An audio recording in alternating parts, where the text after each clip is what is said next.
It's a very good afternoon from Sydney Parade, the home of Pembroke Cricket Club. Welcome one and all this afternoon for this game between Pembroke seconds and Malahide seconds. You may not see it yet, but very shortly you will see here come the umpires, followed by the famous blue and black of Malahide, and very shortly the huddle which Pembroke are currently undertaking will break out and the players will make their way onto the field of play. Here they come. It's a blustery day. It's not a warm day, but it's a dry day, and fingers crossed it will remain a dry day. And I'm delighted to say hello and a very good afternoon to Craig Senior. Afternoon, Heatley. Afternoon, all. Yes, it is a blustery day. Good day for ducks and for sailboats. Perhaps not so much for the cricket, but hopefully the rain will stay away, because this is a vital clash. Pembroke and Malahide seconds in the second 11 Premier League, and do you know they're separated by half a point? Just half a point between them. Malahide having played 8 and Pembroke having played 6, and yet still just half a point in it. There's a chap walking on here with his boot in his hand. Is that Joe Prendergast putting the boot on now? It wouldn't come as a surprise if it was, Joe. Okay. Well, it looks like Dan Murray will open the bowling from the nursery end, whilst Joe continues to fix his footwear. Danny Hogan behind the sticks today. We saw Danny take a couple of catches yesterday. Yep, he sure did. And, well, he put one down as well. Yep. But he more than made up for it. Yes, he did. Took one very good catch, actually, off Dan Murray. Was that the swirling one that he caught over his head? It was the one which sort of came through at a nice height, but just at a distance away from him, which can be awkward at times. So it's a good attacking field, this. 2 slips, a gully, point, extra, mid-off, wide, third man, deep square leg, and short mid-wicket.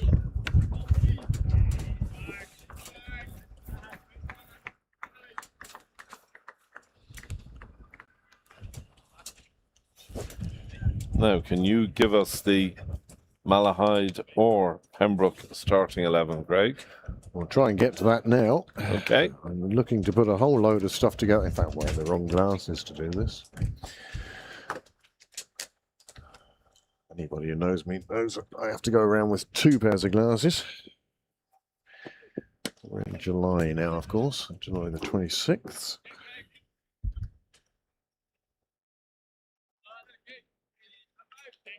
It's really well fielded.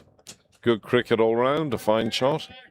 Piercing the relatively packed offside.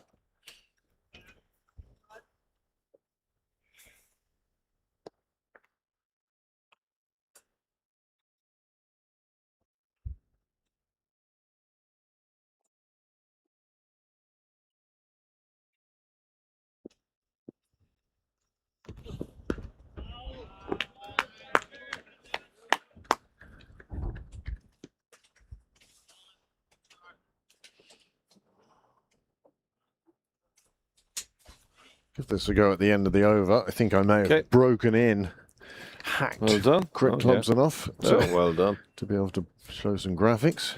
Yeah, very good. Many thanks to our scorers. I know Graham Mooney's up there today, tucked away in Becker's barn.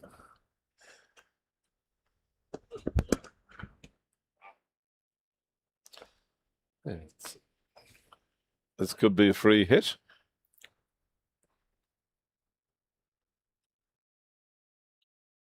Indeed it is, a free hit. The first of the day. So Adam Doyle In fact, I don't think that is Adam Doyle. We'll find out in a moment. We will, yeah.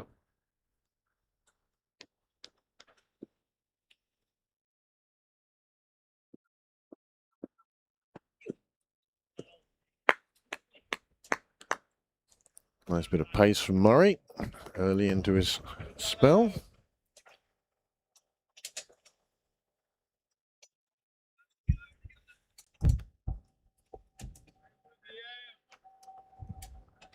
You might hear in the background the creaks of the gazebo with the breeze going through it. It was a funny day wind-wise yesterday, Craig, because it started strong, then I thought it died down, and then sort of came back after tea yesterday, I thought.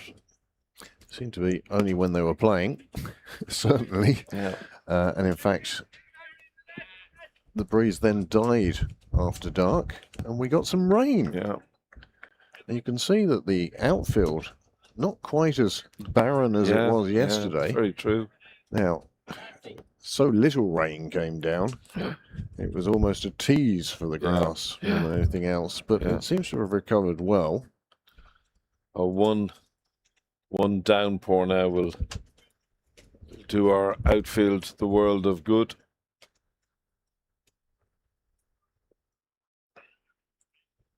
Small crowd building up for this Sunday afternoon in Sydney Parade. Left-handed.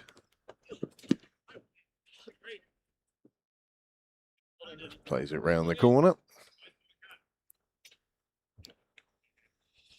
And so that completes the first over. We'll see if we can bring up, let's try that button, see what happens. Well, at least I've got the right game anyway. There we go. Well done. There is the Malahide side. Aaron Doyle. Aaron Doyle, yes, indeed. Yoram and Cameron Shoebridge. Moet Sen, who played yesterday. Riley Shoebridge. Boyner, of course.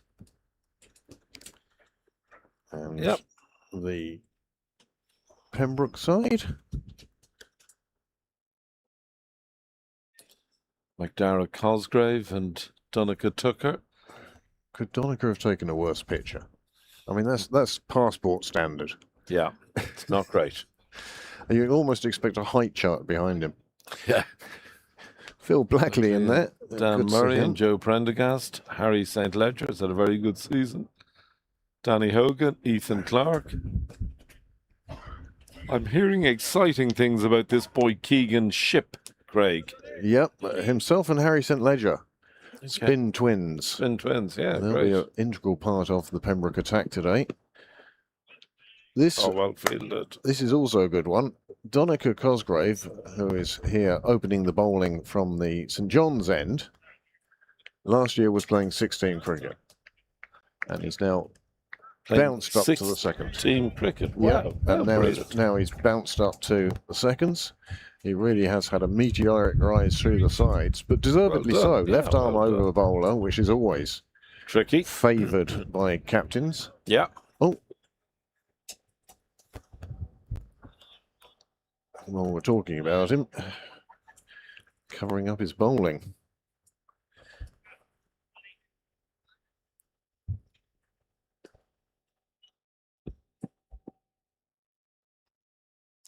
He knows stopping that. Goes away for byes. Danny Hogan will be disappointed with that. He may have thought it was a little wide.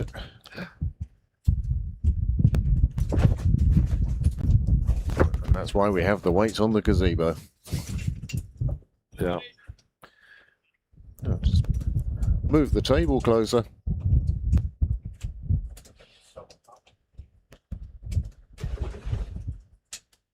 That'll do it. That's grand. In comes Cosgrave. Oh, that's plenty of width, and that was minced. Did very well to get their hands to it, but I'm afraid it ain't going to stop it from crossing the boundary rope. It was a brave effort in the ring to throw your hand up to that one. Absolutely was, and I think he's feeling it now. Hand tucked away. I think that is Harry St. Ledger.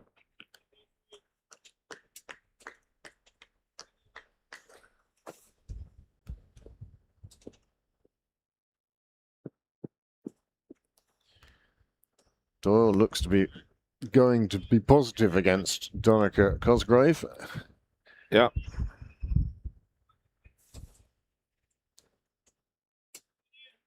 And if Donica keeps giving him room like that as well, he will Certainly feel it. if he gives Doyle both width and... That's better. Well bowled. What are they? Pretzel pieces.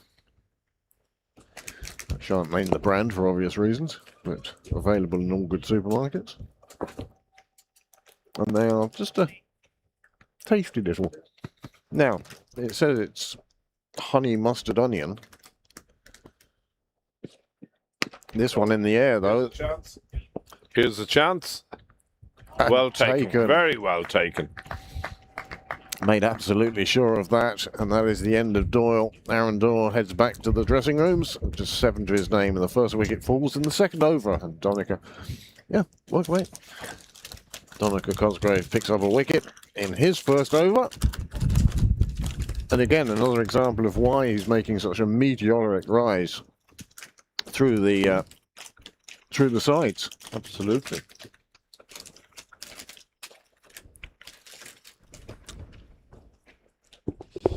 Good catch again, Craig, because as we said yesterday, with those high catches, with the breeze as it is, you can see that our cameras are shaking in the breeze. I mean, it's very hard.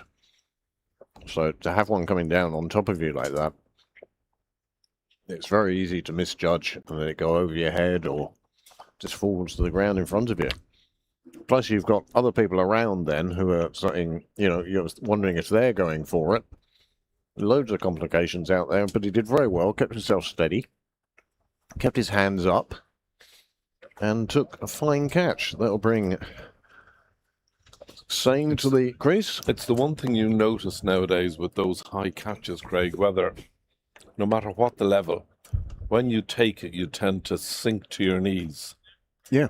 Which wasn't done in our day. But they sort of ride the catches, don't they? There's a lot more cushioning going on.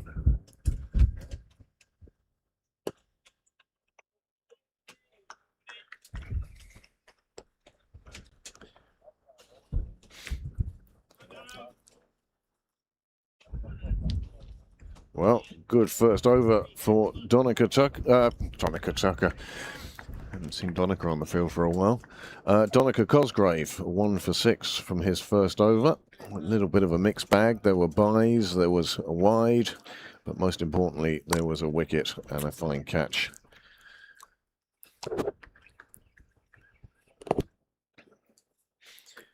It is, I mean, it's not a cold day per se, but it is breezy. The clouds are moving overhead. It is quite overcast, and some of them look almost threatening, but nothing's going to last long, that's for sure. No, and I think that breeze will blow away. It's well bowled, Murray. Very, very impressed with Dan Murray yesterday, Craig. Thought he was terrific. The live chat is open if you feel like joining us. Oh, do please. We'd love to hear from you.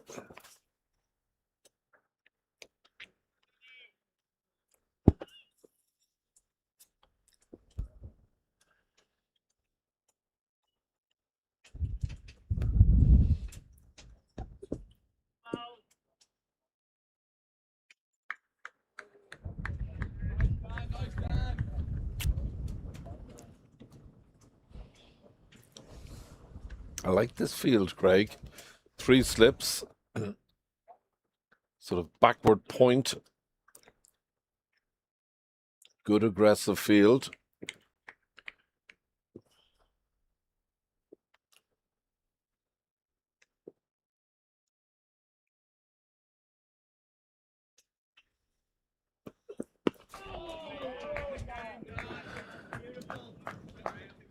Well, Dan has sort of earned this now, whereby he can bowl to a... What are we talking here? 7-2 field? Yeah. 1, 2, 3, 4, 5, 6. Yep. But through his time on the seconds before and on the firsts, and now Well, you on the know, seconds someone today. like Dan Murray benefits hugely from bowling with, you know, the Byron guys and with Byron and with Addison and with Ollie even, you know, with no. Did he bowl? no, appeal for LBW turned down by the umpire, much to Dan Murray's disgust. You've got to look back at the umpire, Dan. Doing a Chris Broad on it. It's actually, I think it's an offence now not to look at the umpire when you're appealing. Is that right? Yeah. Well, I think that's a good rule. I like that. All this appealing and going off and celebrating, assuming the umpire is going to put his finger up. Yeah.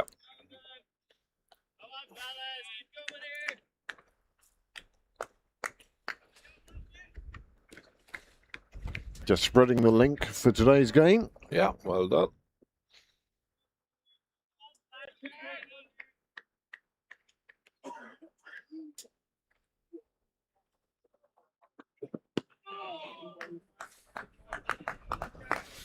And that wicket, having been taken in the previous over, seems to have fired Pembroke up in the field. Yep. Everybody's going after every ball.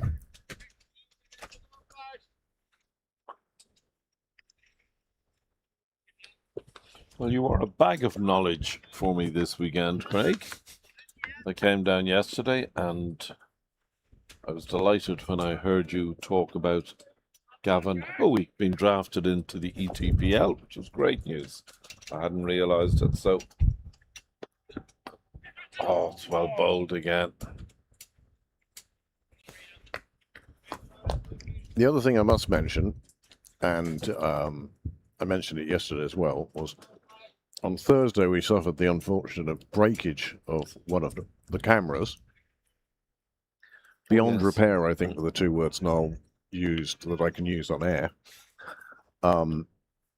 And we're looking to replace that. Now, there is a donation button on the Pembroke website where you can pay your subscriptions.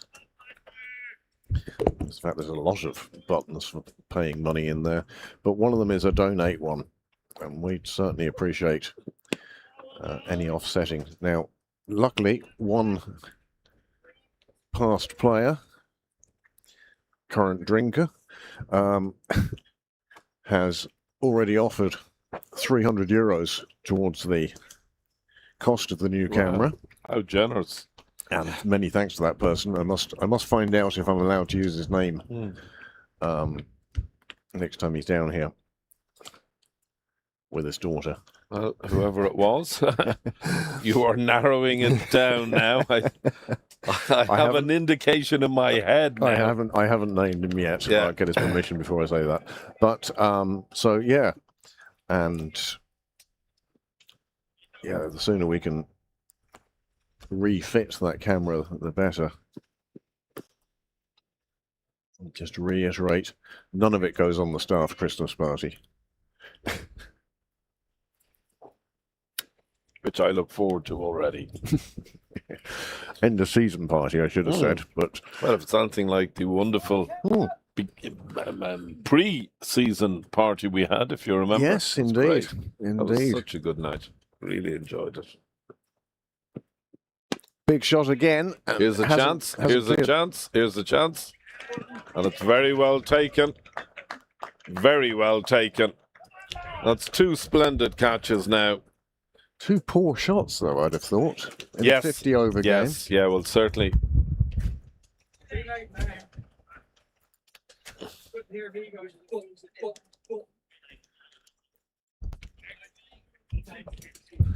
No replay available due to our slowness there. No, we're amateurs. We're just happy to inform our knowledgeable viewing public that it's out. Don't need to see it. Yes, exactly. And you can always go back Yeah, of on course you YouTube. can. That's what I do. Yeah.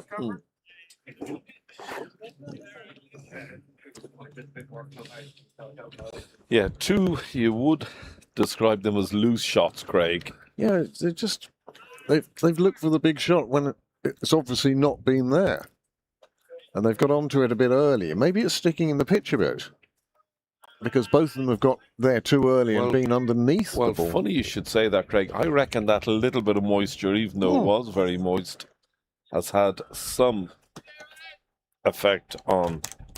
It has to. Yeah. Had some effect on the characteristics playing service. Yeah, absolutely.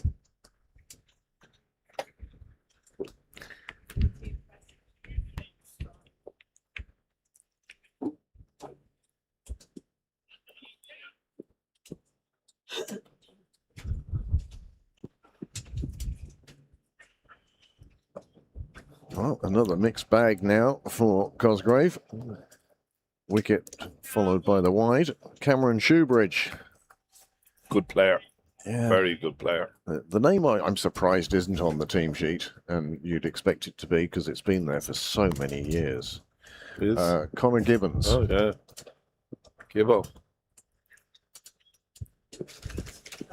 Oh, nearly taking the edge through to the keeper on that occasion. Yes, my career sort of intersected with Gibbo's a couple of times. Oh, yeah. A, when he was going up through the teams, and B, when he came back down again. I would have played a lot of cricket against Gibbo as well. Still waiting for him. Left arm over. That's what I'm saying. I'm surprised he's not here today.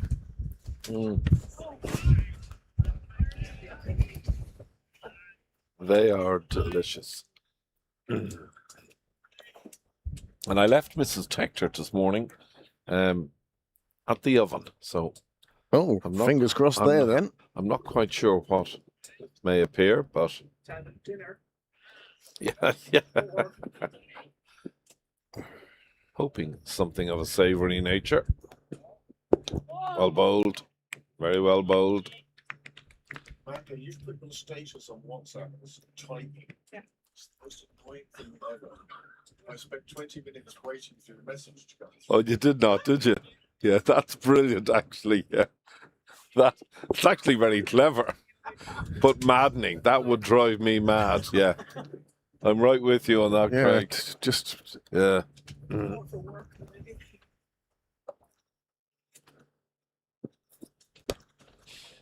Well played. Nicely pushed off the back foot into short extra for no run. Good bit of fielding.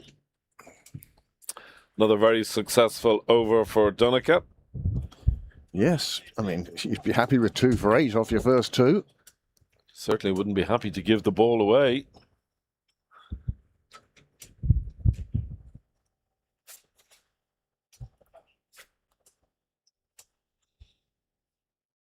It's almost musical, the wind today. Coming through the trees. Yeah. Through the tower beside us. That's particularly whistly. And then just well, I went and I got a coat yesterday morning in and around this time. And no sooner had I put it on when I felt a tad warm. I think I may do the same and hope for the same result. It's well bowled and well played. Lovely delivery. Gesticulating to Danny Hogan as to he wants a change in the field. Yeah. It's more attacking from Murray. He's determined to get his man here. He's now you know yourself when you've bowled exceptionally well and the other wickets that have fallen have gone to the other man. Often the case. So often the case. Used to drive me nuts.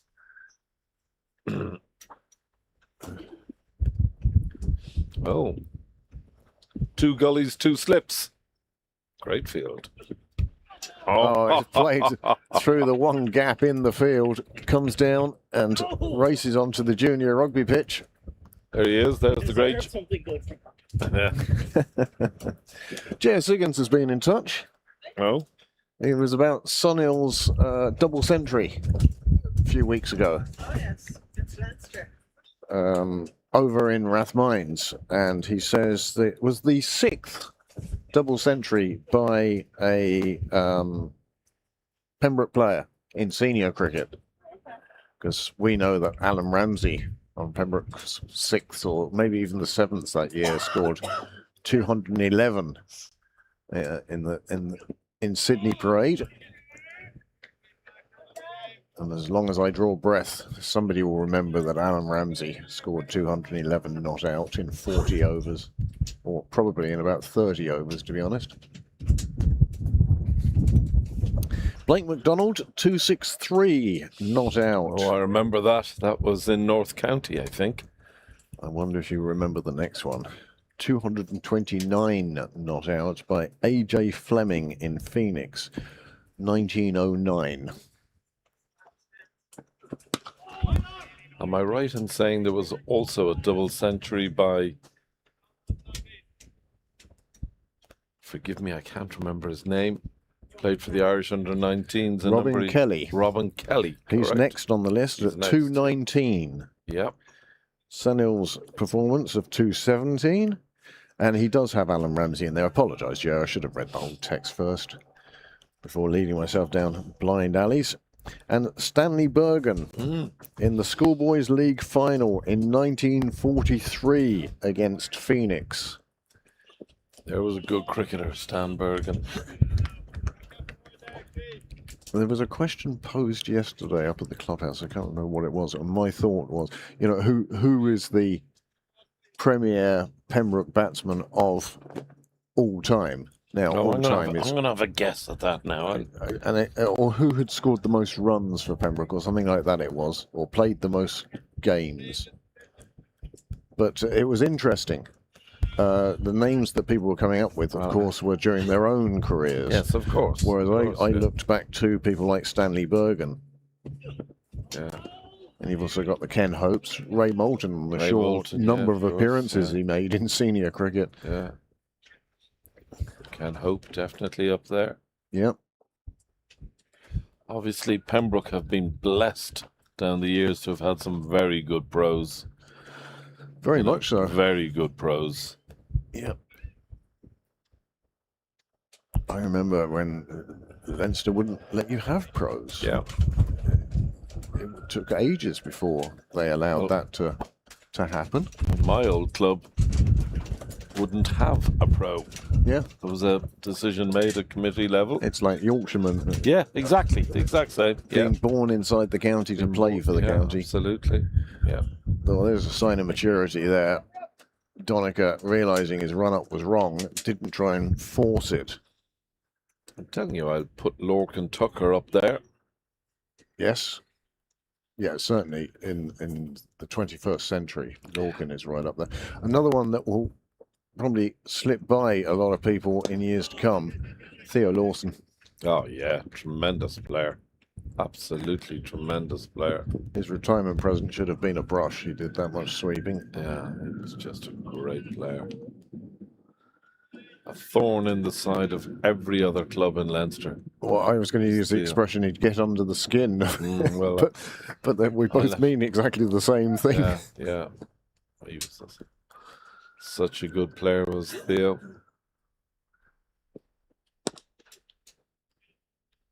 One of the best players I ever had the fortune to share a field with, and I didn't play with him at his peak by any stretch of the imagination. By the time he was playing for our team, he needed 2 hip operations and still bowled and would take 2 wickets every game and still batted and would score 28, 32, depending, you know, just on boundaries because he couldn't really make the singles, and that's Henry Tye. And Henry, of course, a legend of Sydney Parade on both sides of the coin. Of the all-time legends and perhaps one of the greatest gentlemen in the game of cricket. Not sure whether there are any finer men than Henry Tye. The word you use there is absolutely spot on. Gentleman. Absolute gentleman.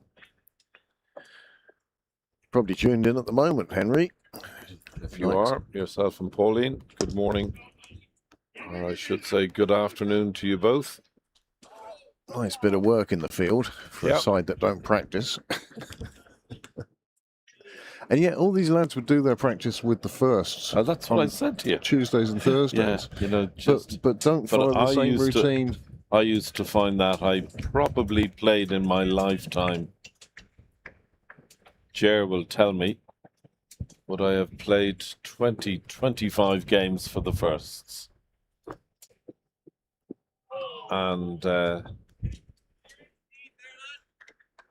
think every single game I played, I was petrified of a catch coming my way for fear of dropping it. It was So always the fear of letting your teammates Yeah, down, so- wasn't it? in that sense, I never really enjoyed it to the same extent that I did playing my second team cricket, where I played all my life, really.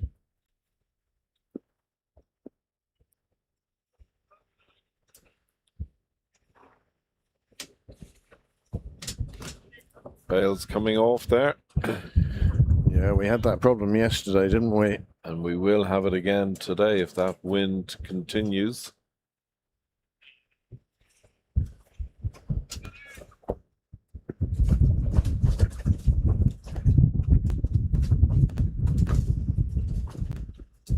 Oh, well bowled. Well bowled, Donica. Very good. 20 games. 20 senior games, yeah, I said 20 to 25, yeah. And 1 game in Division 10. Yep.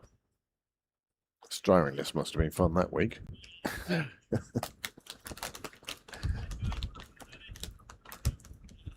Where do you see those?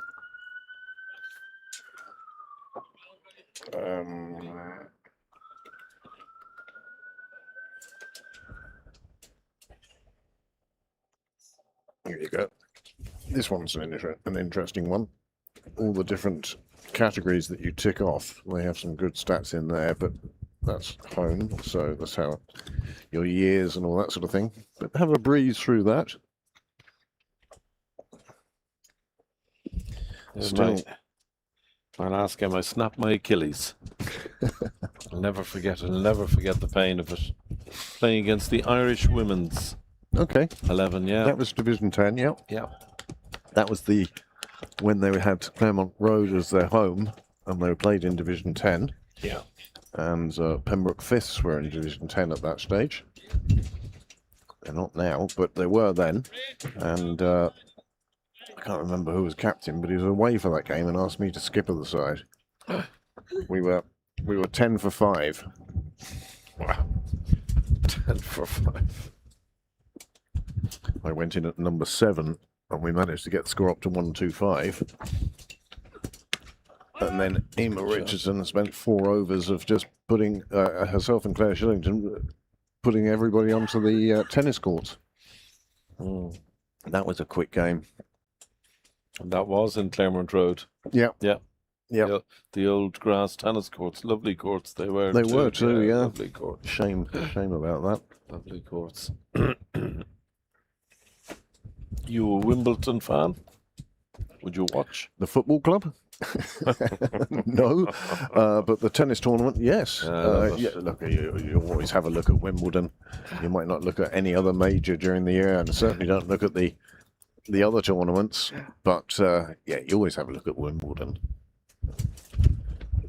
It's the stage as much as anything else. Yeah. I mean, that British guy who did well this year and was getting through Got to the various rounds. semi-finals.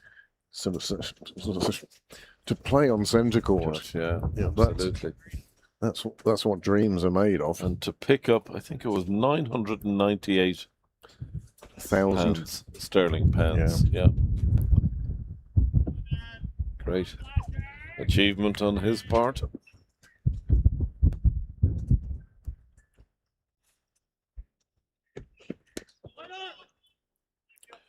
Well, you were talking about great batsmen for Pembroke. Going to hop around a little now. Great bowlers Oh, for Pembroke. Many of them. well, the best bowling spell by a Pembroke bowler has to be Stapleton's 8 for 8. Yeah. I don't say that because the video is available on Pembroke Cricket Live YouTube. There was a lunch on here, and the wickets just kept coming. It was an incredible. He was on a hat trick in the first over. He got a hat trick. Who was it against? Terranier. Terranier, yeah. But absolutely amazing bowling performance. When you think Kugelheim, Stimson. now he was a rocket. You know, I only ever heard stories of, but Oh, he was everything. an absolute rocket. And you can't really have this conversation without mentioning Steve McCarthy. Oh, of course, he was my next. He's somebody who carried the club. And his son.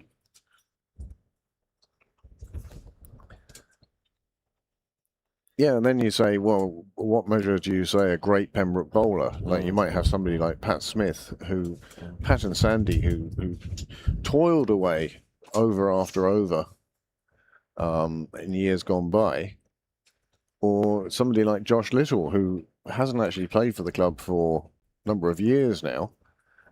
Commitments elsewhere. I'm not giving out.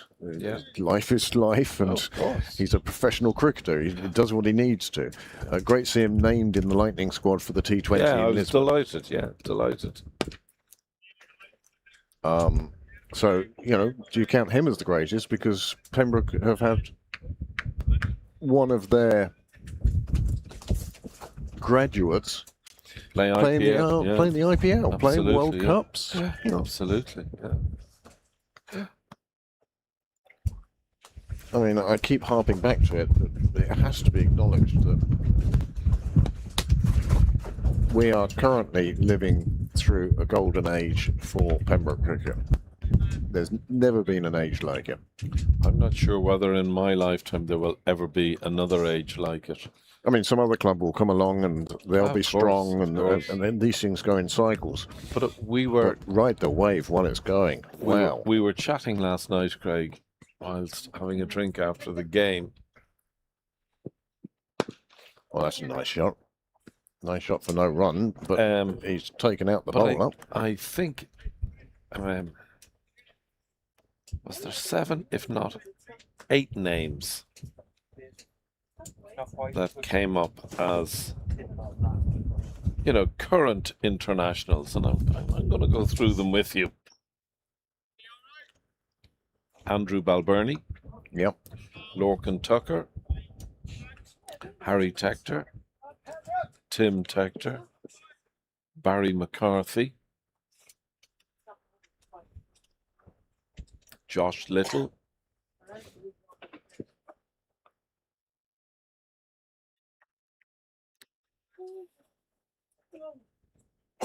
Greg Hollins on the ground today. When I say on the ground, I mean he's hobbling up Cyril's way as we speak on crutches after his PCL. You're missing one. Do you know who I'm missing? The trouble is, I listened to you say them, and I've forgotten the one myself. Current Pembroke internationals. Who are they? I'm missing one. I do. Sorry, current one. So Yeah. we've Andrew Balbirnie, Lorcan Tucker, Harry Tector, Tim Tector, Josh Little, that's 5. Barry McCarthy, 6. Gavin Hoey, 7. I think that's it. I mean, it's enough, isn't it?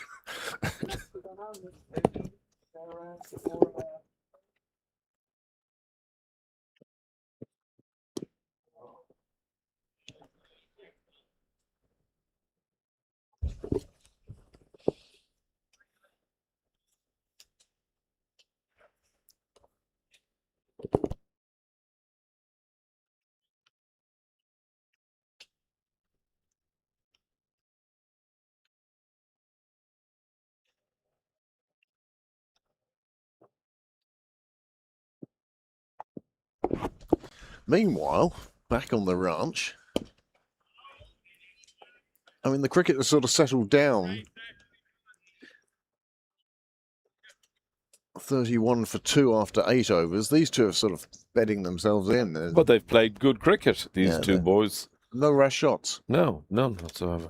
It could be time for whoever is skipper today, I presume it's Danny Hogan, he's seconds captain, perhaps to make a change. Yeah. He's already taken 2 wickets in the power play. We always say 3 is the magic number there.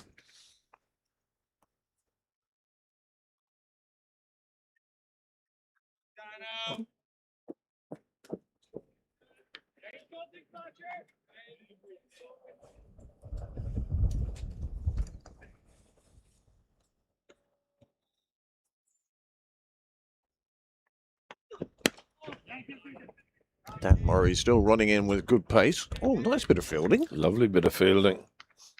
Keegan Ship. Another guy who has progressed through the teams quite nicely and quite quickly. I'm looking forward to seeing him today because he was the name I mentioned to you that I've heard quite a bit about. So I look forward to seeing how he performs.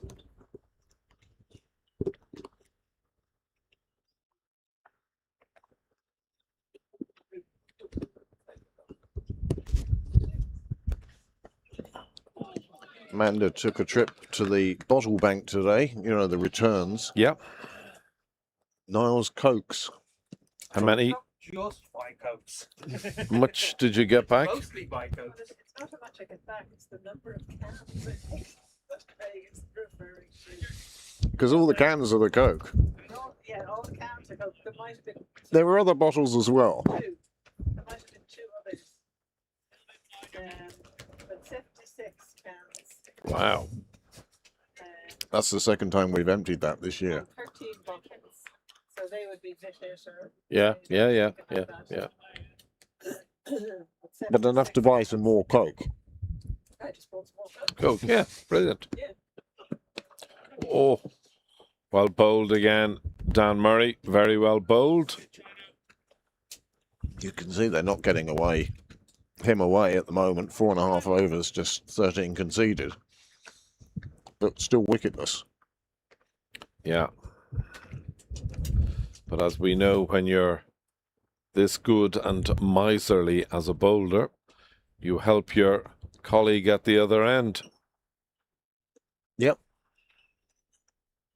All the great partnerships did that, didn't they? One built pressure and the other took wickets. Good bouncer. That's a cracking delivery. It's an absolute cracker. And the last, I think we may have touched on it yesterday, but when we're on the subject of greats of Pembroke, wicket keepers, and how blessed have Pembroke been down the years. How blessed. I mean, I was fortunate enough to know Harry Hill after he'd retired, but Harry played from 53, I think it may have been. Yeah. And then I heard it's a very good shot. when he hung up the gloves eventually, young Colin Kavanagh stepped in. And he made them his own for don't know how many years. Yeah. I think I may have said it yesterday, but in my time, the 2 great keepers that, you know, I saw a huge amount of, obviously our own Keith Bailey, and the current pres of Pembroke, Colin Kavanagh. He was a tremendous keeper.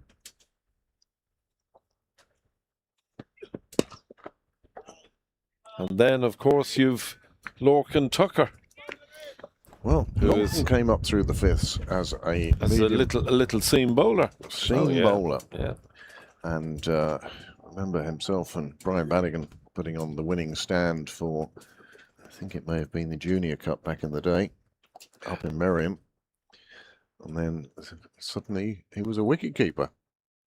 And he's improved year on year to such an extent now that he's a wicketkeeper batsman rather than a batsman wicketkeeper. Yeah. He's a wonderful player. And is that the aforementioned Lorcan Tucker over there? It is. He's on the wall enjoying his brekkie or his lunch or his whatever it may be. Packed lunch anyway. Yeah. I can only imagine how much Tupperware the Tuckers have in their house. Sending boys off to cricket matches here, there and everywhere. Of course. Big pot of pasta on a Sunday morning. Yeah. Doled out between the 4 or 5, depending who's playing. Everyone dig in. This one's Here's a in the air. chance. No. Oh, it's beaten the It's a very field good up. shot. No, it's an excellent shot. Did well there. It's the first sort of attacking shot we've seen in a while. These two, as I say, have been consolidating Yeah. the Malahide innings, which has allowed us to chat about various different things. Who will be the next England coach? I have my own views on that. That was a bump ball. I think it was a bump ball. Oh, The was umpire doesn't. He's asked for the ball. Oh, I'd like to see that again if we could. Craig, I thought No, we can't. we can't. I missed. Okay. Doing it blind. Oh, well. Oh, no problem.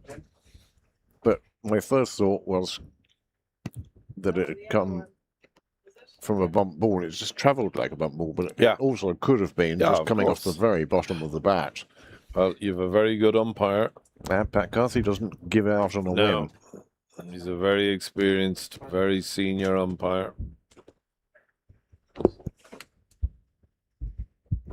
But a third wicket down, Sane returns to the dressing rooms.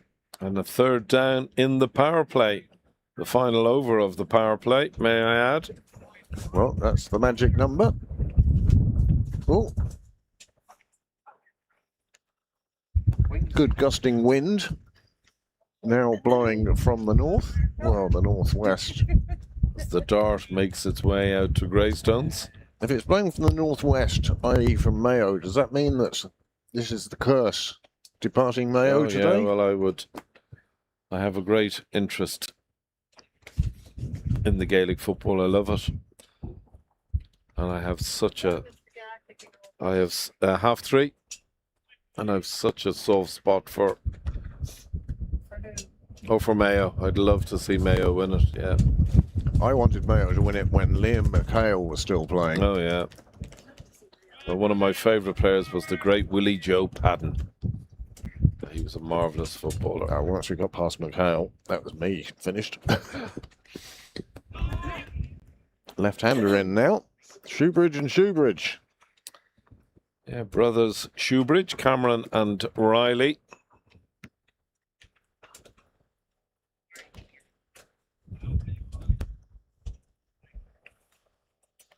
I've never been more tempted to hit the cut button as I am now. Yeah. It does look like one of the bits of video that you might see on Crime Watch. What's the bottom line? Yeah. Well, I think we don't know how much more we owe. So on Monday, we can answer Don't forget the microphones are there, Andy.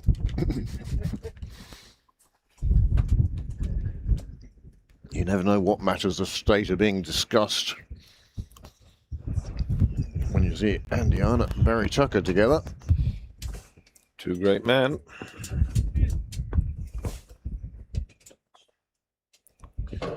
Well, it's a bit wide. Yeah. Pat Carthy spreads his arms to signal as such.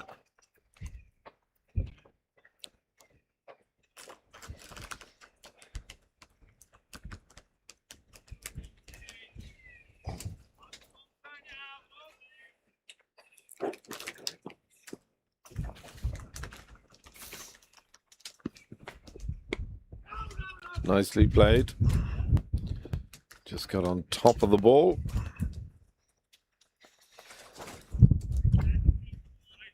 Well, it's ideal if you'd offer Pembroke 43 for 3 at 10 overs before the game. I'm pretty positive they'd have taken it. Could have taken you, me, Amanda, and Niall. It's a great start.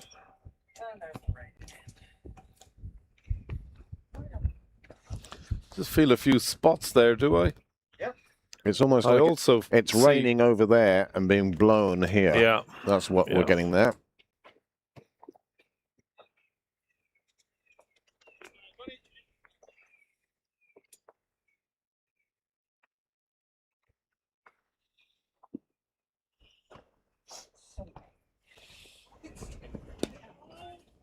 Nice off-stick line from Murray. Now into his 6 over. I do feel there'll be a change at the other end, though. I think they'll look to bring Joe into the attack, perhaps. JP, Joe Prendergast. Yeah. Who has had such an impressive season, particularly with ball in hand.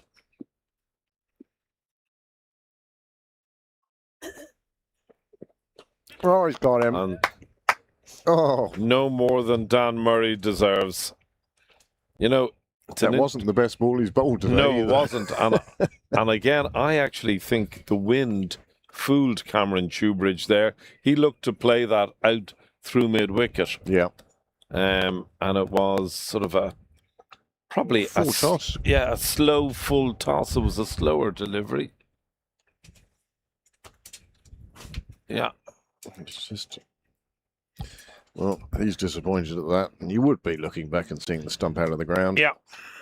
But a good wicket for Pembroke and 4 down now, Malahide. Yeah, on the full. Just goes through the defences between bat and pad. So we're just 1 over out of the power play, and Pembroke picking up their 4th wicket of the day. Well, it couldn't ask for much better than this, could Yeah. you? Delighted for Dan, who... Seeing wickets falling everywhere else. Yeah. He's been terrific so far today. Had been wicketless, but that is no longer a correct stat.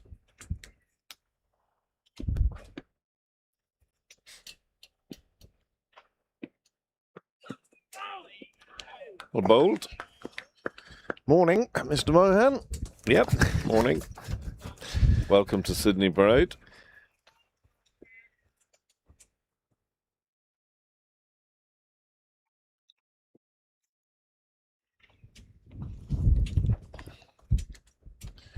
Well, that's a fabulous start for Pembroke seconds today. As you say, this is a very important game. Pembroke looking to set off in pursuit of Leinster seconds. And here comes the moisture again. I wouldn't call it outright rain at the moment, and it does feel like it's got the feeling of a shower rather than rain. Yeah. But either way, I'm not even sure whether we're even going to get a shower. yeah. But there seems to be rain in the city centre at the moment, and I think that rain falling, we're getting the occasional drop coming across. Okay. As the sun sort of peers its way through, see a half shadow there. It's well bowled again.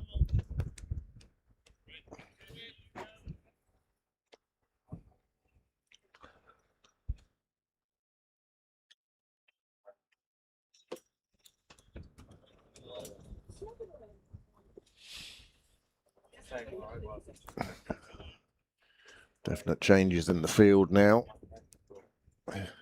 Outside the power play. Well, it's only meant 1 more out to the fence.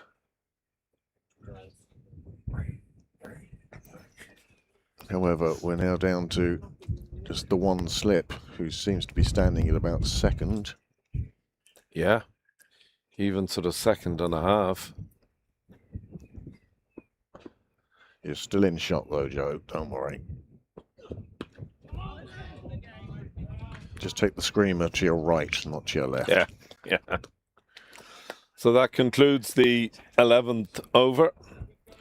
Really, really positive start this for Pembroke. Malahide 44 for 4. I need Johnny Bell here for a 44 for 4. The alliterations go on. Well, you can see nobody really getting going. Cameron Shoebridge, the only one in double figures until he missed a straight one from Dan Murray. It's brought Dan his first wicket. And a quick look at the 2 bowlers used so far. Both economical, both successful, and they now have reduced Malahide, as Heatley has said. 44 for 4, 11 extras. That's a bit excessive. 1 per over.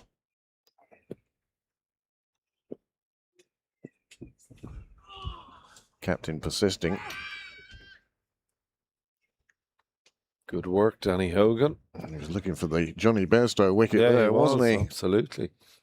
Alive and alert.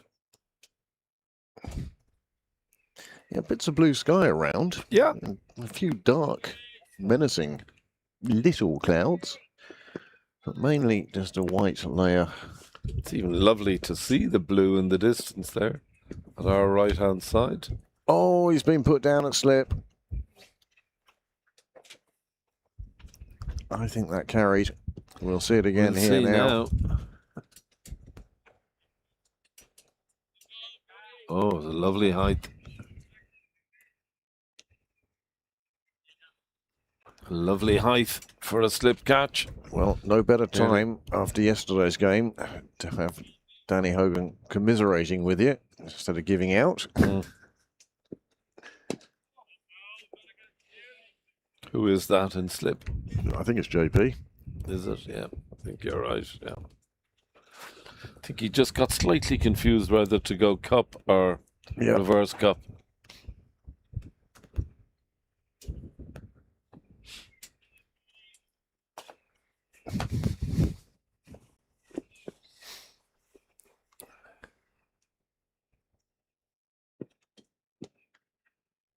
It's played away from his body.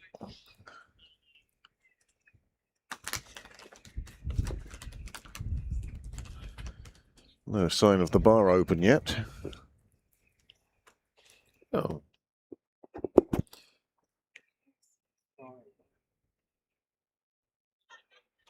I see a few people. Probably, yeah.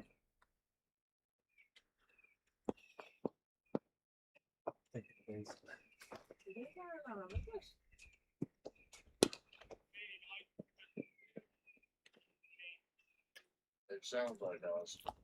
The clubhouse alarm, yeah, it does. Clubhouse alarm seems to be going in the background.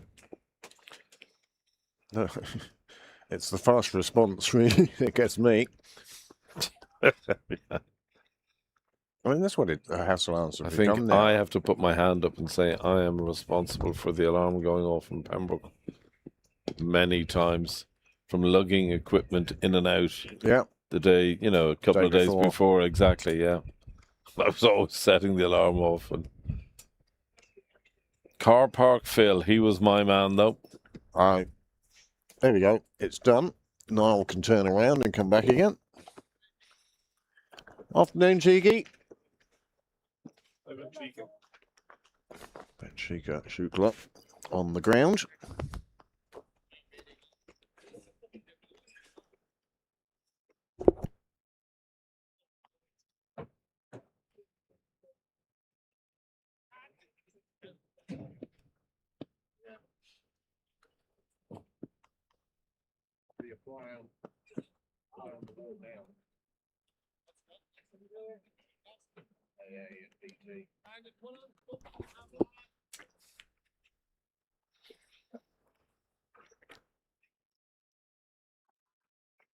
Looks like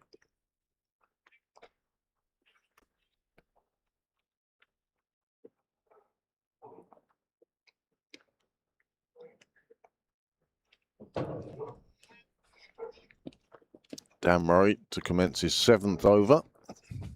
Seconds really looking to press home their advantage now. Cool, good bouncer, Dan.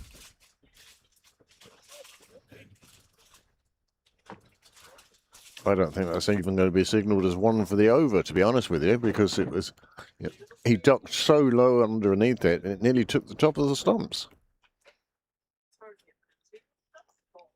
It wasn't called a bouncer. his last ball of the last over barely crept over the stump.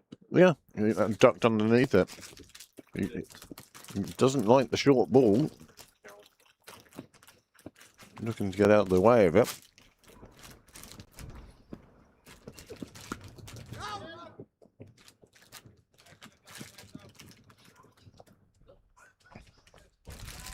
Donica Tucker is out there today. Great to see him out there. So 2 Donicas. Yeah, Donica Tucker's playing today. 2 Tuckers, 2 Cosgraves, 1 Prendergast, 1 Hogan, 1 there.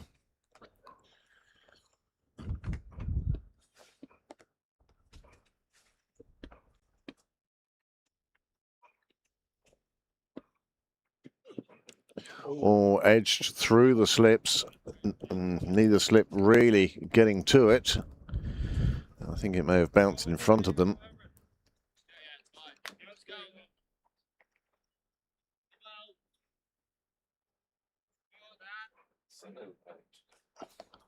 I haven't seen him out there.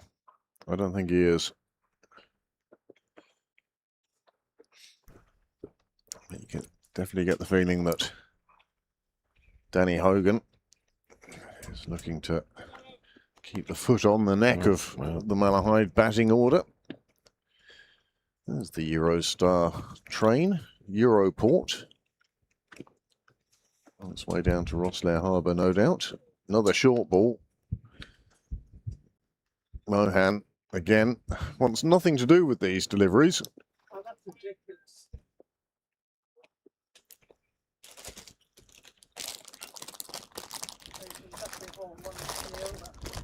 Oh, that one was high enough, looking at it on the screen. 49 for 4. Malahide's progress has certainly been slow enough today, under 4 and over. Will Murray go short again? Don't think the batsman knew a huge amount about that. I can see why Danny Hogan is keen to keep Dan Murray bowling at Mohan, because he hasn't looked comfortable at all. He's very quick to go down. Yeah. Now, Dan has bowled 7 overs, 1 for 22. He's been very economical and he's been threatening. But just that 1 wicket so far, that of Cameron Shoebridge, who he bowled knocking out the off stump. But it may be time for a change. Perhaps they'll think about JP. Or perhaps one of the 2 spinners he's got in the side with Keegan Shipp and Harry St Ledger. Plenty of options for Danny, and that's great to see. Been very impressed with Harry St Ledger this year, Craig. He's been Fine young bowler. Yeah. Lovely action. Himself and Keegan. It's surprising how well they get on, considering you get the feeling they're both competing for the same spot.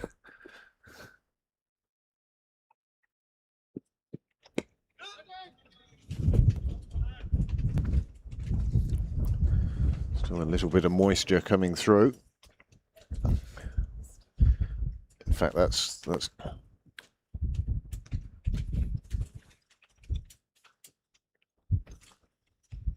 it's probably more than we want now. Yeah.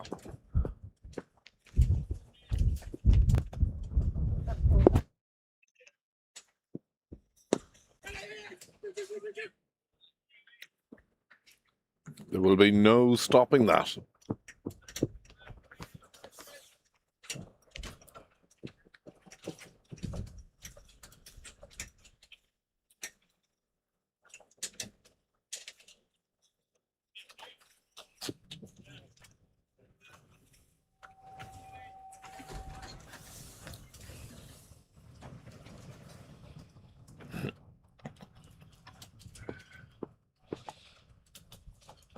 Fine shot from Shoebridge, Riley Shoebridge. Nice delivery, that one. Has to get some bat on there for sure.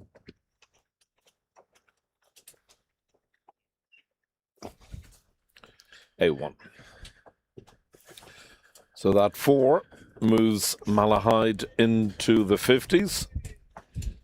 53 for 4.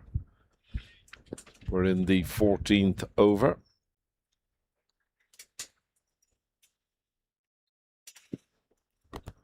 Ooh, Little teaser. it's just a little inside edge onto the pad. On this occasion, no fielder in the vicinity. Zebo now doing an impression of a good sail. Yeah. It's like the 420 sailing boat.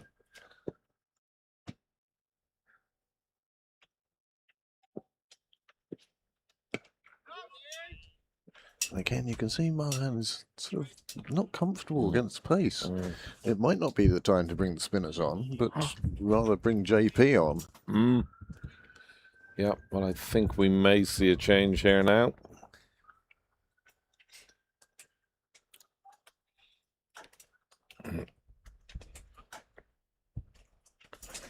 It's been 7 straight for Murray and Cosgrave.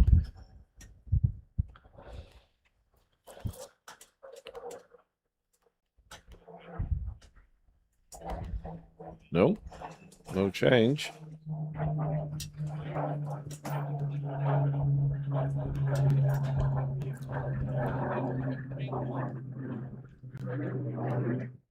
Well, interesting decision by the skipper, Hogan, keeping Murray going. I'd say Murray has said to him, you know, give me another pop at Mohan.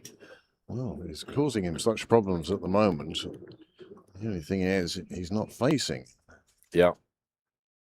Shoebridge, the left-hander.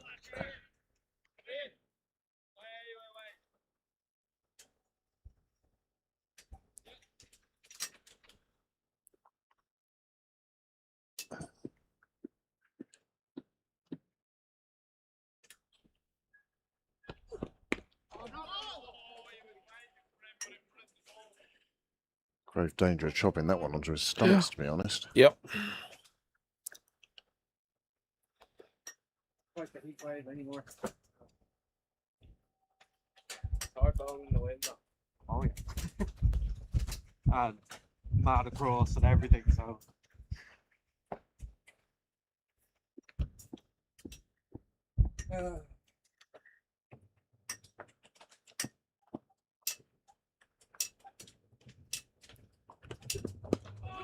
Lovely, lovely delivery from Murray.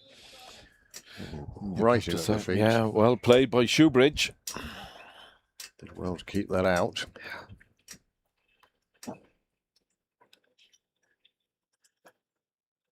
Women's first game on Thursday will be the next broadcast. I, unfortunately, or fortunately, will be absent. I'm playing football. Oh, I said I'd go in goal. Didn't fancy running around, but... Who are you playing football for? The court service, Okay. Dolphin House. Okay. Oh, That's a good shot. Rian Nair doing the fielding, and good to see him employing the long barrier. Yeah, it's the only man. Make sure that it doesn't get past, but it still went to his hands. Yeah. But this is who Murray really wants Tell to you who bowl I've seen an awful lot down here, and you must tell me, Nigel Poff. Ah, life member. No parole for him. Yeah, okay. He Played a lot of cricket down here? Oh, he did, yeah. Yeah, okay. Memorable cricket as well.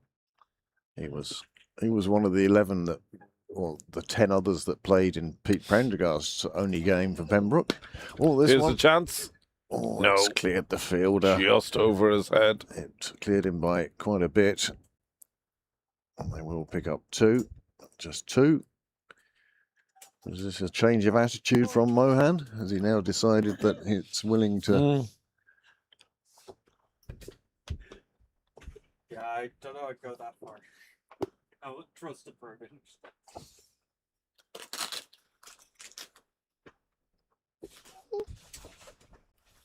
It's just to reduce the sail element, if I can. The sun is out. Bet your bottom dollar that tomorrow. Here's a chance. Yes, and it's there we taken. go. Mohan never So- looked comfortable today, did he? No. And well done, Danny Hogan. He persisted. And he got his man.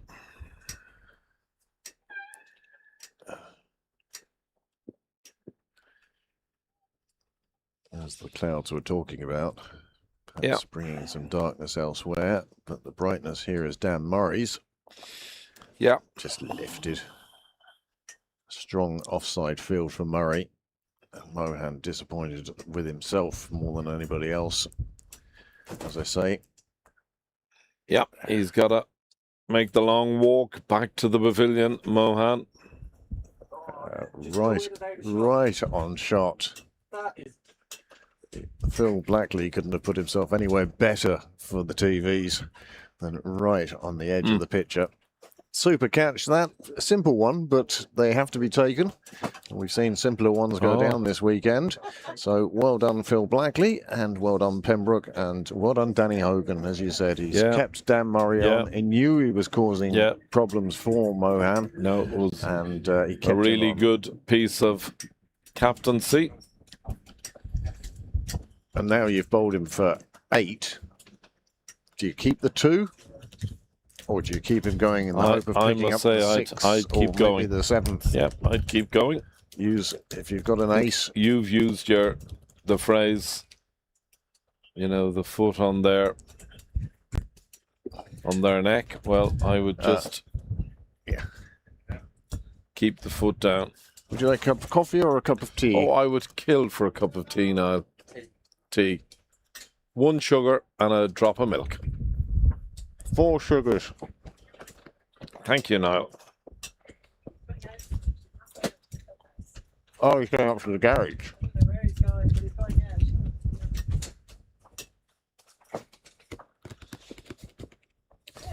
So, the final delivery of Dan Murray's.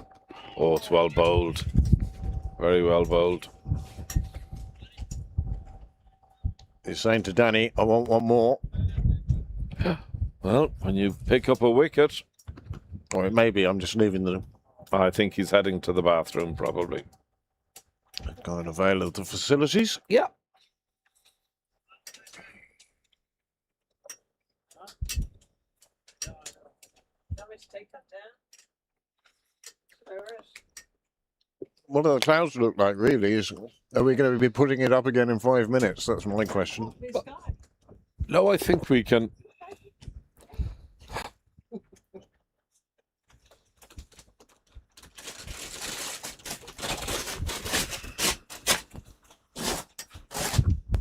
Oh, what a lovely sight. Lovely blue sky. So it's hello and a very good afternoon. If you've just joined us live from Sydney Parade, Pembroke Live. Change of bowling, I think. Yeah, looks as if it's Harry St. Ledger coming into the attack.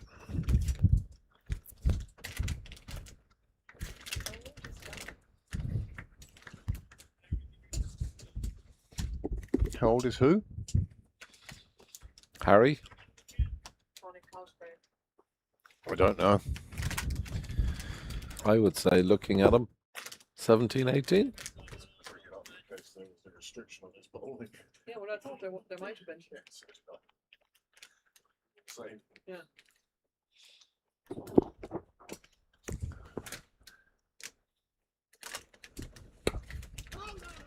Wide outside off stick to open with, and a misfield lets them get through for the single. Donica Tucker. Of course, that's 3 spinners that Danny Hogan has at his disposal now. Yeah. St. Ledger, Ship, and Tucker, Okay, yeah. each offering something slightly different.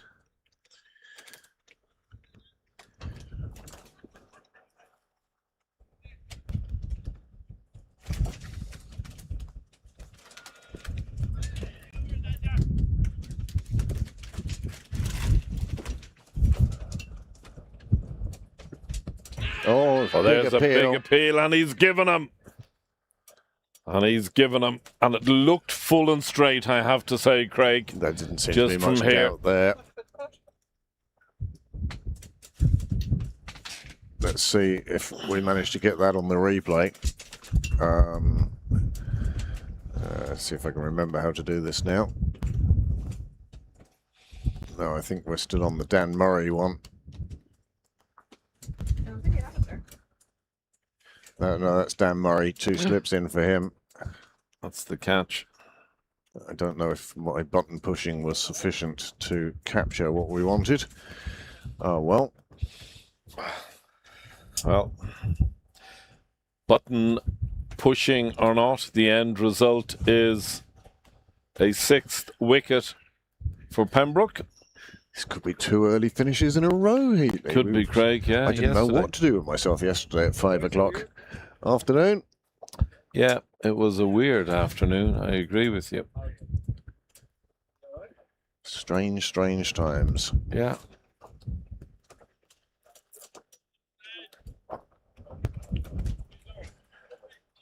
Well, new batsman in the middle. Shoebridge remains. Yeah.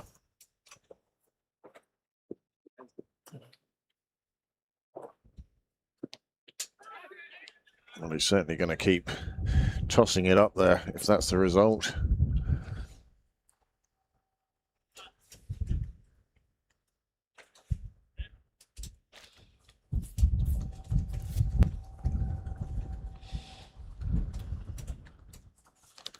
New batsman's name not quite appearing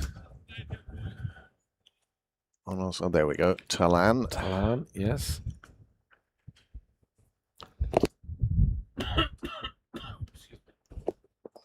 $59 for 6.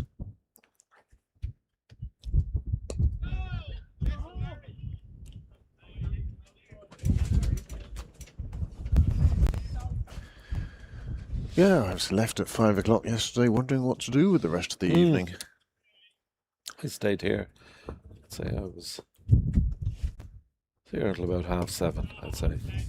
Nice. Yeah, it was grand, yeah. I was just aware that Amanda spent so much time down here at Sydney Parade during the summer. That going off and getting something to eat was probably the politically correct way to go. And did you? We did. Well, we ordered in. You ordered it, yeah. We got into the car and Amanda said that she'd split a nail, so she needed to go home and cut that. And I Okay. said, "Oh, shall we order in then?" She said, "No, we can get back out in the car again." But of course, once you close the front door, Yeah. that's it. So thank goodness for Deliveroo or Just Eat or whoever it was. What did you have? Chinese. Chinese. Lovely. Yeah, I went with lemon chicken. Oh, lovely. I like the sugar of the lemon chicken. And Amanda went with beef with black bean sauce. Oh, love both. Wong's Kitchen in Black Rock. Oh, yeah. Well, we went to a Japanese restaurant last night. Oh, nice. Well, we got a food in. Yeah. Japanese, yeah.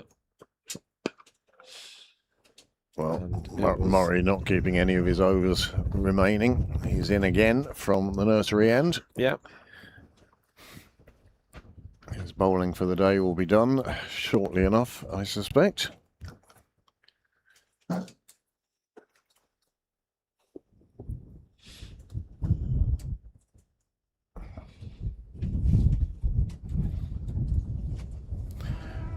So was Coca-Cola or other caramel flavoured drinks are available. Was it on special today? Well bowled. Amanda, could I ask, is there a Coke in there? Yeah. Could I have one, please? I would love one. There's also Lucozade Sport if you want something that's less sugary. Well, probably more sugary. Lovely. Thank you, Amanda.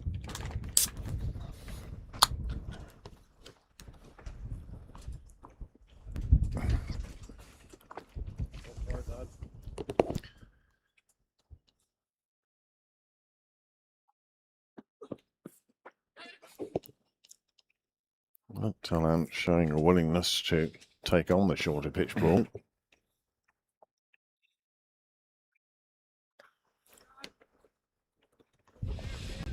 Grandad Balbirnie doing his Gets his steps in anyway, that's for sure. granddadding duties. Yes, indeed.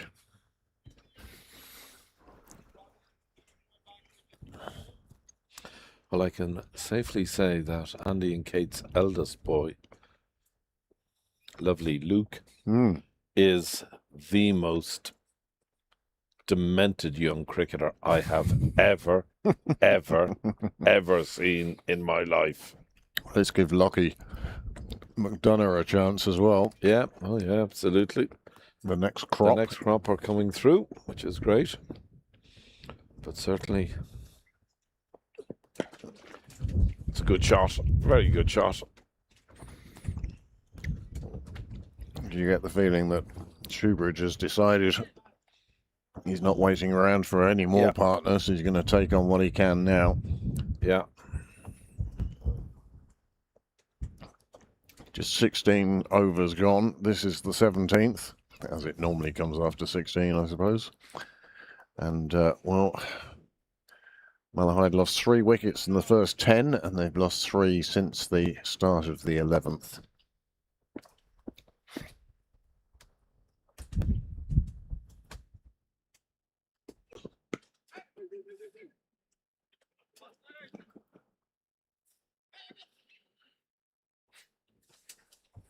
It's well run from Shoebridge. The immediate call was 2, which was a correct call.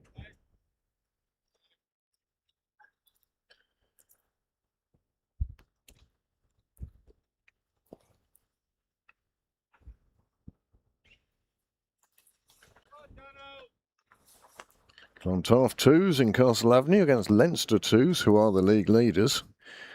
87 for 1. Clontarf for 87 for 1. Yep. They'll be disappointed yesterday, chasing just 200 in. Ended up 50 short. Yeah, you know. But they did take 3 points off Balbriggan, so the gap between Pembroke and Balbriggan has widened to 9 points now.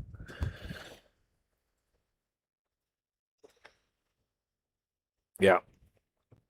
And, you know, carrying your points, that's a nice little point carry to carry. Yeah. Railway were the ones who made it into the Premiership in the end. Well done to them. They were the only one of the 3 in contention with a win yesterday. Yeah. Phoenix and Clontarf, as you say, both falling to defeat. So, Railway. Oh, another no ball. I wonder how often it is that Dan Murray's been asked to bowl 10 in a row. It may be tiring towards the end of his spell here now. That's a very fair comment.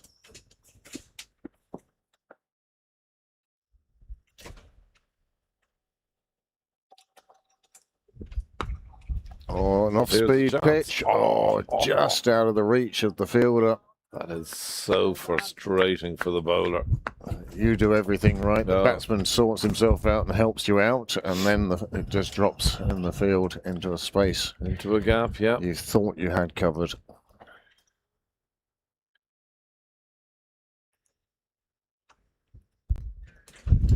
Murray going at about 4 and over himself. 70 on the board now. This has been a good over for them. 11 from it so far. See Luke Murray walking around the perimeter. And there we go. 2 for 36 off 9, 4 and over exactly. 17 overs gone, 70 on the board. And Malahide, well, starting to look a bit more positive now.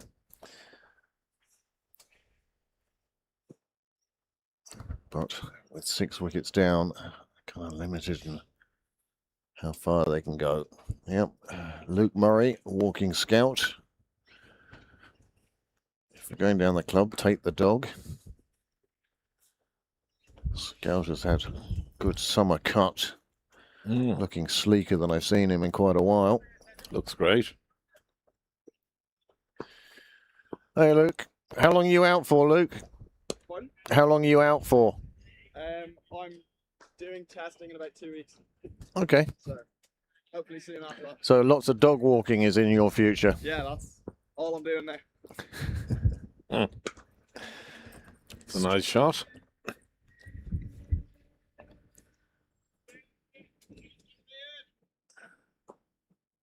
Shoebridge showing the patience that many of his colleagues He's weren't done- willing to show earlier. He's done very well, Craig Riley Shoebridge. He's dug in. Philip Byrne, our manager, has just arrived. I see the great man there. Looks as if he has a steaming hot cup of coffee in one of those coffee cups. He's got 2 of those coffee cups in his hands. Yeah. Double-barreled. Perhaps he really needs the caffeine. Mm.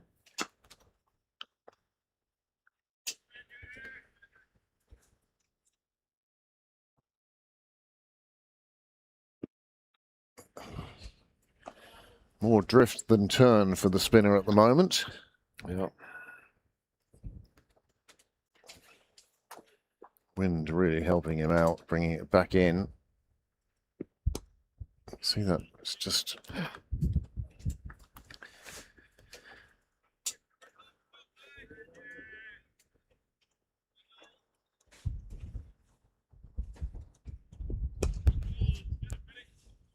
really is sort of attacking that off stump. It's terrific bowling.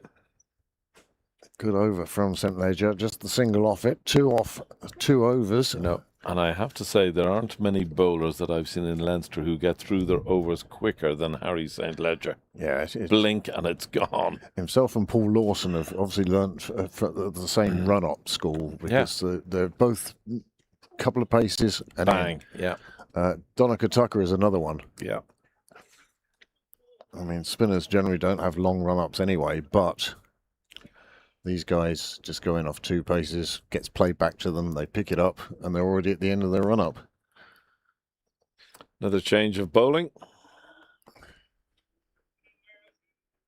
Young Keegan Ship then to come on at the nursery end, and Hogan going from all-out pace to all-out guile.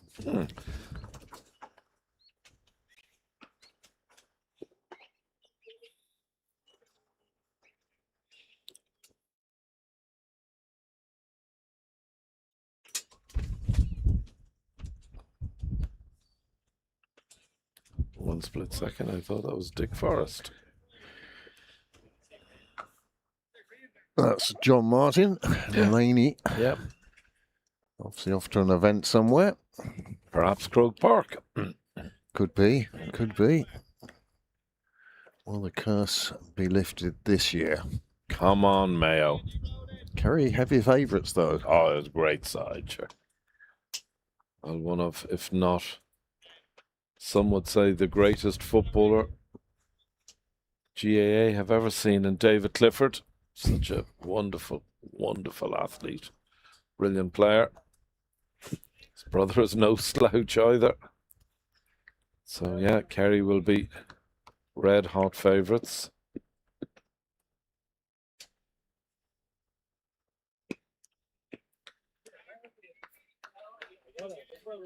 Andrew Balburney will be attending the Yeah, All he Ireland is. today. He's going with the great Michael Caulfield. We were wondering if he was going to wear perhaps a... Oh, he's going to ask the question for that. I think the batsman will consider himself a little fortunate there because he know he played the wrong shot.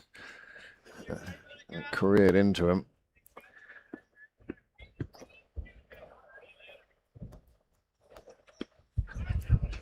Two fine spinners, these two. And they're bowling in tandem more and more. Now, there's the man who really hasn't taken to cricket yet. we're waiting for him to pick up a bat and a ball. But no doubt in the next month or two he might. Oh, and again he's asked the question, and again the umpire has turned him down, and again the batsman is thinking, should I really have played that shot?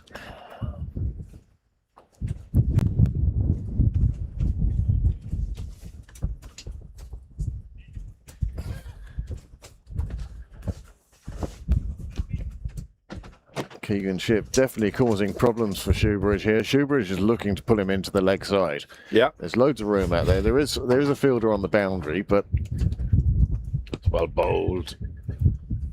Equally well played. Just good cricket all round.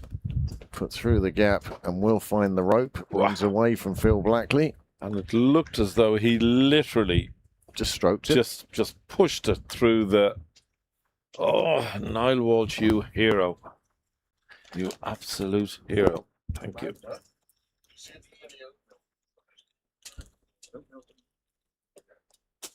You want to? No.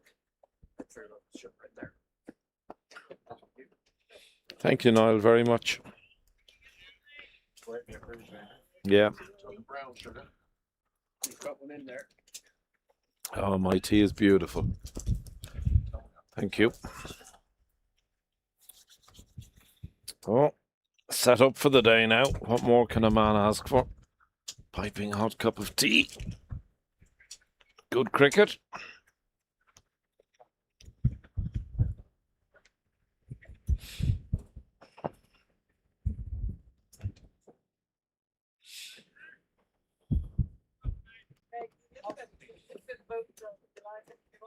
Oh yeah, we might as well. If only to use on the bottle.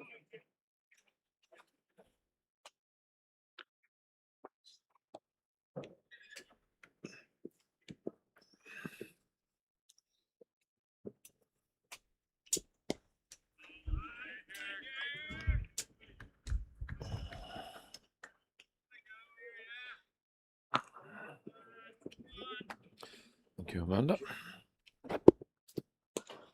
You can Nice keep your shot. Irish coffees when you can. Oh, that's where I put the lid. You're on a Bailey's, Craig. Yes. Yes, perfect cup of coffee. You can keep your Irish coffees. Just use Baileys instead of milk. Give me a Bailey's, says you. Amanda, could you deal with those? Manage? Yeah. Thank you, Amanda. Oh, the wind.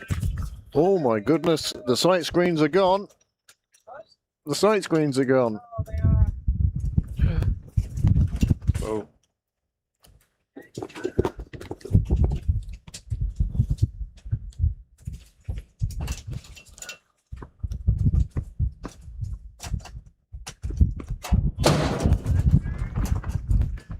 And the wind coming with us.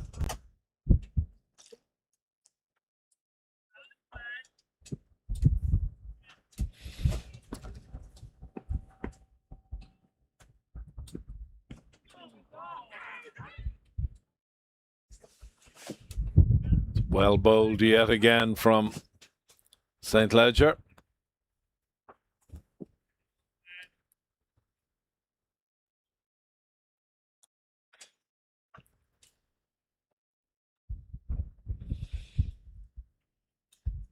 So for those of you joining us this afternoon, please excuse the camera angle. I'm afraid in these very strong winds, our side screens went for a little walkabout.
Now it's got very dull and bleak looking. It's a good bit of fielding.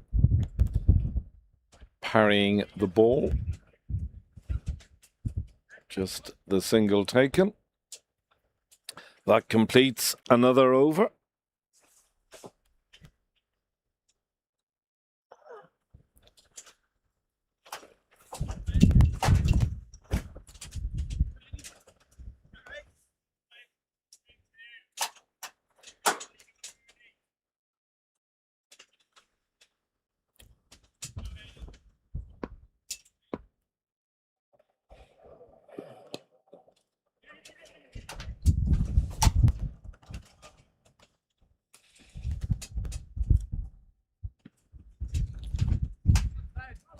Nicely played by the batsman just behind square. Harry St. Ledger continuing his excellent spell.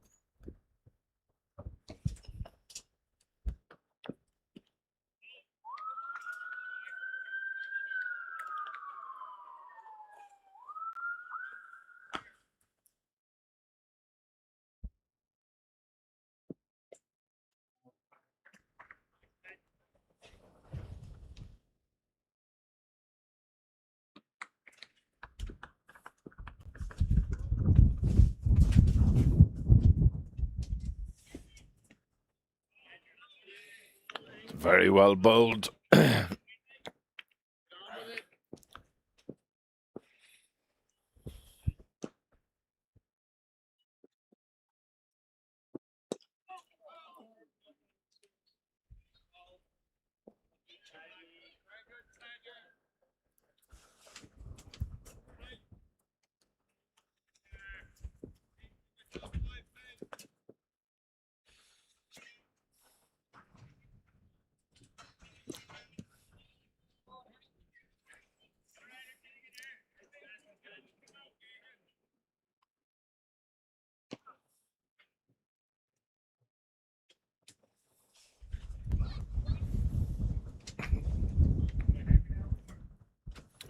So another over comes to conclusion. The rain is heavy enough here now.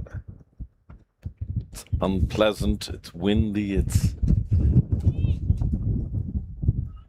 very squally showers, persistent rain now.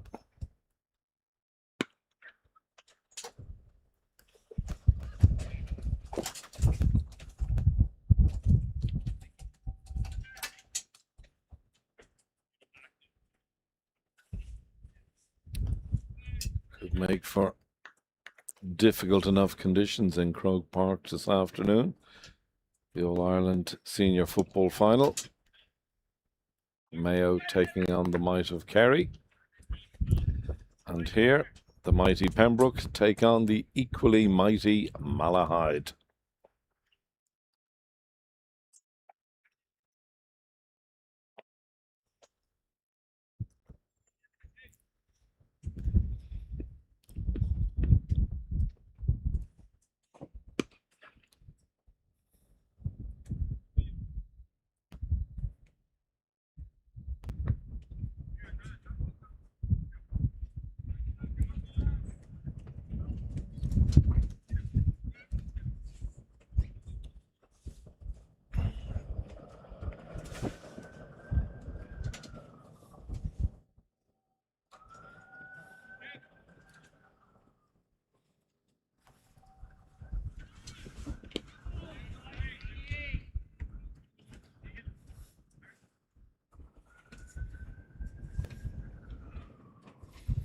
Certainly Pembroke getting through their overs very quickly. Keegan Ship just taking a cloth. First time we've seen a need for that for many's a week.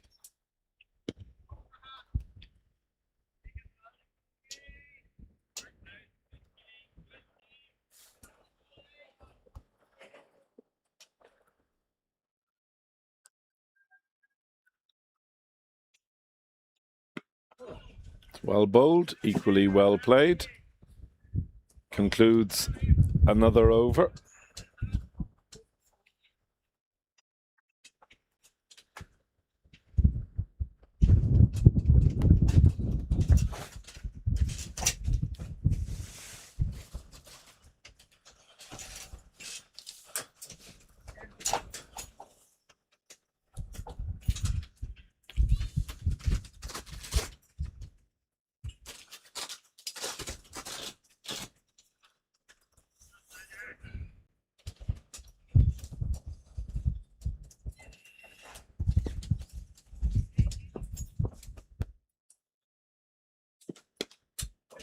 Here's the chance. Oh, literally just carries over the fielder's head.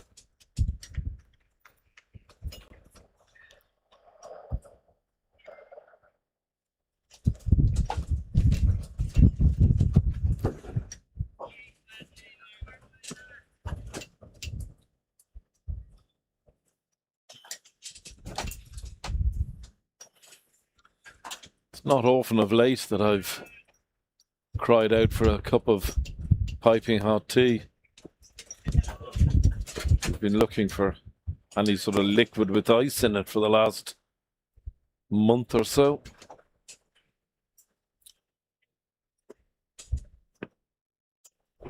Normal service is resumed.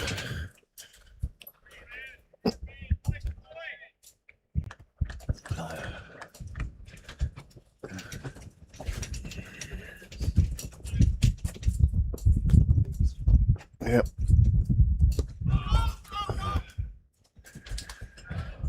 I didn't hear of any orange warning with regards to the wind today. No, but nor me. from nor here, me. I'd say, yeah.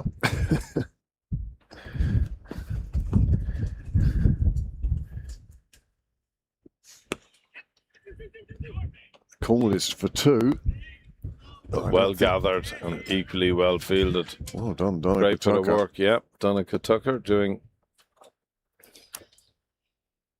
splendid work out there. Is that Addy down there in the beige shorts? The stylish one Yeah. with the shades on, no matter the weather. Yeah. Yeah, that's him.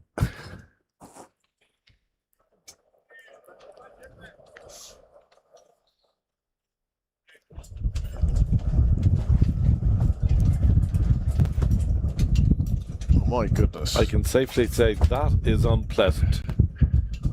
That's as miserable as we've had all summer nearly now. You'd almost want to put up the front of the gazebo as well. Yeah. How's the... What do you think, Amanda?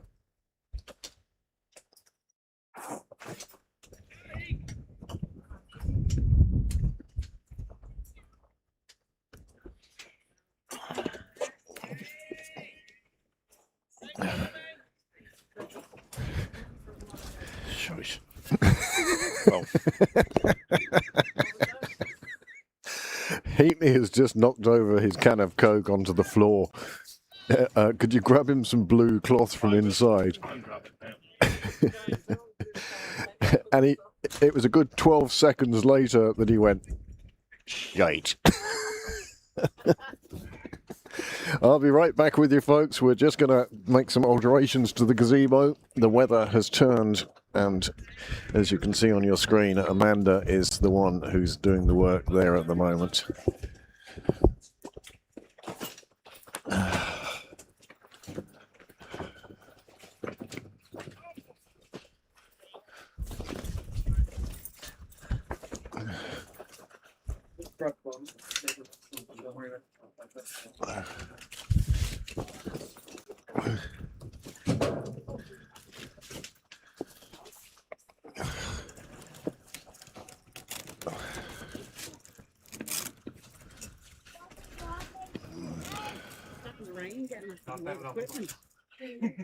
Your tea? No, my Coke. Oh, your cup. Say to Amanda? Every time it's Amanda, thank you. And they're back to playing cricket. Yeah, I mean, There is my all-time favourite man. Oh, great man. Not miserable now.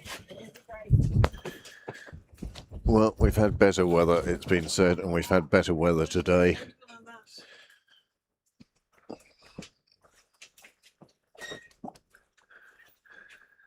moving.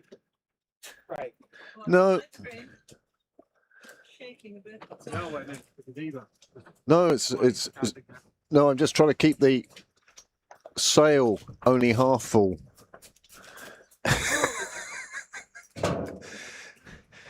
Heatley, you look like a man who's about to utter the words, "I'm just stepping outside, I may be some time." Where'd you put your boat? It's on the ground over by the site advertisements. Oh, nice. Captain Oaks in Antarctica. Oh, yes. Scott of the Antarctic and all that. It's amazing how most of the great British achievements are disasters. Not Barrett.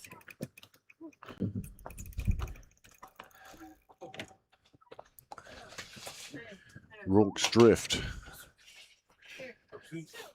Oh, yeah. Lots. Manda. Thank you. Bag. Oh, Well, you've put no. They've gone off for rain. No, it's 25 over. It's on the board. So. Ah, drinks and rain. Well timed the rain. That's the best effort for a while. We feel a bit better and a bit more secure here now in the gazebo. However, it's hardly cricketing weather right now.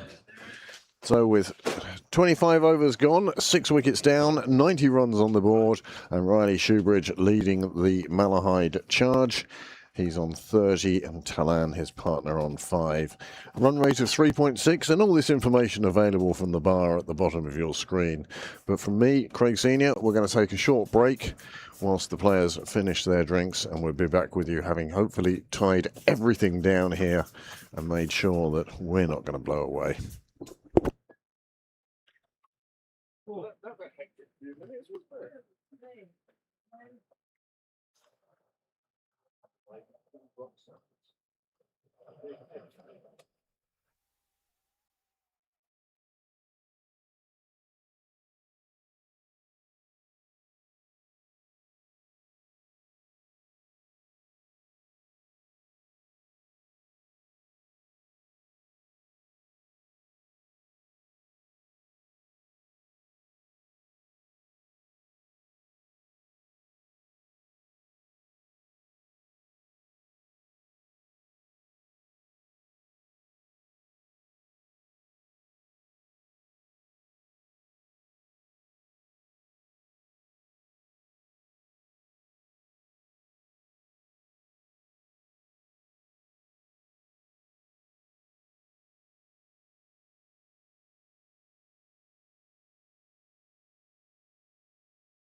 Well, drinks are done and dusted. Drinks have been served. Harry St. Ledger to continue with his excellent spell.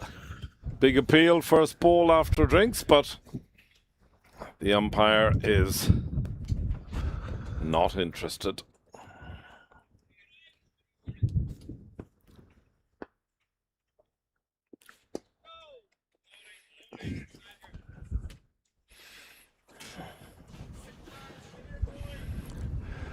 It looks like a calm, sunny day out there now. I can tell you it's not, but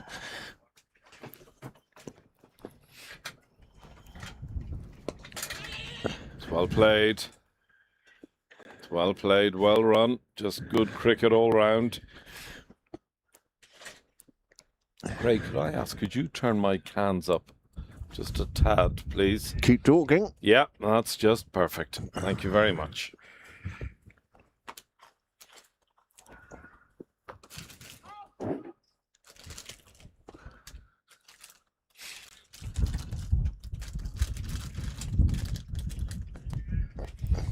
It's been a strange game so far. It has, you're right, yeah. Sort of a stop-starty sort of a game. Wickets fall, and then we yeah. lapse into this Yeah. phony war situation.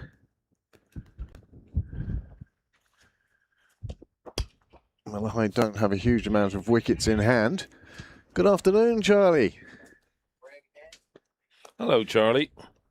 Good afternoon to you. Charlie, would you like to come in here for a minute while I go to the bathroom? Would you mind?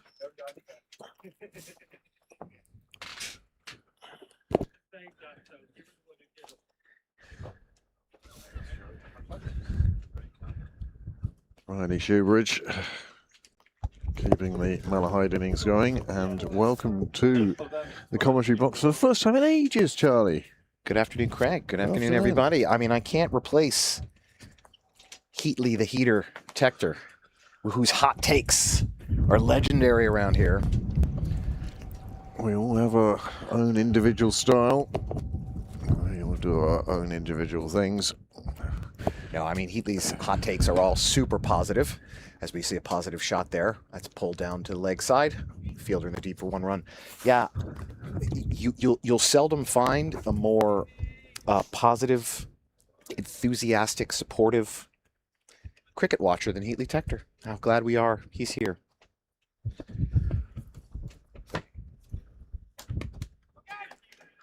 Cut away to point. Fielder's there for no run.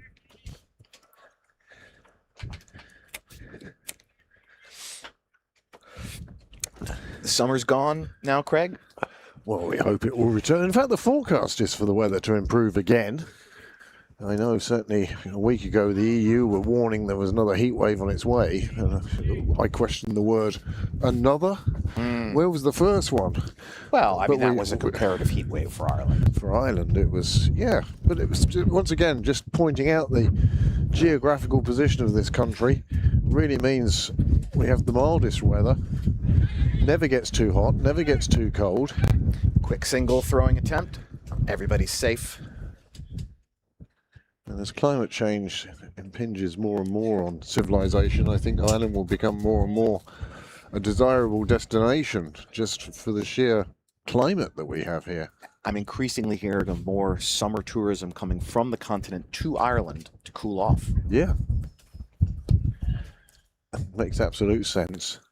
Another single taken, stroked into the offside by Shoebridge. He's looking quite assured. His upper order batsman could do well to watch how he's built this innings. 27 overs gone. So how's the world of basketball at the moment? Oh, it's all action. So there's a lot of international play in the summer, but also international training for the next season. So, some athletes never get a break. Well, the lot of a professional sports person, not as glamorous as it always seems, as they say. For every Young point. Keegan Ship back here for the start of his 6th. Oh no, this is Yep. Harry. Harry, oh, okay. We're a little bit delayed. Oh, we saw Keegan in the previous over. It is Graham Mooney in the scorebox today. You wouldn't be too amiss seeing double. They are similar enough. Oh yeah. Harry the left-hander. Oh, it takes the edge. No slip in place. And Shoebridge picks up another couple. Whoa, that was superb bowling. Really did work hard to find the edge of the bat. Found it. But then no slip in place to take the resulting catch. Yeah, so more of a radio call for anything off camera due to the from what I understand is the malfunction of one of our other cameras blocked away. Less malfunction, more beyond, as I said, beyond repair were two of the words that you can broadcast. Well, and it's a good time to remind everybody out there, if you appreciate our coverage, if you've ever heard of it, there is a donation link on the Pembroke website. Great way to show your support to Pembroke Cricket Live. This mighty club's globally unique contribution to televised cricket. You'll be hard-pressed to find a club of our size that does it the same way. That one's right back to St. Leger for no run. And there's no doubt the streaming of cricket is becoming more and more popular, but the production that Niall puts together is just immense. Yeah, so we know that our viewers and listeners appreciate it because we hear from them. So if no matter where you live in the world, you live in Ireland, you live in the UK, you live in India, remember the greatest nation on earth is donation. So don't be shy now as we pass the hat around. Do your bit to show some community-supported Pembroke Cricket Live. We may have to do kind of like a, they don't really do them here, but in America, public television and public radio, 3 or 4 times a year, they do that kind of pledge drive. We'll do one. We can have guests on, the whole thing. So that's 28 overs down. Malahide are 98 for 6. Finding their footing here to try to build with the bottom half of the order. Shoebridge on 35, but it's taken him 61 deliveries to get there. Taps his bat and waits. Pulled around a corner. Quick call for 2. Fielder is running after it. They go. There was a bit of delay running for the 2, but in the end, they get there safely. Talan reaches double figures. It's an interesting name, Shoebridge. I love names that have other words in them, and you wonder The history. At some point, was there a shoe seller who was near a bridge? That one's sharply cracked away and pulled away to the deep fielder for 1. Lovely sound off that one. It's the etymology of some of the surnames. We all know Coopers did barrels and etc. etc. But yeah, Shoebridge. Yeah, it's one of the fun things about the game of cricket. You run into such interesting names, Keegan like Ship. a whole yearbook, high school yearbook full of names. Ship's 3rd. Oh, hit hard back to him. Shoebridge rocked back on the back foot. Anybody who's ever done that shot knows how satisfying it is, but unfortunately it went straight to mid-off and couldn't take the run for it.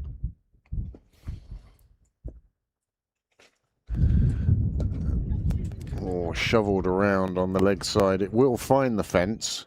Not the most convincing of shots, but it does bring up 4 runs for Shoebridge. Yeah, I agree with your assessment. More of a shovel than a sweep, but it gets the job done as Shoebridge finds the rope and finds the brown picket fence along Cyril's way. Malahide have climbed their way to 100. Plenty of time still left to score. Wickets are the issue.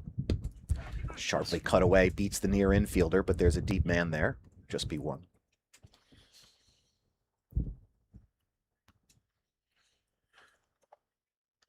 And have you played much this season yourself, Charlie? Were you playing last weekend? No. Michael Clark offered you his place last weekend, wasn't it? Yeah. 3 or 4 times. No, I offered him my place, actually. Ah, that's what it was. I knew there was an offer and a rejection. Keep asking. 3 times denied. Yeah. That'll bring an end to the 28th, 29th, 29th. excuse me. Malahide now 106 for 6.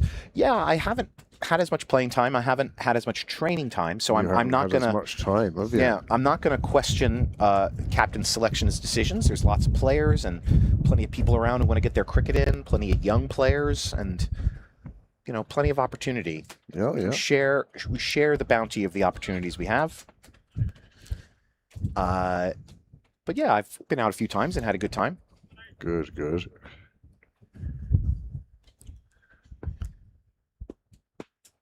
So Ledger back on. Continuing this fine spell. Yeah, St. Ledger, excuse me, attacking the wicket there. Solidly blocked by Shoebridge. That's one's fuller. Shoebridge catches it on the full, but it's right back to St. Ledger for another dot. I think he may have hit that one into... Is he stretching out a hamstring there? He certainly seems to have felt something.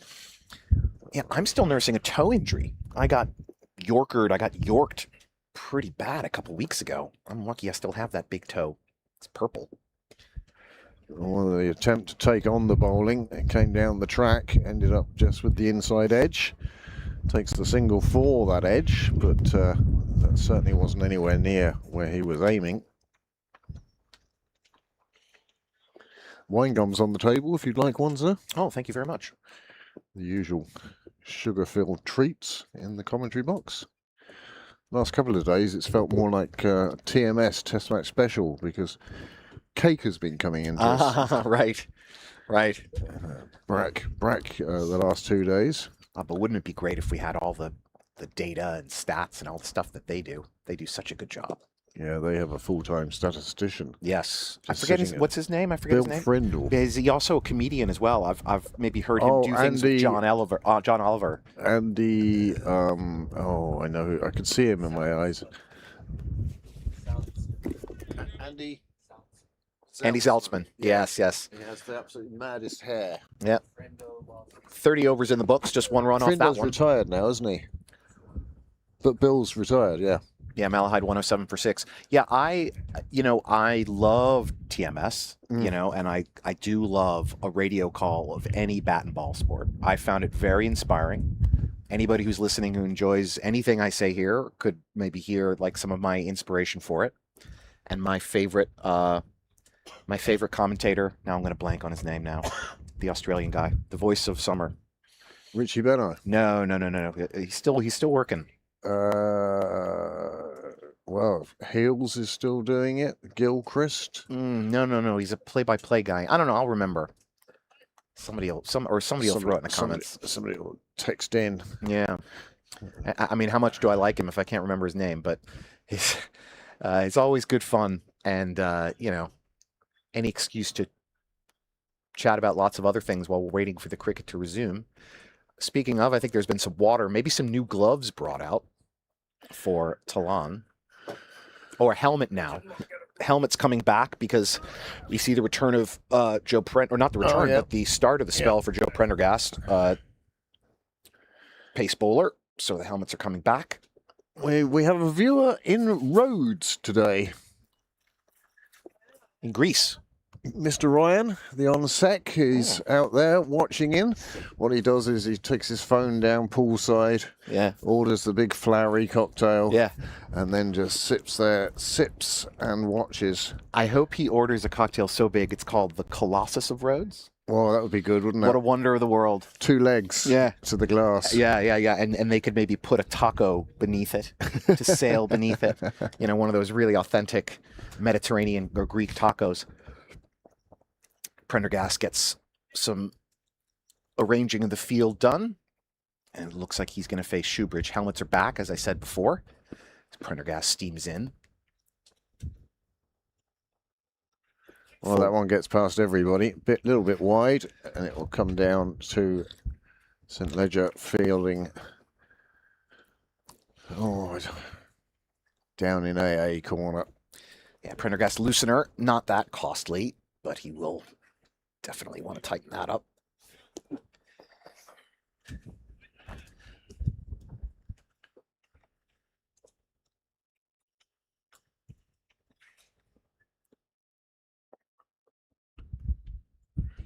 Also down the leg side, called another wide, but this time keeper Hogan is able to keep his hands to it.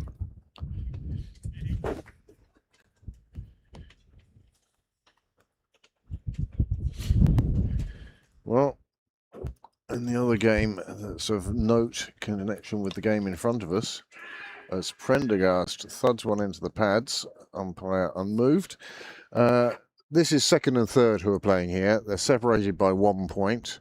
They're a couple of games behind Leinster at the top of the table. Leinster also playing today. They're in Castle Avenue, and Clontarf have reached 142 for 4 with 16 overs to go in that innings.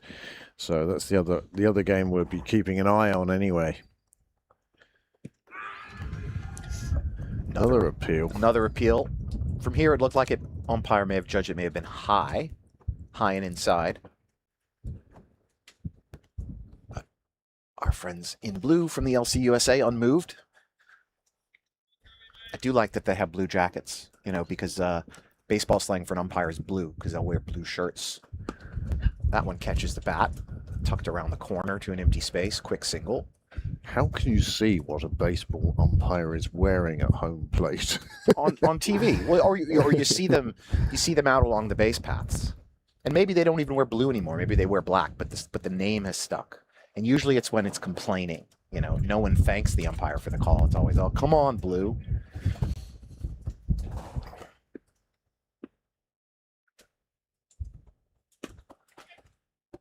Oh, that was a lovely shot, cut away, but the fielder was in the right place at the right time and gave up the body, ice hockey style, went down to one knee, caught it on the leg and then on the chest, and held him to no run. Oh. Wind picking up here. I mean, it's been blowing all day. It's a good day for kite flying, I think. Not for small children connected to kites. They'd be taken away in this wind. No, this is almost too windy for kites. There are some more threatening clouds off too. Yeah, it's Mary Poppins-esque Centre. out here is what it is. Like, I expect Julie Andrews to come flying down any minute now. Well, there's a helicopter over what I suspect is Dublin Airport at the moment. Croke Park, that would be, actually. And I wonder how long that helicopter will be allowed to stay up there with these clouds moving in. End of the over, 31 gone, 1-1-1 for 6. Mm-hmm. Is there a specific name for that? Nelson is 1-1-1. But that's not 1-1-1 for 1. It's just the runs. No, I'm grand. No, I think I'm okay.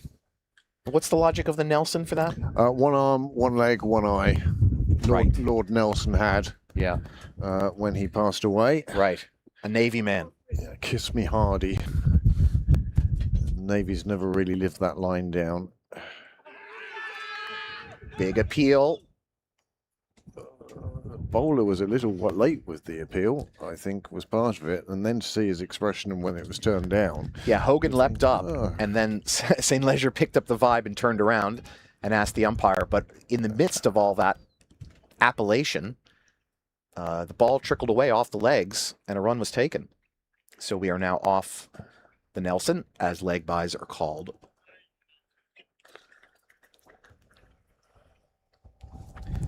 Very good day so far for St. Leger. Just an economy of 2. It's fantastic from his 8 overs. And again, he's doing it with line and length. He's putting the ball in the right spots. As you say, just 2 and over. Exactly what a captain would want. The sight screen's shuddering in the wind again, hence your pitches are too. Misfield in the deep, so 2 is called and 2 is taken. You know, I love a stingy spinner. You know, Well, I mean, a lot of times with spinners, you see that economy a bit higher, but hopefully at the cost of catching wickets. Yeah. But a spinner that is stingy, love to see that. I prefer the buying the wicket spinner of those two. You've there was a spinner for England, Richard Illingworth, and all he did was it didn't really turn it at all. He just fired it in at the stumps each time, and it's like stingy, but he wasn't really a wicket-taking threat. And I always felt that England missed a trick there. You know, if you're almost conceding something to the opposition straight away. I'm not going to get you out, so I'm not even going to try. I'm just going to try to stop you scoring runs. And that seemed to be the philosophy in those days. Of course, now we all play T20 cricket all the time. Those philosophies are dead and buried, and you very rarely see any bowlers who are stingy anymore. The end of 32, Malahide 115 for the cost of 6 wickets. So yeah, one wonders if Malahide are kind of biding their time here to try to get rid of the aforementionedly stingy St. Leger, and then maybe see who they can find next. Well, that's it, isn't it? I mean, they've 18 overs to go. St. Leger only has 1 left. So, do you see him out? He's been a threat today. I mean, he'll bowl that last over at some point. You imagine it would be the next one. I'd say. Yeah, I mean, there's no point in hanging on to one, pulling him and hanging on to one. Yeah, exactly. And this isn't a T20 that you might do in that instance.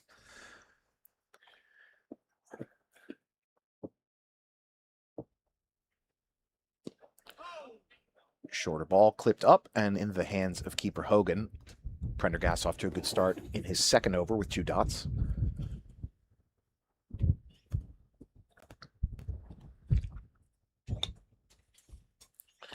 Well, Cricket Club says the projected score is 179.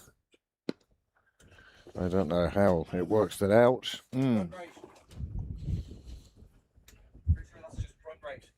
It's just a simple run rate calculation, is it? Yeah, it's not as sophisticated as WinViz or anything. No, it doesn't include wickets down or doesn't read the game enough yet. Another good ball from Prendergast. 4 dots so far in his second over. Here's See, this is what Joe is so good at: line and length. Yeah. The keeper can stand up to a bowler like Joe because you know it's going to be consistent. It's when you have a situation where you're spraying it all over the place, the bowler has to go back. The keeper has to go back. That one struck back towards bowler Prendergast. Quick skiggle is taken. And you have to imagine, too, this battery of Hogan and Prendergast, the sheer number of deliveries from one to the other must number into the thousands at this point. They'll know each other very well. Yeah, it won't be the first time Danny's been there for Joe.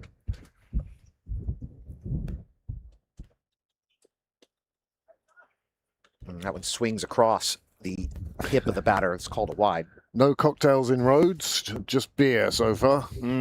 Cerveza. The Cerveza I of Rhodes. I don't know what the Greek for beer is. I'm sure that message will come through shortly. And I'm sure he knows how to order it too. End of the over for Prendergast, just the 1 run off it. 33 in the books. Malahide 116 for 6 as we wait for live scoring to catch up. Did they have that ad campaign here for Foster's? Australian for beer? No, ours was a series. Foster's was a series of Paul Hogan adverts. Yes. I remember the guy fishing off the end of the pier brings up a good 10-pounder. Yeah. Do you mind if I borrow your bait, mate? Yeah. And that was hugely successful. But of course, the whole Crocodile Dundee thing came out of an advert as well. Yeah. It was the Australian Tourist Board asked Hogan to put together something, and the film grew out of that. Wow. Come and see the real Australia sort of stuff. This is indeed the beginning of St. Leger's final over. His first delivery is struck solidly for a single to mid-off. Yeah, you know, I mean, the campaign in the U.S. was the same. You know, it was like, you know, but all building off that kind of Crocodile Dundee phenomenon. That was on last night. Was it really? Yeah, Amanda. Oh, he's put it down. Oh, Ryan there. Just his left hand went down and out, but couldn't hang on. Yeah, it was a hot shot right to his hands, but he had a chance. Amanda wouldn't let me watch it for the 78th time for some reason. Well, I think I read somewhere where the cost of putting that film together versus what it grossed made it one of the most successful films of all. It was an incredible phenomenon. Just captured Oh, this one edge past the keeper again. That's the second time we've seen St. Ledger find the edge, no slip in place, and 4 runs the result. Pat Carthy signalling away, and the score moves on to 122. Yeah. But you're talking it was Crocodile Dundee 1, not 2. Oh yeah, One. So the one Just- where he's in the bar in New York when he throws the knife through the guy's mohawk. no, that's 2. Is that 2? That's 2. Oh, okay. You have to think about it. The only knife I remember one was when he put it through the head of the croc. Yeah, The croc grabbed her by her handbag. We always jumped out of our seat when we first. one was the one where they start in Australia Yes. and go to America. Yeah, they go to New York. 2 was they were in New York and then they go to Australia. No, I don't And think they go that's- to Australia in 2. He takes down like a drug dealing kind of gang. Yeah, but he says, you can't keep her safe, but I know I can. Yeah. And he takes her off to Australia and takes her to Mick's place, the gold mine. Today, Mick. Yeah, that Yeah. one's blocked away. Correct. And that'll be the end of the over and the end of St. Ledger's spell. It's almost sad how much I... To tell me who was the actress? I forgot her. Linda Kozlowski. They were later married, and then I think separated No, thereafter. no, they're still Are together. they still together? They are still Oh, wow. together. As love lovely. stories go, it's actually quite a nice one. Yeah. Everyone's sympathy was with Hogan's wife, you know, who'd stood by him since school and all the tough times when he was painting the Sydney Harbour Bridge and all this sort of thing, made it big, and then makes his film and falls in love with his co-star. I mean, you can't blame him, but it was very unfortunate for her. But I believe that it wasn't. Another wide down the leg side for Prendergast. Look, they were young enough to start again. Says me sitting here in the sniper's byline.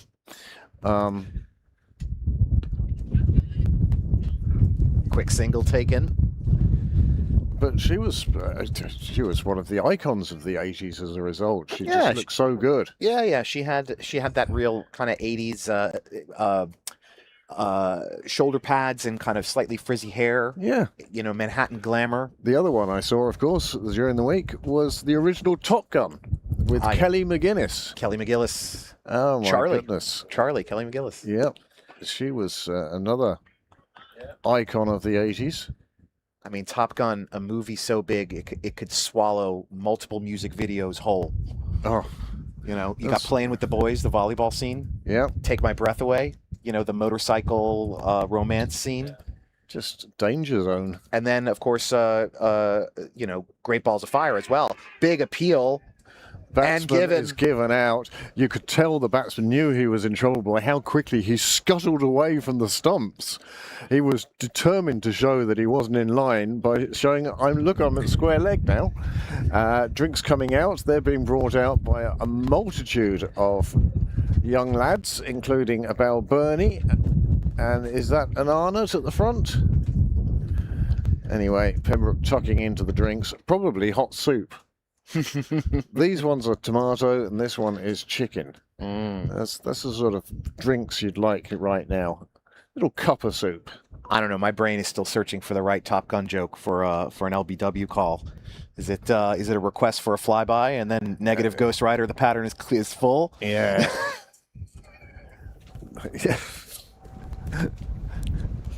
Either way, that's the 7th wicket down. It's amazing, Charlie. We were born on different sides of the world and everything else, and our tastes in music, and it's the same with James as well.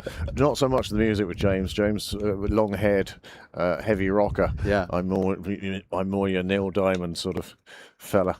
But yes, being able to quote movies, and we've all seen the same movies, and we all have the same taste in those. Driving in today, I heard Song Blue. I love the fact that Red Wine was one of his. Yeah. Before UB40. Yeah, what and a the legend. And the Monkees Yeah. used Neil Diamond and Carole King songs. Yeah. So after the wicket, Prendergast resumes. The new batter is Fitzgerald, who's greeted with a wide down leg side. Yeah, so Joe's missed a couple times, 4 or 5 times, trending down that leg side. That's the way he Wonder if- bowls. is that though. He's not- wind? No, the wind isn't necessarily doing that. No, is it? it's the wind's going the other way Yeah. for him. No, what it is Joe's always bringing it back into the right-hander like that. And if you start on middle, it's going to go down the leg side. Yeah. He needs to start on a fourth stump or an off stump and bringing it back in and cramping the batsman. What you don't want is the batsman to think, I can just put that away down the leg side. I don't know. Is it a Prendergast wrist trait? I've seen other Prendergasts bowled the same way. They all came from With the same coach. With the didn't in-swing. They all came from the same coach. Well, Which that is one funny. catches an edge and it's running down. Fielder goes, tries to make the stop, but isn't able to. That's going to dribble away. I mean, I wouldn't even call that an inside edge. I'd call that an inside top edge. It almost like it hit that upper left corner of the bat and ran away. So Fitzgerald's off the mark. Maybe not the best of shots that he wanted, but it all counts. Shoulder of the bat, and that flew away. Yeah, that upper left shoulder. You talk about the Prendergast bowling, of course. Peter never bowled. Mm. Didn't bowl in Leinster cricket. Opening batsman, which I always thought. My dad was the same. Didn't really bowl, but opening batsman. And I always thought, well, if you go out to open and you're out first ball, that's your day done. Yeah. Wow. No, I have to learn how to bowl. I have to learn how to keep. I have to learn how to bat. I still have to learn how to bat. But you know what I mean? As a kid, you want to be involved all the time, no matter what's happening. Whereas I never understood these people who, I'm just the opener. 35 in the books here. Malahide 131 for 7. Yeah, I can relate to that because, I've been asked to open a few times. Maybe someone might question the judgment of a captain for doing so.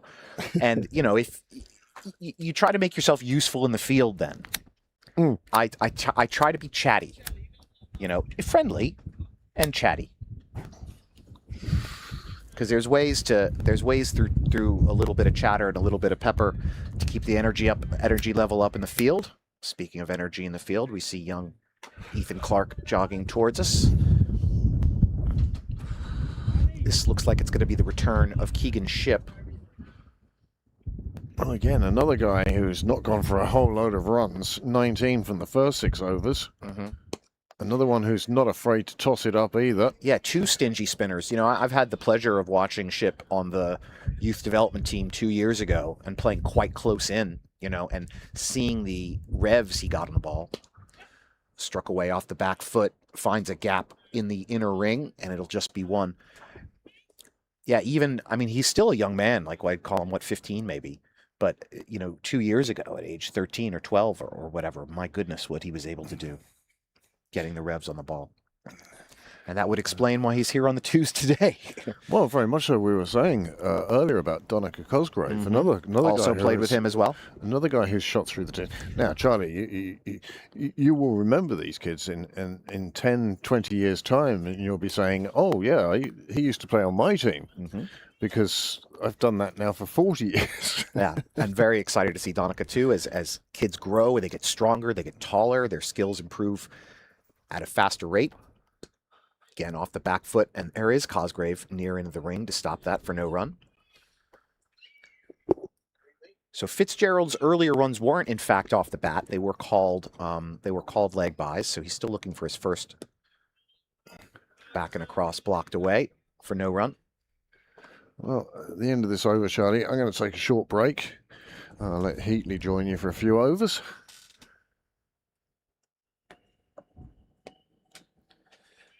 Shipp continues to attack the wickets, blocked away. That'll bring the end to his over. Just 1 run off it.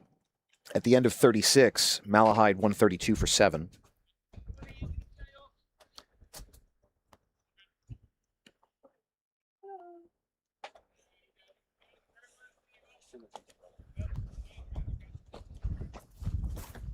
So in this transition between overs, we welcome back Heatley Tector. Good afternoon, Heatley. Thanks, Charlie, and a very good afternoon to you. Nice to chat with you again. I always love my chats with you. All well in your world, I hope? All is good. All is good. I'm so excited hearing about the wonderful exploits of your daughter. How exciting for you all. Thrilling. And well done. Well done to you all. It's a team effort. Anytime anyone achieves anything of that nature, there's a lot goes on behind the scenes, and there's a lot of pushing and digging and pulling and driving and waiting and Heatley, no one I know would know better than you, and I appreciate your support. yeah. Prendergast continues this over. Starts with 1 dot. That one's kind of shaved away, very fine, but no run taken. So after a slightly loose first over, Prendergast has absolutely done the tighten up, and the stinginess of these Pembroke bowlers continues, both the spinners and the pacers. It's well taken, but it's signal wide by the umpire. We're into the 37th over. Malahide made a really good comeback, mainly thanks to the excellence of Riley Shoebridge, who has been terrific from the moment he came in. Oh, it's well fielded. Very well fielded. It was a very smart shot from Shoebridge. Yeah, what he lovely did, shot. but unfortunately, he was just kind of robbed by a lovely rolling fielding performance from Phil Blackley there. Terrific stop, diving to his left.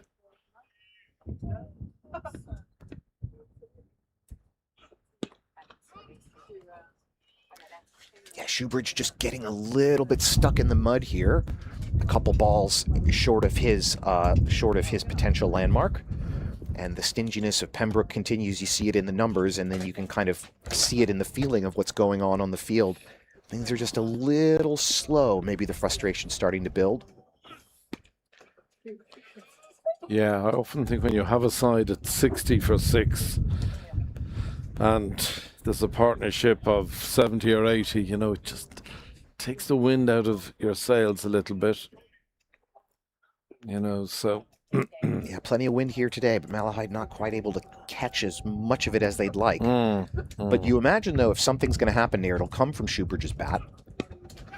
That's well struck. That's past the inner ring, and that is going to roll a long way, and that is going to bring up Shoebridge's landmark. He hits 52. He gets his 50, and he waves his bat to his teammates. Fantastic job for him today. Yeah, he's been terrific right from the off, Charlie. He's, you know, he dug in when others were perhaps being a little bit reckless. He was fantastic. Yeah, and you need that. You know, the foundations of any innings is typically built on, you know, 1 or 2 or 3 strong performances, and then it'll kind of come down to who else around that foundation can contribute. And, you know, that's what Malahide will be looking for here in these final 23 overs. Sorry, excuse me, 13. Ship returns. That's in the air. Chance. Oh, and it's spilt. Oh. Yeah, that was a loopy ball into space. The fielder ran forward, but it was one of those ones where, you know, as you're running, you'd have to take that catch. I think he'll be regretting that. That really should have been taken, Yeah, Charlie. it was a catchable ball, but it didn't stay in the hand. Very. Big break for Malahide as Shoebridge survives that near miss. Fitzgerald gets bat on ball that time, finally rocks back and gets a solid shot to get him off the mark.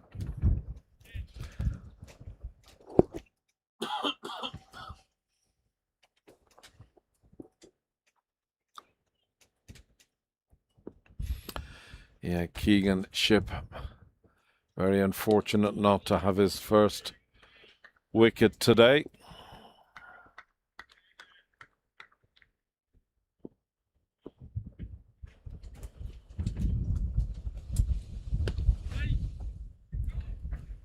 Good fielding there, close in, as Fitzgerald takes a step to catch it at the pitch of the ball. But the fielding's been sharp for Pembroke. The ground fielding's been looking good. Yeah, very good. Yeah, very good. More good ground fielding there. Donica Crossgrave covering a lot of ground. Field adjusts here because Shoebridge comes back on strike. You see the fielders kind of dropping back an extra 5 to 10 meters for him.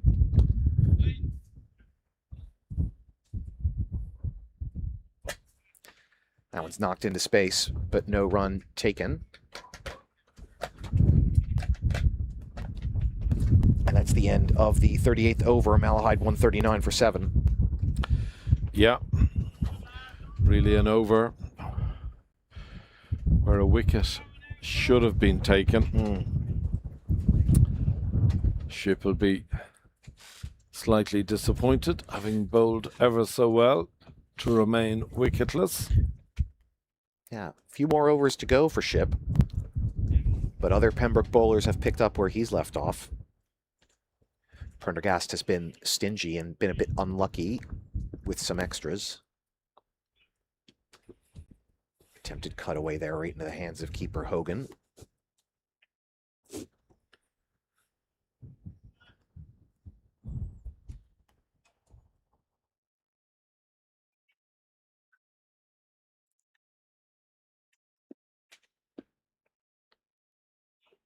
Short, hit hard, but straight into the hands of the fielder.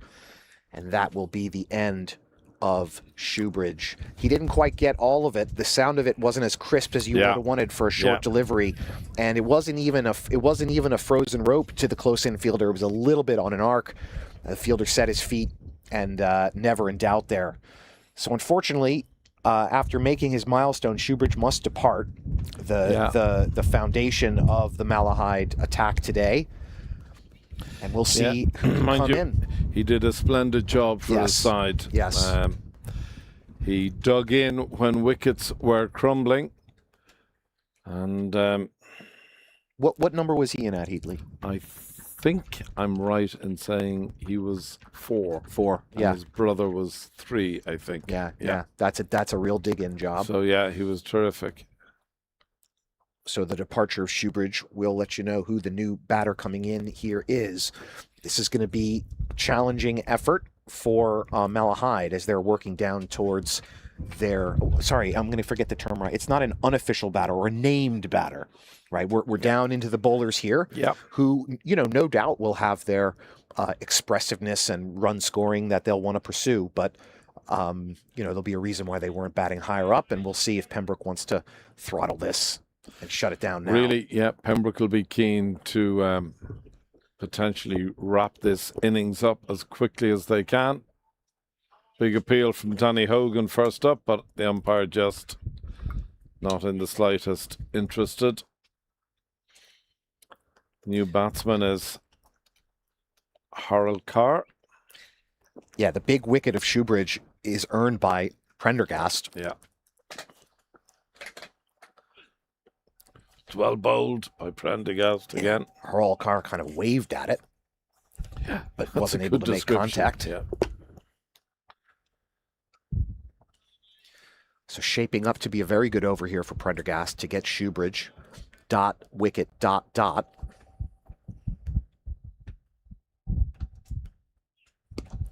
There's another dot. Blocked away by Harolkar. Harolkar, let's go with that. We do our best here. Harolkar, I think. Yeah, we do our very best with the many names from around the world that we get here at Leinster Cricket. Absolutely. Slower delivery, just cut down to third man. And Harolkar spoils the wicket maiden for Prendergast, who emerges with the wicket in just one run. Is that why you tell me to shut up? Don't spoil the no hitter. Yeah.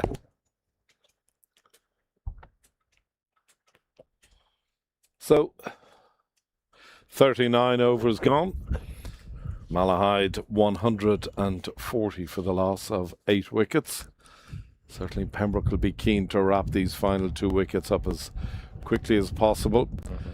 And no doubt they'll have a sort of target of, let's see if we can get them out before they reach 150.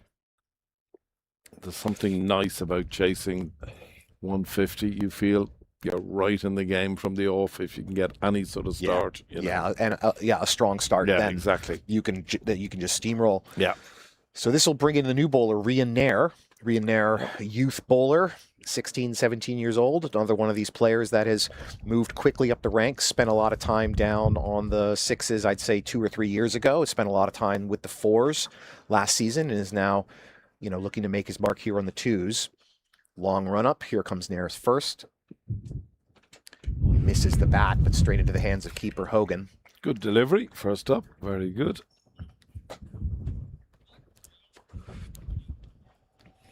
My chair's a dodgy back, Charlie. I know. I see you struggling with it, but I didn't want to call it out. Clipping, it's Yeah. declipping itself. I'll switch with you if you want. Not. I'm very comfy here, thank you.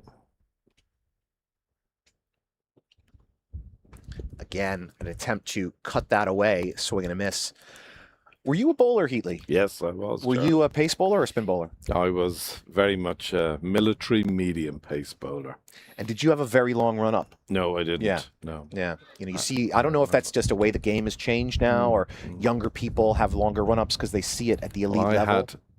I had 11 paces. That was mine, so don't think that was long. The cut works there. Quite fine and soft and gentle. Soft hands, as they'd say. Yeah, Quick lovely single shot. taken, and Hurl-a-Car's off the mark. That's a real bowler shot right there. When you come in and face pace bowling immediately, get yourself something going. Yeah. That'll bring Fitzgerald on. These two new batters are in. Not a lot of runs between them. Seen a few balls. Malahide's going to have to start building runs quickly. And Fitzgerald with a swing that was very much like Hurl-a-Car's first two. His first time seeing there. A little bit of width on offer, but isn't able to catch up to it with the bat.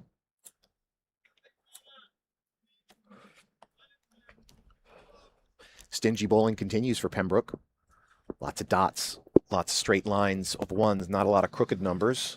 Yeah, it's been very tight and very good. Slower ball fools Fitzgerald that time. I'd like to see Nair now attack the stumps a little more.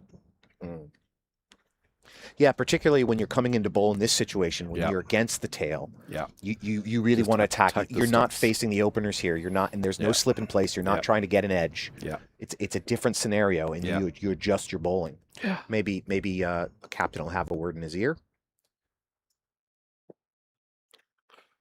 That one catches an edge, loops past Hogan, fielder in the deep to stop it from going to the boundary for just one. So that'll bring an end to Nair's first. 2 runs off it. After 40, Malahide are 141 for 8. And in these final 10 overs, we'll be looking to see just what they can add to this total. It hasn't been the greatest of starts for them, but there's still time left to see what they can do. Yeah, I mean, there's 10 overs. I think if I were the Malahide captain, I'd be saying to the guys, just bat as long and as deep as you can. Yeah, likely won't see a lot of risk taking here. I think that would be the advice that will be given. You never know, get to the 49th, 50th over. 20 runs could come from those 2 overs. Prendergast returns for his 6th. First ball is slower and right at the stumps, blocked away.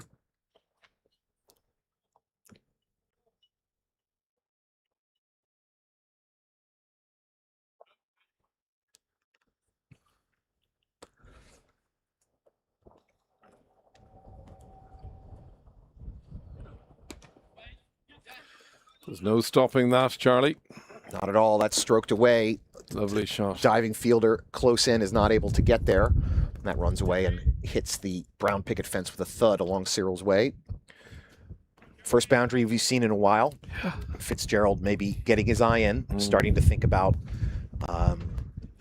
trying to accumulate some more runs here. These are all valuable runs. And he runs at the tail. And there's another 4, I would think. Yep. Yeah, that one's past Hogan and called a wide. 4 wides. Yep. So this is the biggest over we've seen from Malahide in a while. On the Manhattan, it'll pop out, and still 4 more deliveries to come in it. Absolutely. Joe will be thinking, now's the time to tighten up. Better ball. That's stroked straight to the close infielder for no run.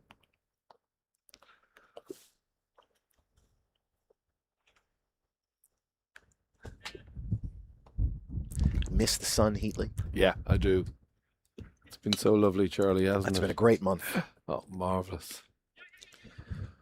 Nicely played. Just dabbed down to 3rd for another single. Yeah, real textbook 3rd daub. Yep. Lovely dab.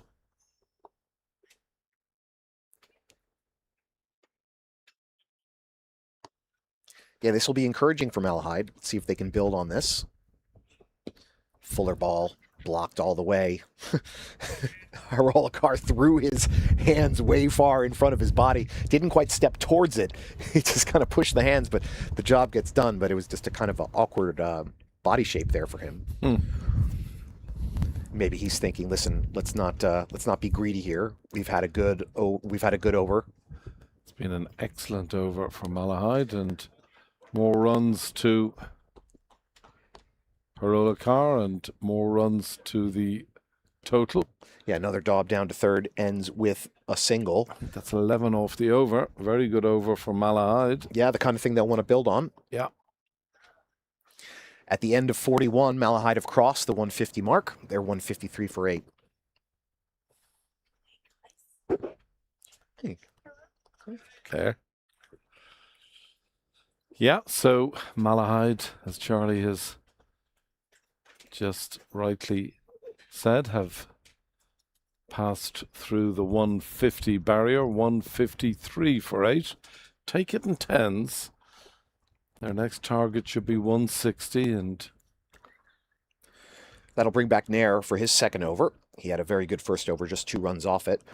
But like you said before, you know, he's bringing some more pace, but he's on that 5th or 6th stump line, and you're looking for him to attack the wicket more because they will catch up with it eventually. It's almost like he heard your advice. He attacked third stump there. That's blocked away. So yeah, maybe we'll see more of that from Nair.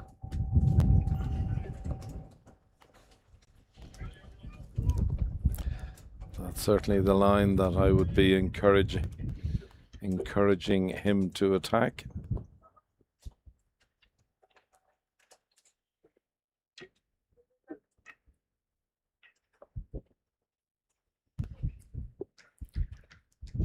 That one's through the hands of Hogan, who's standing up still. And it catches a funny bounce. He's not able to stop it. It'll be a quick single on a bye.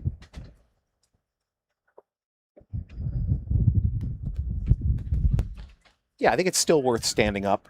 Even if the bowler is a little bit faster and you don't have quite as much experience with him. Certainly for somebody with, you know, Hogan's hands.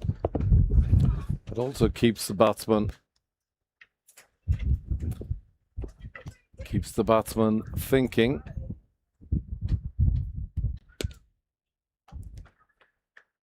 Lovely sound off the bat there, but to the close infielder for no run. Yeah, I mean, as a batter, that's that's one of the first things you look for is you put your head on a swivel and you look to see where the fielders are. Particularly where the keeper is. If the keeper's back, you can afford to go down the wicket and throw your hands at it a little bit. In comes Nair. It's an inside cut, but it doesn't threaten the stumps. It'll just be no run. Did you ever keep wicket, Heatley? Never. Never. You? I've tried it a couple times. A few years ago. Unfortunately, I think my first time ever keeping wicket in a game was to the young Murray twins. So I had my work cut out for me. Should have started with some military medium. Yeah.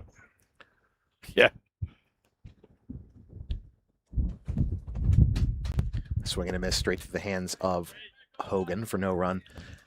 Another good over shaping up for Nair. It's been a very economical spell thus far from Nair. Just going for 3 runs off 11 deliveries to date.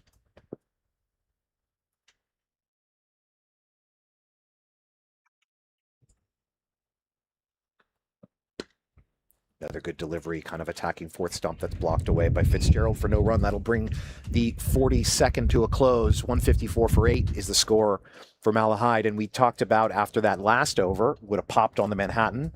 And this over, just low-rise, single-family units, just 2 runs, or just 1 run off it. So Pembroke, even when they do have a costly over, are able to come back and respond.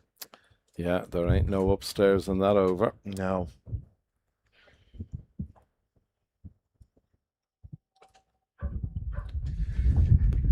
And looks like this is going to be the return of Dan Murray, judging from the upper body shoulder silhouette. You can see that from 100 meters off. Yeah, it sure is.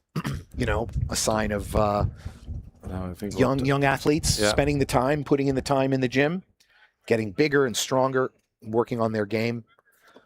I think what Dan needs now is a couple of quick deliveries right up in the block hole. Yeah, you think a top order strike bowler like Murray is going to be salivating at the opportunity to bowl to the lower order. And this is his final over. He starts with a slower ball. That's blocked away, no run taken.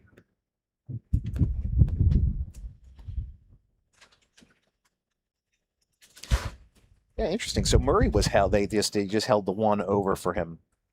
Yeah. Interesting. They didn't kind of finish him out.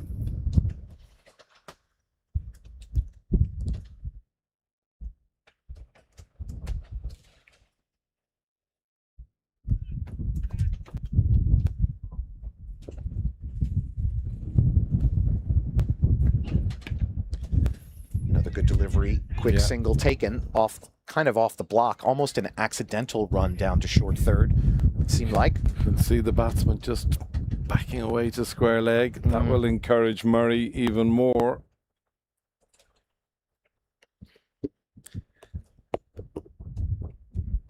So this will bring up Fitzgerald to face Murray for the first time today. Would have seen him earlier from the bench.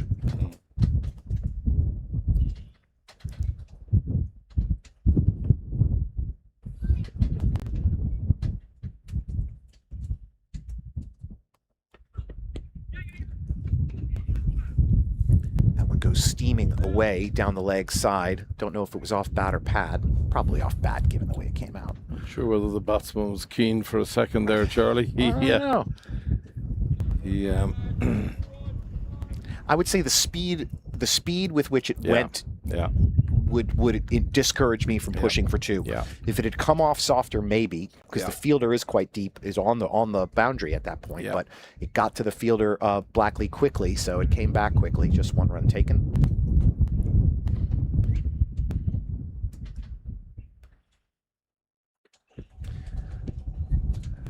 A short ball, a bouncer there taken by Murray.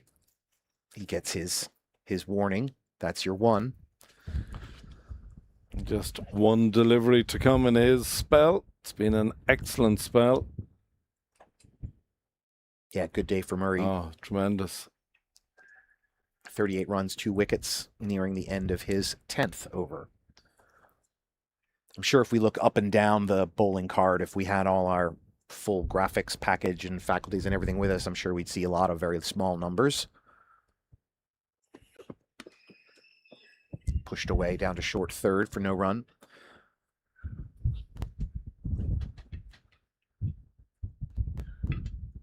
Again, lots of dots. You know, this scorebook today is going to look like a Seurat painting. Yeah. Yeah. Just testament to the accuracy and skill of the Pembroke bowling today. But that's the interesting thing about the second innings. If one team can do it, the other team can too. Oh, absolutely. And Pembroke will have their work cut out for them. And with every run that Malahide get in excess of 150, it'll just make the task a little more Bit of a tumble from the batter there, taking the quick single at the end. I wonder if the bat dug in. Yeah, if he was reaching. I think. Yeah, that's and what kind of happened, tumbled over it. But a bit of lovely sportsmanship from keeper Hogan there. Hands the batter the bat. Everybody's safe in the game and seems physically safe as well, which is what we like to see. So Murray's spell comes to an end. He finishes 39 runs and 2 wickets. Good day out for him. At the end of 43, Malahide are 157 for 8. Splendid figures. Well bowled, Dan Murray.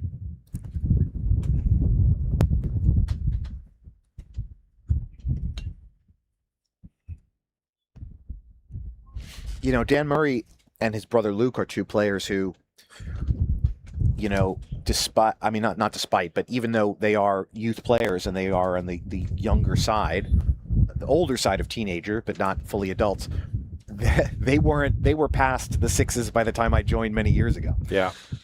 Rian Nair comes in, big swing, but it goes down the leg side. Maybe not what was intended, but it'll be a quick single. So maybe there was a bit of chat amongst the, as you see that big swing get practiced again there. Yeah. So yeah, a bit of a chat between the Malahide batters. Now's the time to start to pile something on here at the end. You'd think they'd be targeting 200. Well, certainly if they bat the overs, they'll get very close to 200. Yeah, 180 at least. Yeah. Cutaway that's in the air, caught the top of edge, but the fielder's pretty deep, and it'll be a quick single. Yeah, 180 you'll think if you bat the overs, of course. But then, you'll want to set yourself, your stretch goal of 200, and then maybe push a little bit, get into the 210s maybe, 220. 225 would be a big ask from here, I think. Blocked away for one, and again that block, that kind of Olay, Toreador kind of block, the body away, but the bat forward. That's the kind of block I would do. It's the block of a bowler who's batting, and that's okay. It does the job. But if you're nair, that's a good sign to keep attacking. Miss one of them, and potentially you triple the size of your block hole at that point. Yeah.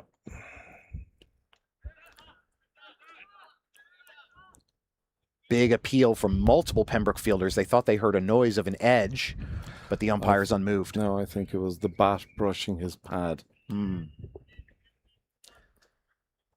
Yeah. Didn't have a woody sound to it. To be a cricket player, I say you need to be half meteorologist, half agricultural scientist, add half audiologist to it as well to determine the subtlety variations of different things the ball can touch. That one's no doubt well struck, but it's right into the hands of Blackley, who does a good job of stopping it, fielding it, and one. It was hard hit, kind of ate him up a little bit, but he kept his eye on it and didn't let it past him. Nobody passed him, and with this very dry outfield, it probably would have gone all the way. So 3 runs saved there. I think it's safe to say once it beats the infielder, gone. It is gone. Good night, Irene. Thank you for the dance.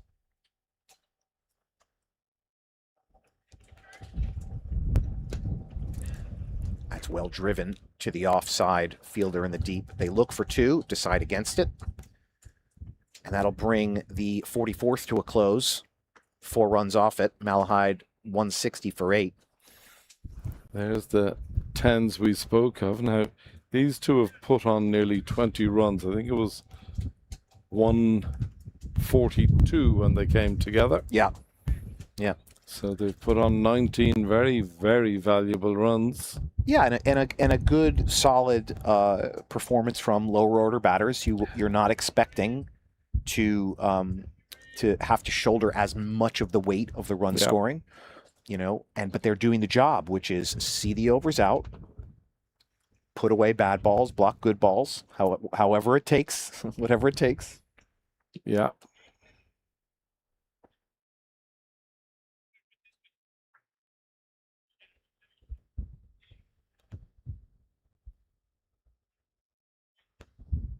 Now, this looks like Ship again, but he's changed ends now, I think. No, was he from the St. John Road end before? Was initially, and now he's on the Nursery Road But I end. do believe he has bowled our end as well. Yeah. But he's back to where he originally. Yeah. It's well bowled. Dug out the very yeah. toe of the bat. Great length there from Ship to start off. Lovely flight, probably dancing in the wind. Tempting the batsman. Shorter, cut away to the same location. There's a bit of a bobble in the field. Quick run taken. Should have been a dot, but unfortunately, bit of a flub by the fielder there.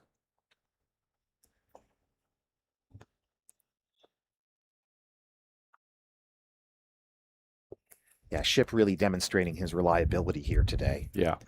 And that's really good for captains and selectors to see. He has bowled beautifully. He's into his 9th over. Reverse paddle is straight into the hands of the fielder. Quick run taken, and they'll take it. But it wasn't quite I don't even know what you call that. It wasn't a reverse sweep because he didn't quite get low enough, but it was a interesting little bit of innovation there. Yeah, Ship is a mature young man. You know, even 2 years ago when he would have been 13, he had good presence of mind and focus. Let's cut away to third for no run. Oh, again, dribbles through the hands of the fielder, an unnecessary dot. Maybe there was a little bit of, you know, you get that little extra English on it, that little bit of spin when you're playing that position, but you have to be mindful. Now we see a change in the field, maybe to put a more experienced pair of hands there to not let those little extra runs dribble through.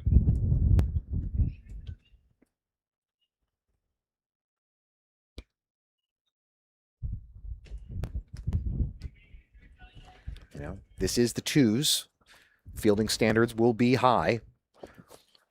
And Pembroke are looking to save as many runs as they can. A little bit of kind of paddly wave at that one with no result. For those of you who are joining us, you may well be aware, I'm sure you are, the All-Ireland Senior Football Final between Kerry and Mayo is underway.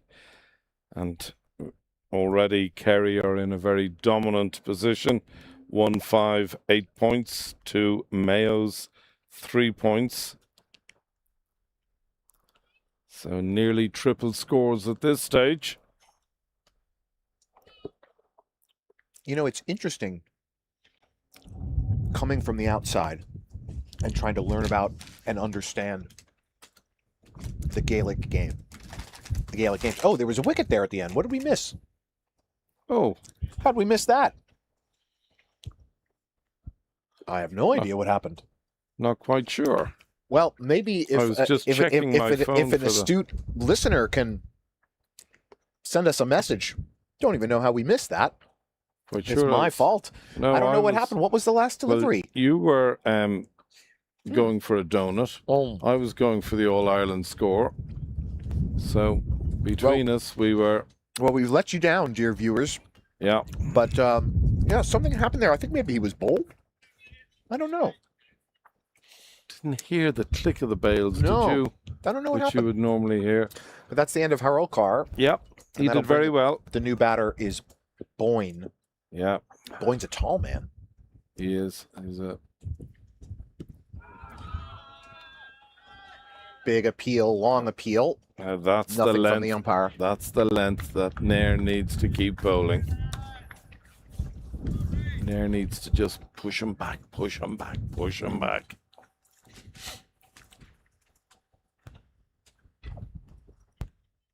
Yeah, maybe it was a caught behind. Maybe that's why I missed it. Yeah, well, we'll check it out now. Yeah, I'll you tell you rewind and we'll tell I everybody. will tell you now Thank in you. 1 second. You're welcome. Off the bat of Fitzgerald.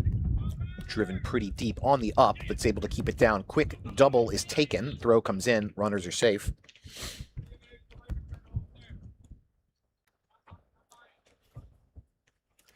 Wonder how much Boyne was involved in that call. But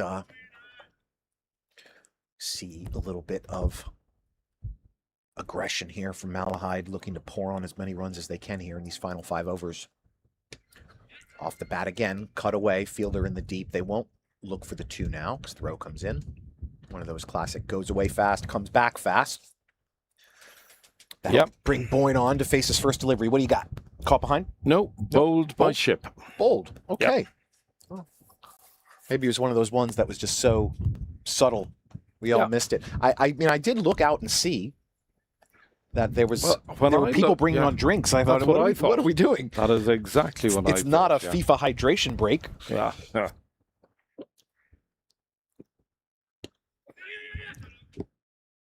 Boyne, the left-hander, Nair comes around to him.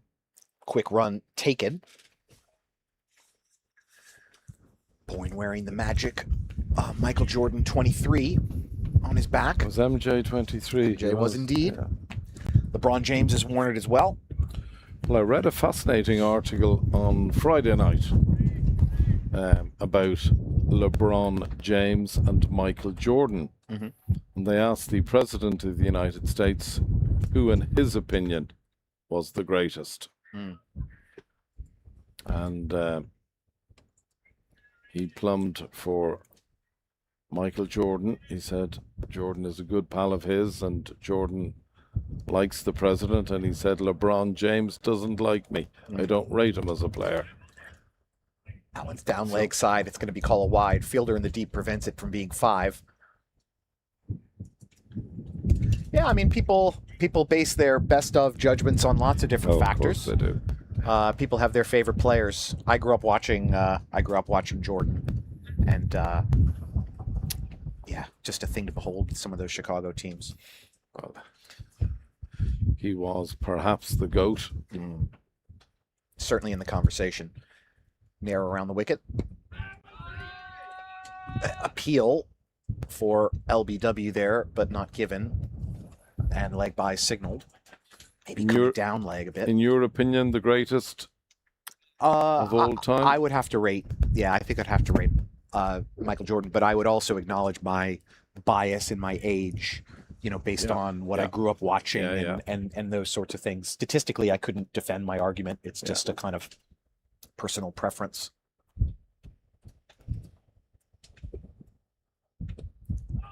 That's through Fitzgerald to end the over with a dot. So a good number of runs from that one. I think it was 7, helped by extras. And 4 overs to go. Malahide now gone through the 170 barrier. Yeah, so we talked about that 180 and then what? Right. And helped by a few wides and a leg by there. But that'll bring back Ship for his final over.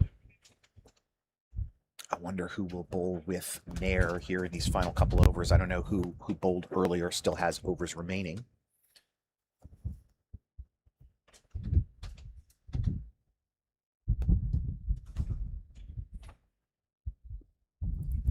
I don't know whether Donica Cosgrave has any overs left. Boyne strokes that one to the offside. Quick call done. A better throw would have been an easy run out for Hogan. Simple run out. But the throw was high. Hogan leapt up but couldn't keep it in his glove. Even with that throw, if it had been 2 millimeters lower and Hogan had brought it to glove, he would have had plenty of time to come down and take the bails. As we look here at the bowling card, stingy numbers. Everybody below 4 except for Prendergast, and his is a very respectable 4.5. Yeah.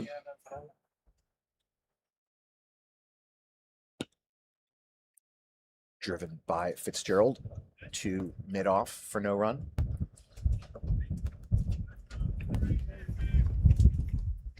Wind still whipping around here.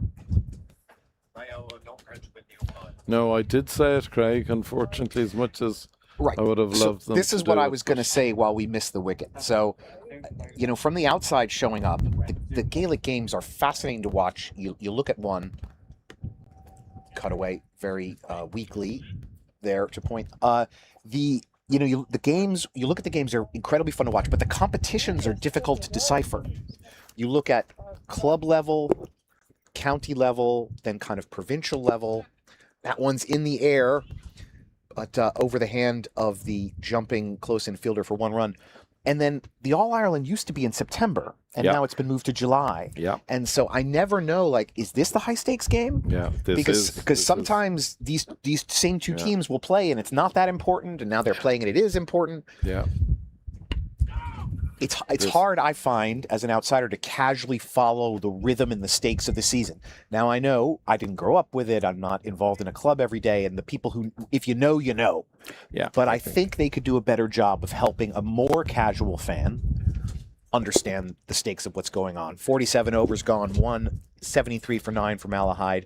Let's see what they can squeeze out. Is there any blood from this stone that they can pull out? What can they get above 180? I remember when number 10 came to the wicket, the score was 142 for 8. Now 173 for 9. It's been a very, very valuable 30 runs.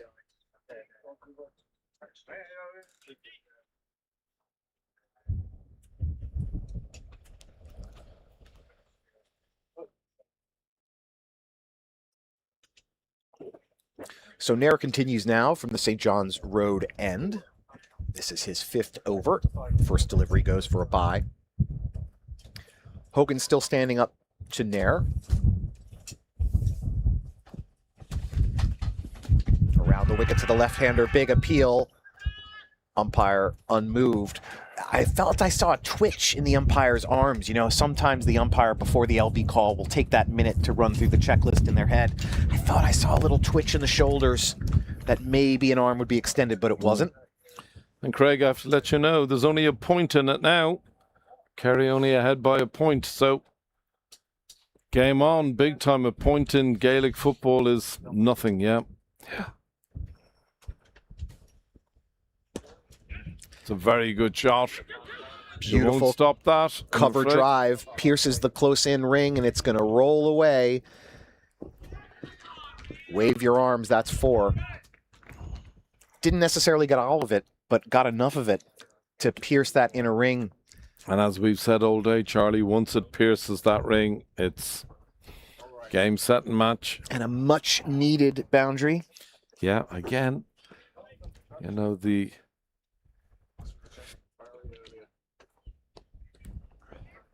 Yeah, all these runs, you never know which one will end up being important. 142 for 8 to being 179 for 9 with a couple of overs. Yeah, quick single for Boyne here. He's striking at a rate of 100. So you might guess from his size and athleticism that he can do something with the willow, and indeed he is, and supporting Fitzgerald, who's been out there for quite a while. But now Boyne looks like the one who wants to be very positive.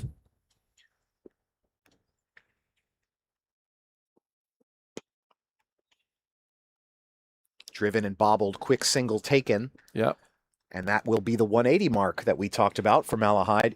You know, you have to say this is a really terrific job They have been by the fantastic. tail of Malahide. They have been fantastic. You know, if you were the captain and you look at that situation with the number of wickets down and the tail coming in, you would have bitten my hand off for this result. This is exactly what you're looking for Malahide them. will go into the innings break with all the momentum, in my opinion, because they potentially are going to bat the overs, which, having been 60 for 6, you would have said, wow, I don't see that happening. Yeah. But that concludes the 48th over, and Malahide are now 181 for 9. And that's a really good point, Heatley. I'm glad you made it. That if you were to just look at the raw score and see 181 for 9, you're not getting the full story. No, absolutely. Which is this is 181 for 9 after being 60 for 6. Yeah. And so you can start to understand and the credit that should go to that lower middle and lower order for really doing the job to get Malahide to as defensible a total as they can. Absolutely. 2 overs to go. McDara Cosgrave will be the new bowler.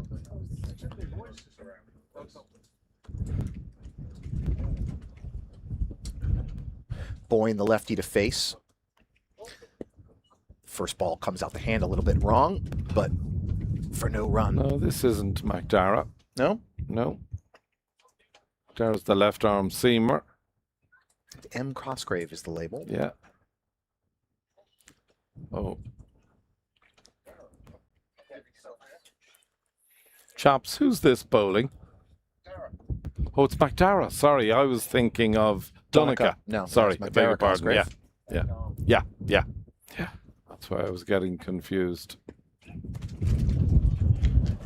It's tapped away for 1.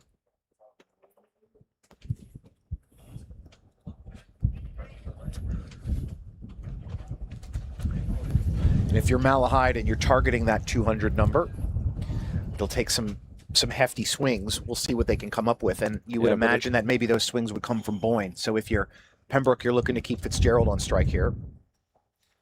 That one's short, and it hits the wicket. I'm not sure whether that was a no ball. I thought it was a double bouncer, but no. No, that'll be the end of the Malahide innings. So that concludes the Malahide innings. Second bounce was after the bobbing crease. Okay. Yeah.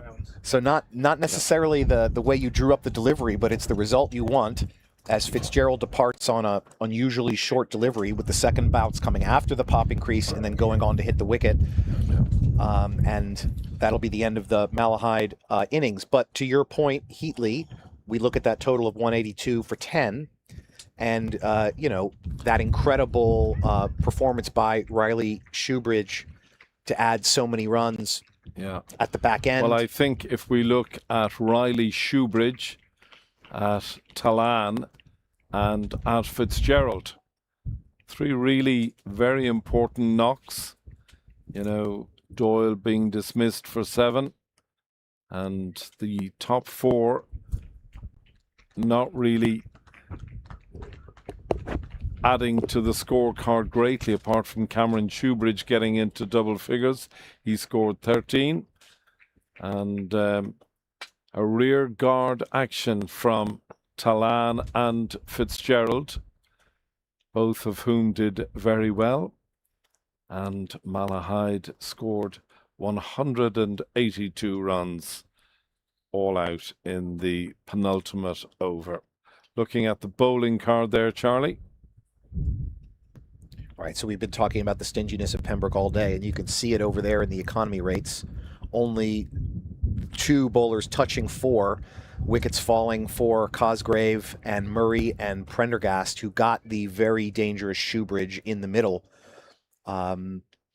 So that economy rate tells the story of this low total. I have to pay compliments to the 2 spinners. St. Ledger, his 10 overs 1 for 25, and Keegan Chip, his 10 overs 1 for 27.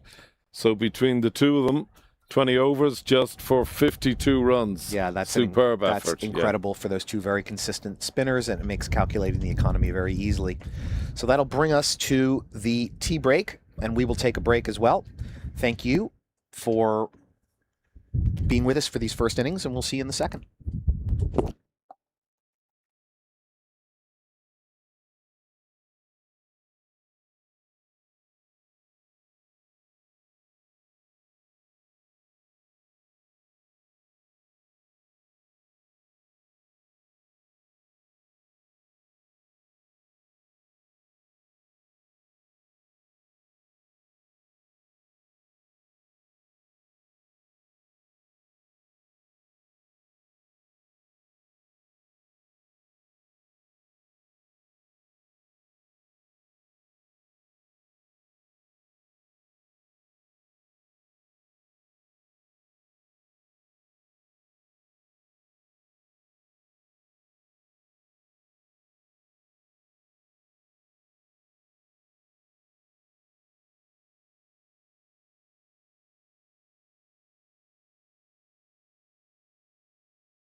Welcome back to Sydney Parade. Here for the second innings of this Premiership.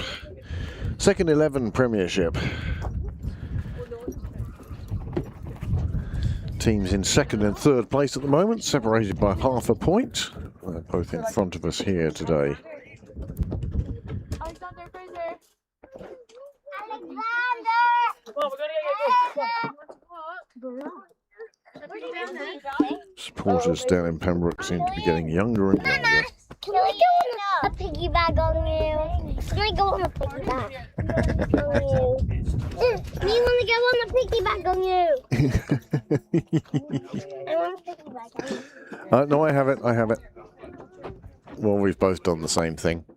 I was just listening to the requests for a piggyback that were going on beside us. Whole cohort of youngsters and supervising adults slipping past us. So, the story thus far is Malahide batted first. Pembroke made early breakthroughs, had Malahide about 60 for 6. That one there. However, they staged somewhat of a recovery to make it back to 182 before being all out. And now Pembroke will require 183 from the next 50 overs.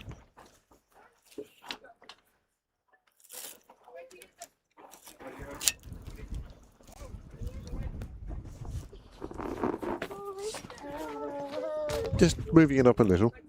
That'll to keep the wind off. Ethan Clark will be first man to face today. Captain Danny Hogan at the other end, according to the scorecard. Everyone still wears white gloves. Coloured pads becoming more and more the norm now, of course. But gloves stubbornly remaining white at the moment.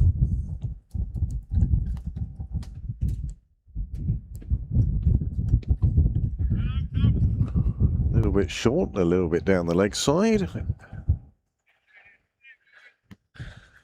Pembroke are off the mark. Right at the start here, required 3.66. It's not overly taxing. Talan, the bowler from the nursery end.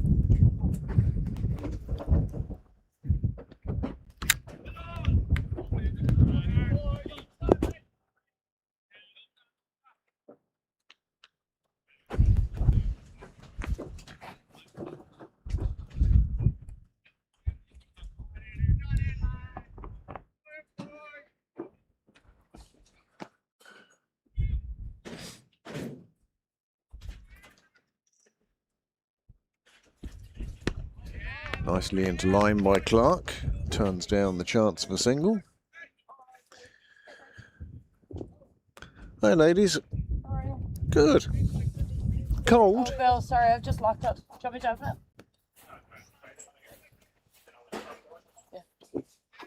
Yeah. Oh, nice. You're number.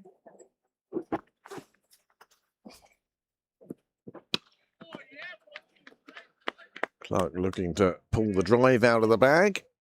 Not to be on this occasion. Slightly off with his timing. Right shot to the right ball.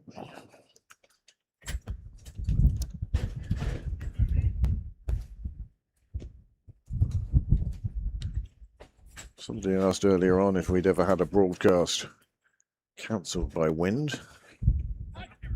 This one comes off the hips and will run away to the boundary quite handily. 4-leg buys. Nicely done by Clark. I'm sure his hip would have preferred it if it had come off the bat.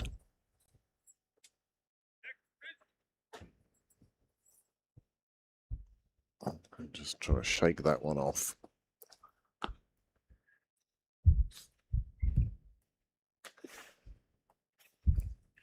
Two men outside the ring for the power play in the traditional third and fine leg.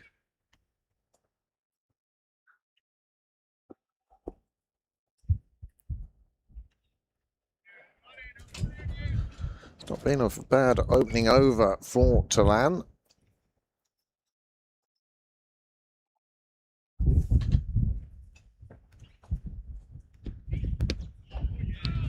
Squeezing that one out between bat and pad.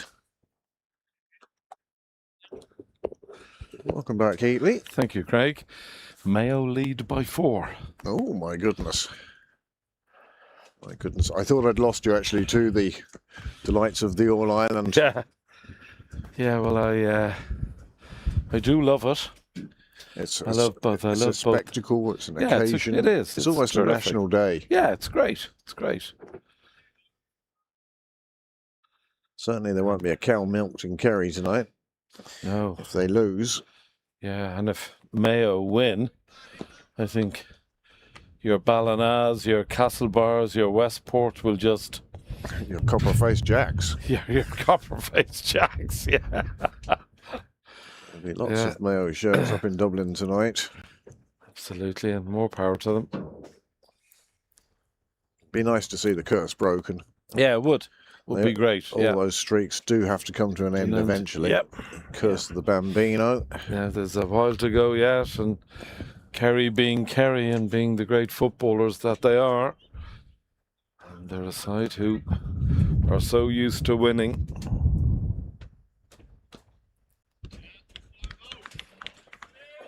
Nice to see Malahide starting with spin. Yeah, great. Something different for the openers. Danny Hogan especially. Yeah. Will have to temper his approach to spinners normally. Plays it nicely off the back foot.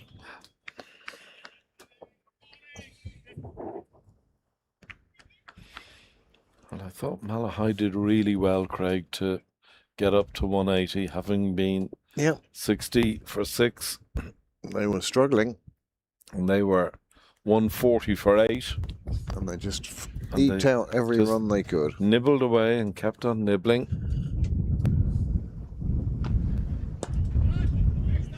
Well, that's going to reach the boundary. That's a Danny Hogan shot. Yeah, there ain't no stopping that. He's very good at that sort of... It's a short arm punch, really. Yeah. It was a bit aerial for a while, but he'd picked his gap and picked it well. He'd have been disappointed if he'd found a fielder with that shot.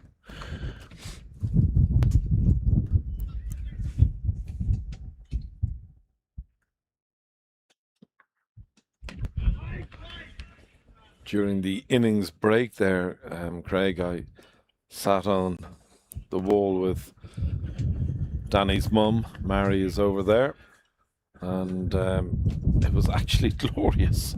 The sun came out and it was warm. I was contemplating taking my Pembroke Live sweater off. And now I'm delighted you didn't. Yeah.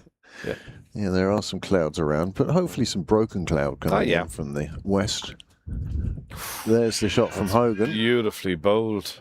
Well done by the keeper. Yes. Got the bells very quickly, but Hogan never lifted his foot. Superb work, though.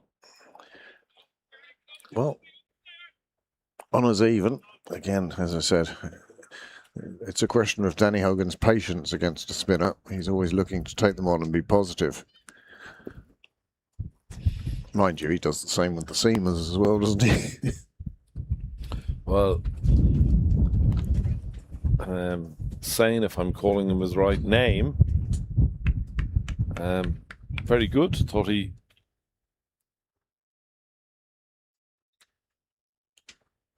bowled very well the last time I saw him here. I think he's appeared on the first team as well as the second, so I think he has been up there. Yeah. And now Talaine from the nursery end.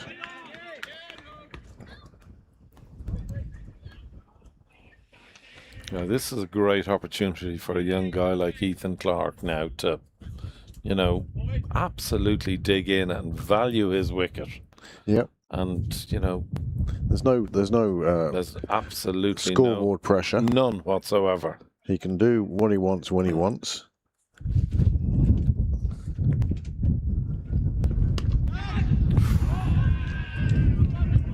Clark gets one through the ring. Yeah. It was a little aerial again, but found a gap, went through. First boundary for Ethan Clark. And again, we were talking about this yesterday with, you know, you could only help but learn from the experienced players on the team. And it will certainly, I think it will aid Ethan Clark having Danny Hogan down the other end. Yep, fully agree.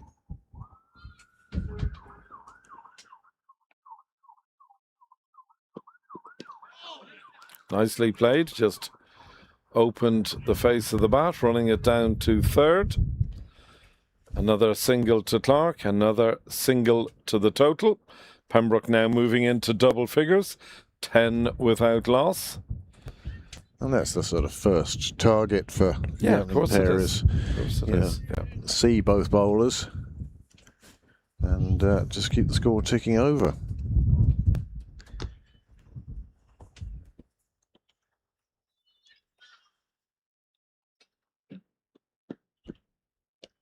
Could be a wide. Yes, it is.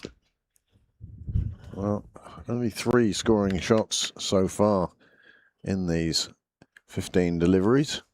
But that's all they need. It's just keep things ticking over, exchange ends occasionally.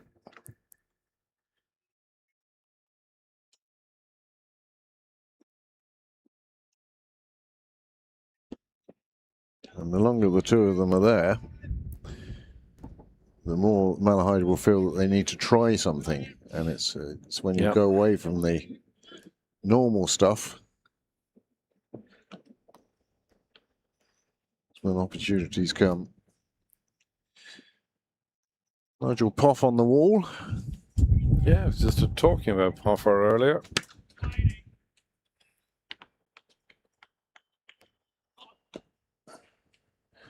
Nigel never quite made the century he wanted to.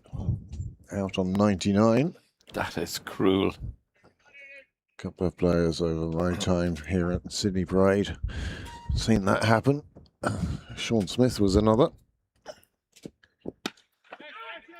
Now, I heard a name at the innings break, Craig. Is there overthrows? Yes, there is. Could be again. There could be another one.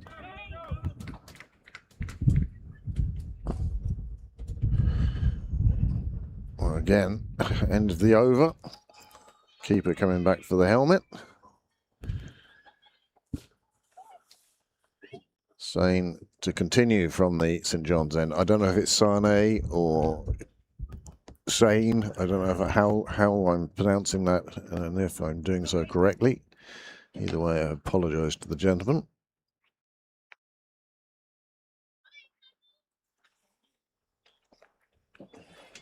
Mayo still by 4, Craig. Kerry 10 points. Mayo 114.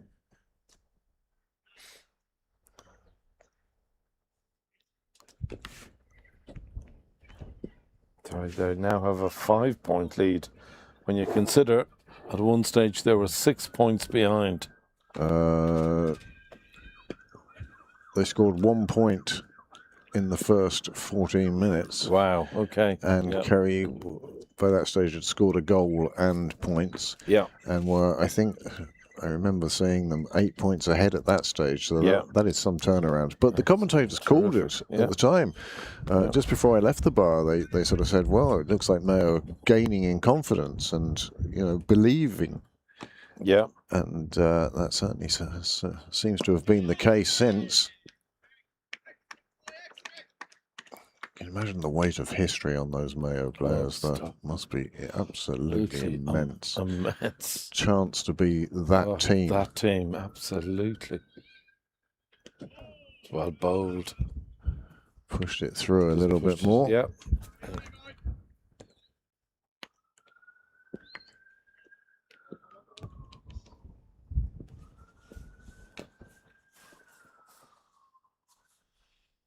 See Amanda on the wall over there, Craig. Mr. and Mrs. Marshall and young Robert. Okay. What age is Robert? 8 months. 8 months. Okay. You asked the one question I could answer. Okay. Yeah. If you ask me weight or No, height, no chance. Yeah. yeah, but I happened to hear that the other day, and for some reason it's stuck. Okay. And on our left, of course, we have Lockie Yeah, I saw. McDonough on a lap. Yeah, I saw Lockie mum and dad earlier on. Good call Good from call. Clark. Very good throw. Well, Susie Whaley, fairness to her, come down with dad now, facing the bowling machine. And yet she's on the back of a couple of centuries. Yeah. And still looking to improve, and that's the secret, isn't it? Yeah. Be better. Absolutely. Be better tomorrow than you were today. Yeah. Saw a bit of Susie this year. She plays on the same school team as my daughter, as Alice. That's Yeah, that's in a Sanford Park. formidable team then. Yeah, yeah, they are. They had a great season. They had a great season.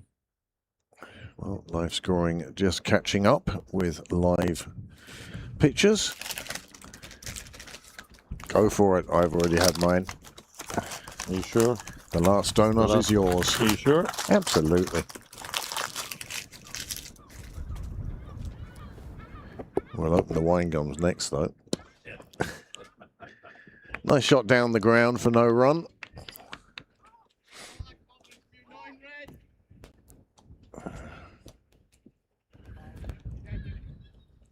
Ethan Clark, very steady at the top of the order.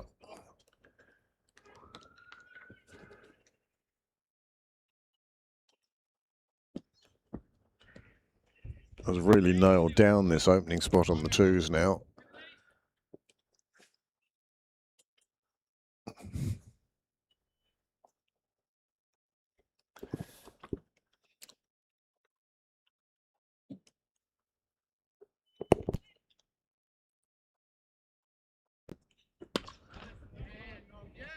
Again, looking for the drive, finding the fielder.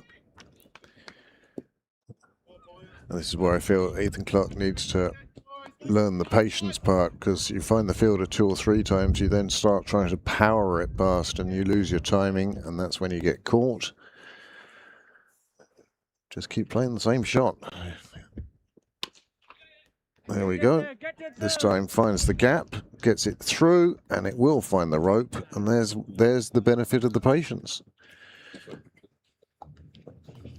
Clark moving on to 12, the score moving on to 22 without loss.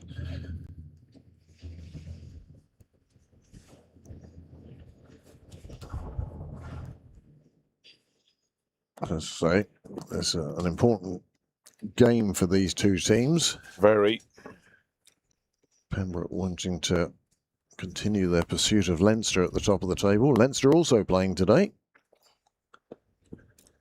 Ooh. Oh, edged. Yep, that was a chance. There was a chance of being bowled as well. Yeah, it was a chance of everything being bowled. Let's see. Caught behind the keeper. Let's see if I can do this now. Keeper is still sitting there, smarting. He knows there was a chance. I don't think I did that in time.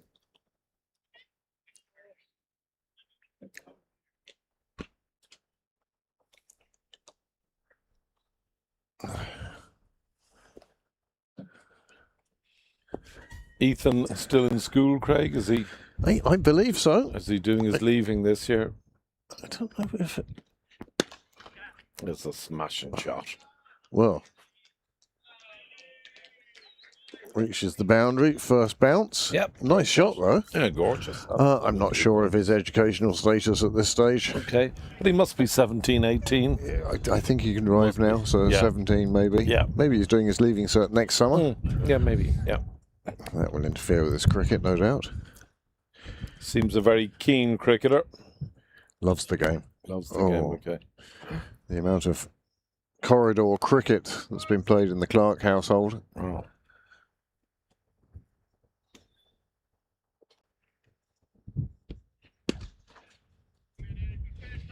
That sounds cracked to me. It doesn't sound right there, does it? And I thought even the one that went over the top sounded just slightly. Thuddy. Yeah, it did. Yeah, I thought so too. 3 falls in that over for Clark, takes him on to 20 off just 20 deliveries. So it just shows you how quickly these players can catch up if they want to. They're going along at a runner ball now.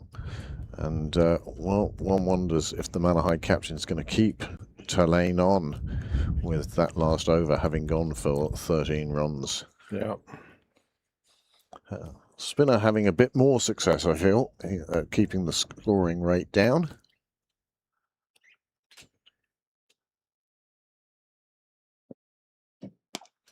Shot.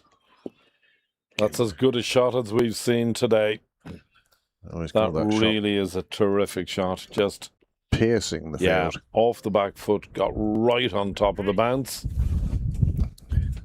Danny Hogan, you beauty. Great shot.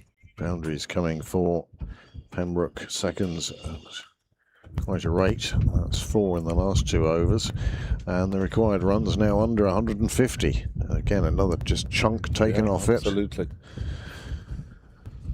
But we both know how, you know, a couple of wickets can absolutely change the pattern of the game.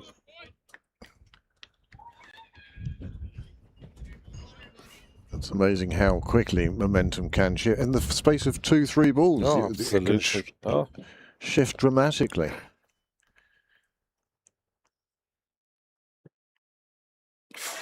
Well bowled. Well, that is an absolute hurler. There's not an awful lot you can do against that. Just pray you don't get an edge. I mean, you might say, should he play him off the back foot? But you can't decide that. It's just a cracking delivery.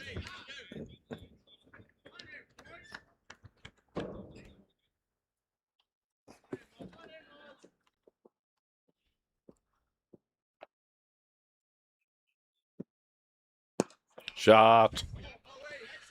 That's another thing I've heard during the week is, as a batsman, you know, it's all right to say, oh, well bowled. You nearly got me, but I'm still here. You know, it's just that recognition that sometimes there's a ball that you played the right shot to, but it just foxed you or turned more than you expected or whatever. And sometimes it's just congratulations to the bowler. Yep, no, absolutely. Which, of course, winds up bowlers.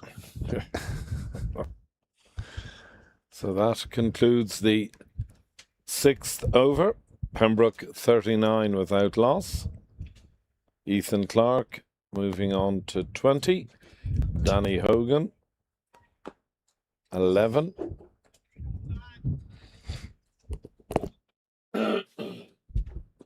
Just while they're preparing for the change of bowling, I suspect is coming.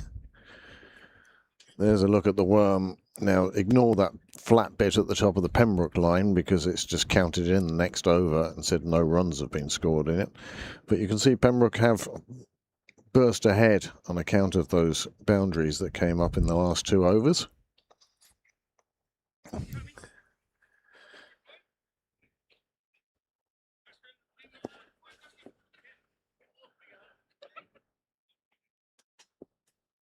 The wind has died back from as bad as it was earlier.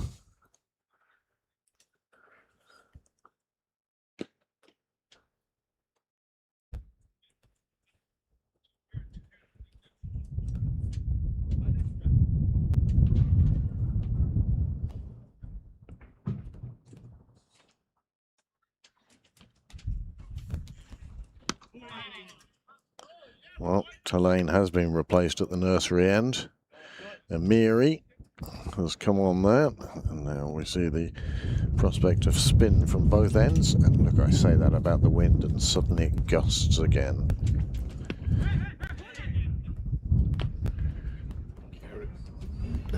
Kerry have rattled off 3 points in a row. A point in it. Kerry 114, Mayo 115. As you say, the weight of expectation And every bar in Westport and Oh. Crossmolina and Foxford, and They'll be sending out to Sligo for more beer, I can tell you that much. they'll also be sending out for more oxygen.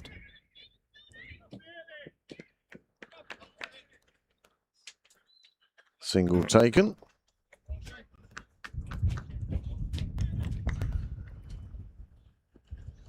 Coverage not quite as straight as it normally would be, but that's on account of the wind today moving the sight screens. You can see how it moves with Yeah. each gust of wind. Yeah. Short of nailing the sight screens to the ground, Yeah. there's not a huge amount more we can do there. We need to get some of those triangular wooden blocks, like the ones that hold aircraft in place. Yeah. Some of those jammed in there. Just absolute tight wedgers. Yeah.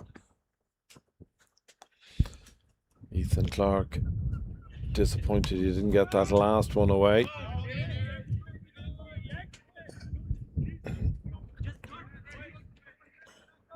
Plenty of chirp from the Malahides. They feel there could be something coming their way now.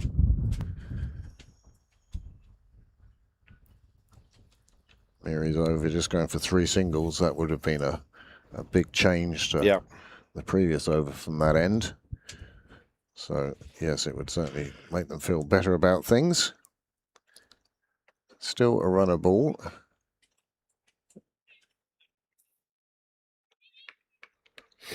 Young Robert Marshall is now being taken off, I suspect. Yeah. A change of attire. Yeah, that's allowed.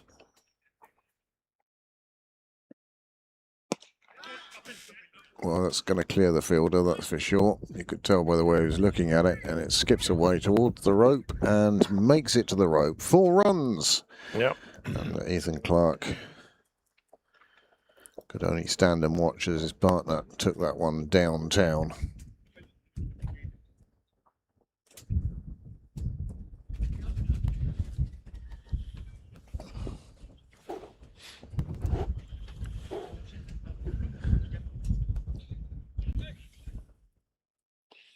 It's just saying as the innings break there to Mary O'Leary, Danny's mum. It's kind of frightening to think that next week we're into August, which I always really consider the last month of the cricket season. It's the last full month, isn't it? Yeah, it is. Yeah. It's the month they have to spend preparing for the awards night. Yeah. So if anybody out there has any suggestions for certainly the alternative awards, we'll find out the stats for the best bat and best bowler and the Ray Moulton Trophy and the Spud Murphy Trophy. That all comes down from the official stats. But the unofficial alternative awards, always open to suggestions there. Who deserves one of those? Already have a couple in mind, just from stuff that we've seen here. Sure. It used to be the alternative awards concentrated really on what happened in the bar. That has changed now, and it's become more cricket-based one. Big call of catch, but it bounces in front of the fielder and runs away for 4. Fine shot. Everyone's so well behaved these days, Healy. That's half the problem. Yeah. We all have our 1 pint and no, thanks, it's a school night, and we're all getting old and sensible. That's what we are now. Cars in car parks, Craig, and Yeah, it can't be done anymore. So, lovely shot. just delicate. Gorgeous shot. Saw where the space was.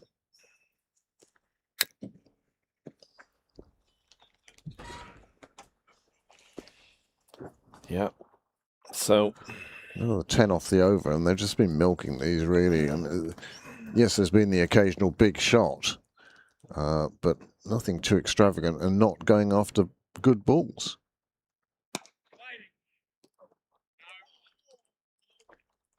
Eight overs gone. Pembroke have passed 50.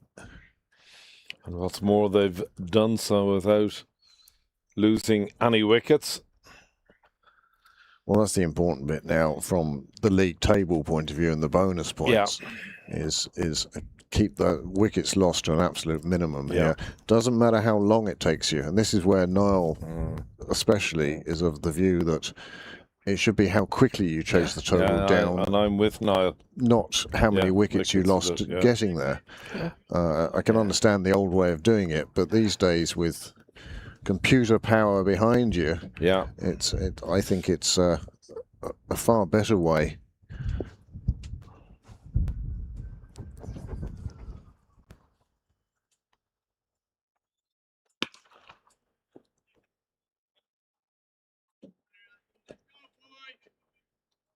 It would also mean the batting side would know their target to get full points. We need to get it in this many overs. And let's say it works out at 20 overs to get full points. Well, you can tailor your batting approach to achieving that. And that makes it exciting because you're trying to chase runs quickly, etc. And that speeds up the play as opposed to, well, don't lose your wicket. So you're plodding out needing 3.12 and over. And you're quite willing to use 50 overs to get there, as long as you don't lose a wicket. Well bowled. So I think it's something that certainly the OCC perhaps need could look at. In the off season is the calculation of bonus points. Well bowled. Oh, well fielded. Very well fielded. I might actually leave you at the end of the over, Heatley, and just go and see if I can adjust that camera and bring the wicket closer to the middle again. No trouble. I don't know where our Niall is at the moment, but I think that's something I can undertake without damaging too much. They go for a second, and they make it very easily. Well run. It's the advantage of knowing your angles, knowing your ground, knowing your boundaries.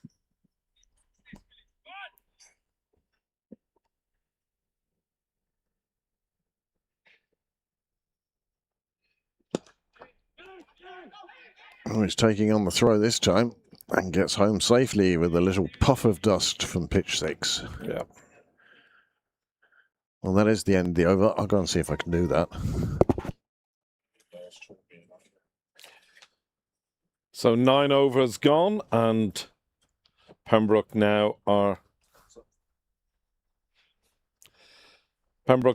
56 without loss. Ethan Clark on a splendid 27. Danny Hogan on 21. Well, again, all I need to do is wait for the bad ball. And that will come, and then they will profit.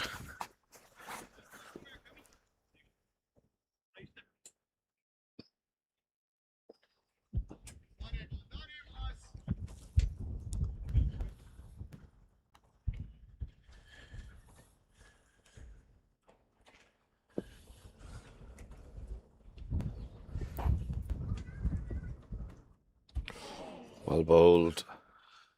Timing issue for Hogan there, I think. Not being quite sure whether to go forward, come back. It just got slightly stuck in no man's land.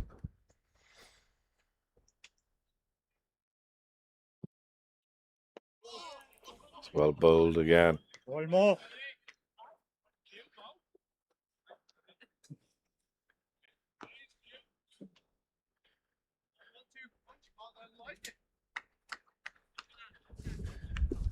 Long on and long off outside the circle.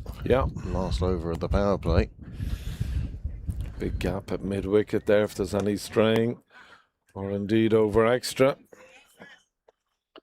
The whole of the leg side boundary.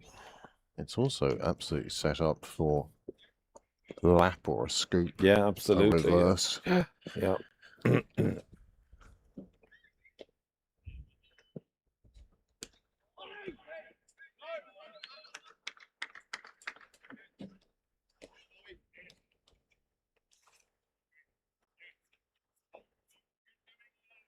Good over this for Malahide.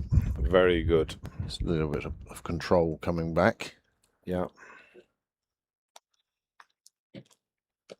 4 dots.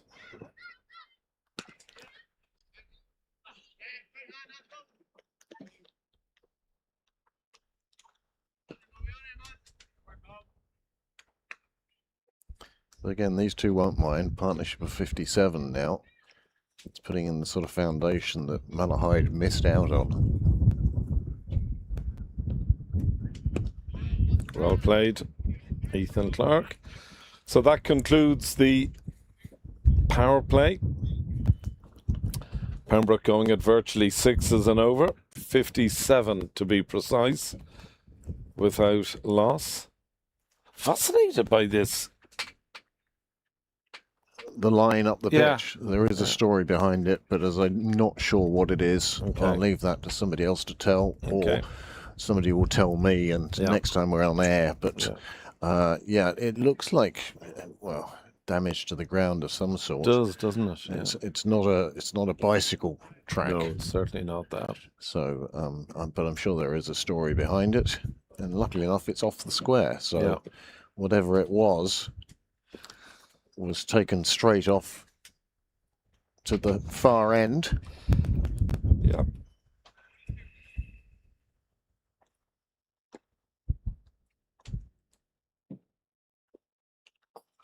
.40 overs to go in this game.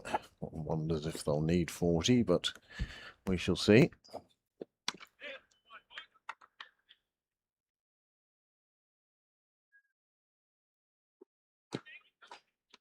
Well, if it was going to rain, I'd have thought we would have felt it about now. Yeah, I would agree.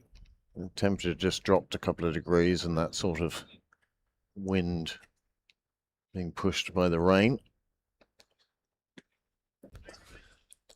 It's a wide delivery. Will have to be re-bowled.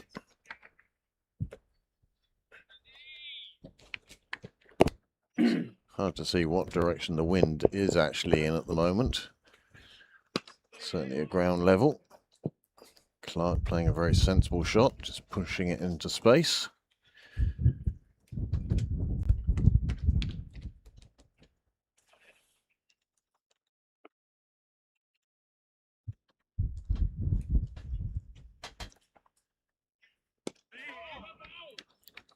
I mean, we're talking about the scoring as a runner ball. One has to remember that they only need one every second ball at the Yeah. moment. So, no rush about the run rate. Again, under the current regulations, it's all about wickets.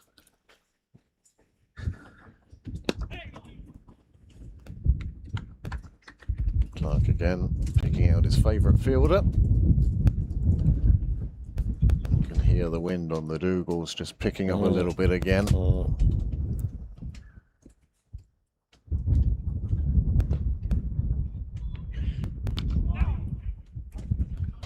Very good cricket from both players. Good running from Clark there. Yeah. He really put the afterburners on for the first half before he realised he was safe home, but he was there and he was alert and he was ready to go if his captain called him. That's Niall making the adjustments to your pitcher. Turning it this way and that. Wicket seems to have fallen in railway. There's some jubilation. Either that or Mayo. Mayo just are won. All-Ireland champions. Mayo win by 3 points. Wow. Well, there you go. The curse is gone. Many congratulations to Mayo. And as I say, some hard work ahead, I suspect, for the publicans of Castlebar tonight and Copperface Jacks.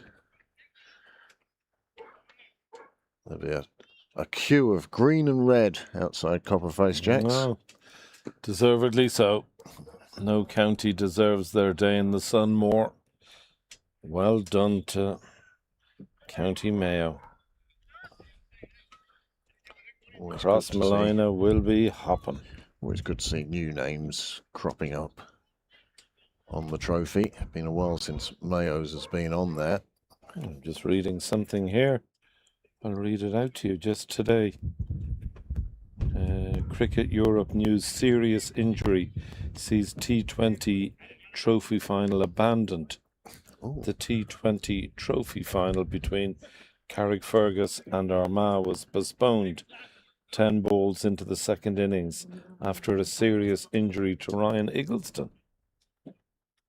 This doesn't sound great. Oh, wish Ryan all the best. Absolutely. I'm going to wonder what that was about. I will phone him tonight.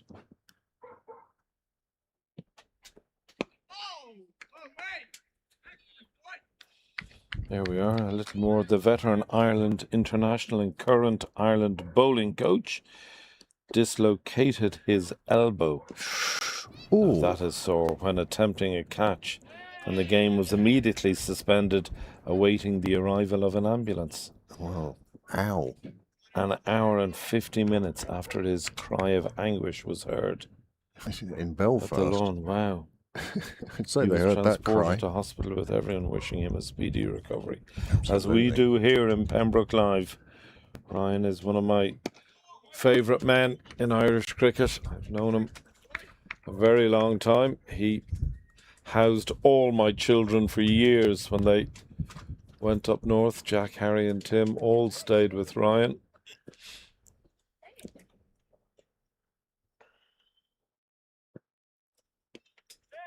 Attempted sweep on this occasion from Hogan. All to no avail. Now there's the terrible twosome. It was great seeing them running the drinks on earlier, the young lads. Great.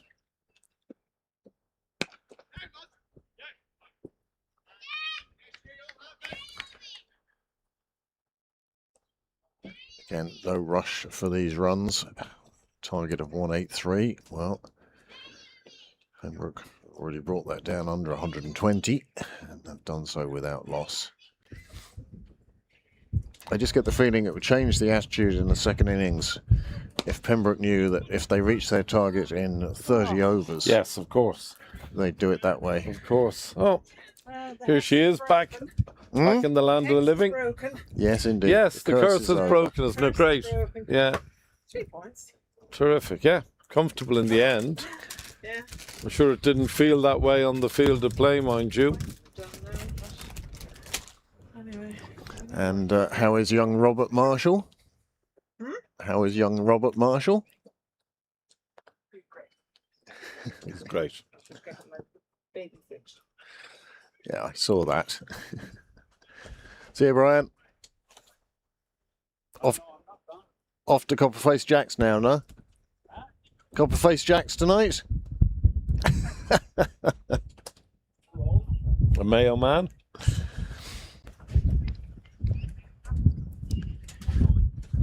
Well, Boyne to come on at the nursery end, and another change. As I said, Here's the cutest of them all. But the Malahide captain really has to just try things now. He Yeah. needs a breakthrough. They need to break this partnership. They need to take 2 or 3 wickets quite quickly to change the. No wickets down, is it? None down at all. 67 on the board. Another 116 required. What's Ethan on? Ethan Clark is on 32. Danny Dan Hogan is on 26. Oh, put it away. Well, not enough to get caught. Not too much for the fielders in the ring, but it gets him a single. It was almost like his eyes lit up, and he tried to overhit that. Which can be dangerous.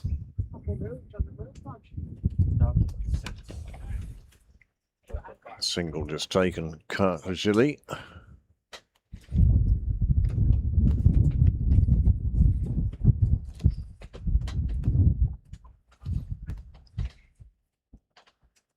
Women's first on Thursday. Here. Here is the only midweek cricket on, and then next Saturday we have the Leinster Senior Cup final.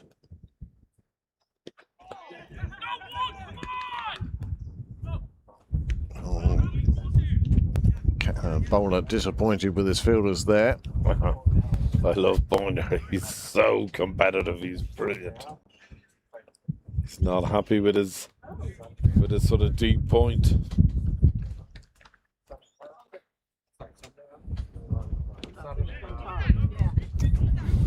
time they're alive and alert to the possibility of the single. They don't allow it.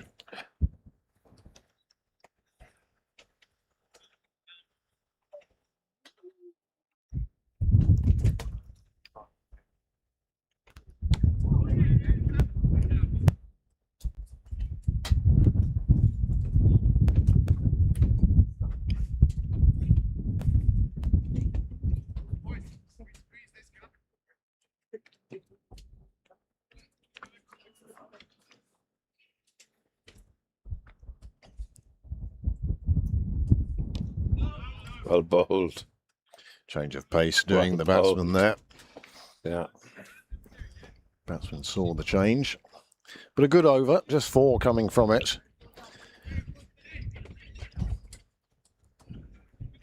"13 overs completed." Bowler still muttering. He's still going. He's not happy with those singles. Yeah. Is anyone listening to him? No. No.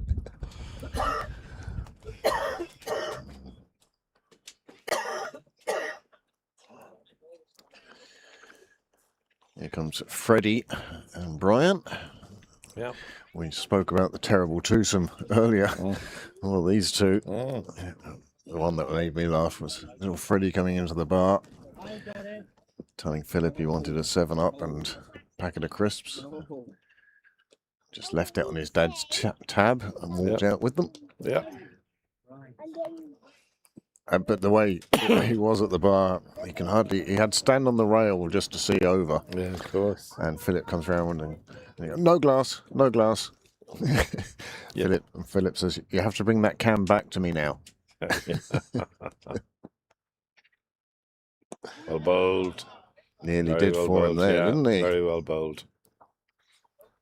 Late adjustment by Hogan meant he got the outside of the bat on it. Susie Whaley still down in the nets facing the bowling machine. Yeah. Shot. Well done, that fielder. Very well done. We've seen how the recent weather has left that outfield. Very tricky. No donuts left. No. The donuts, you were on baby duty and I see. You left them unattended. yeah, yeah.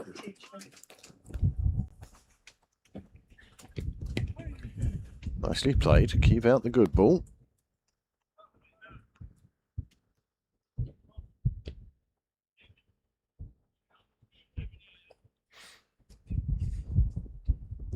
Do either of you know the story and the actual story of... Oh, no ball, surely.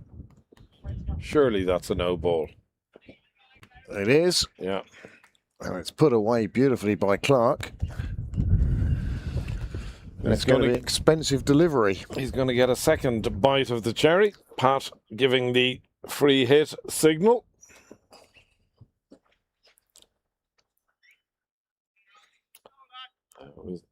I think Pat is one of the very good umpires in the game. Oh, he's excellent. The one thing I wish, that the umpires would always put the shorter one at this end. Oh, yeah. Push that one through a lot quicker. Yeah. Well bowled. Did exceptionally well to get away with that. That score has moved on to 77 without loss now. The last ball of the 14th over.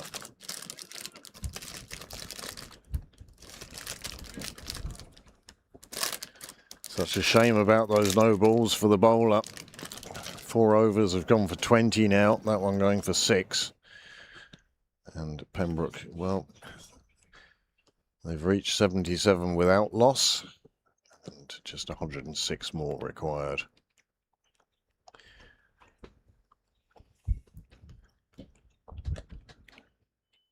On the sidelines, well, there's some batting talent there. McDara Cosgrave's over there anyway, and trying to think who else is on the side that we saw earlier. Dan Murray, of course. Oh, absolutely.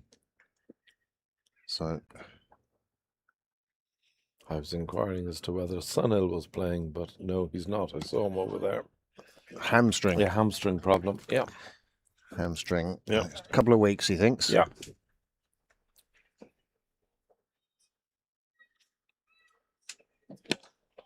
Well bowled.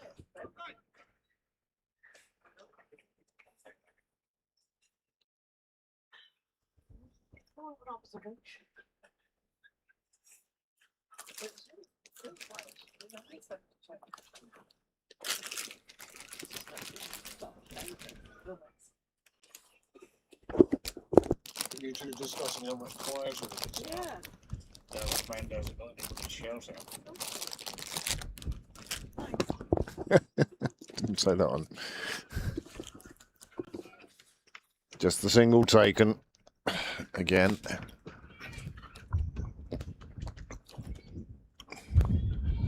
Wayne will be muttering.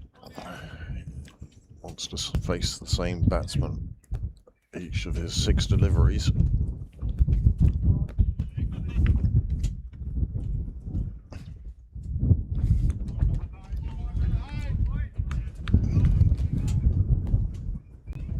Father-in-law is from Mayo. His wife doesn't expect to see him for about a week.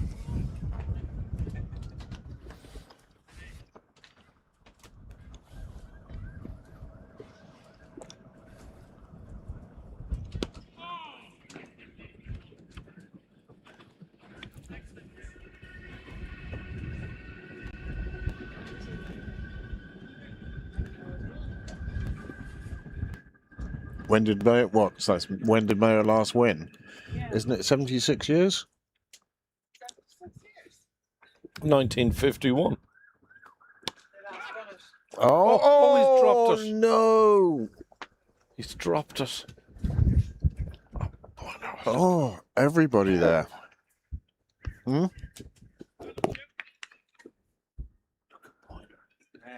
Oh. Oh, his blushes are spared. That was a bad angle and it still doesn't get it.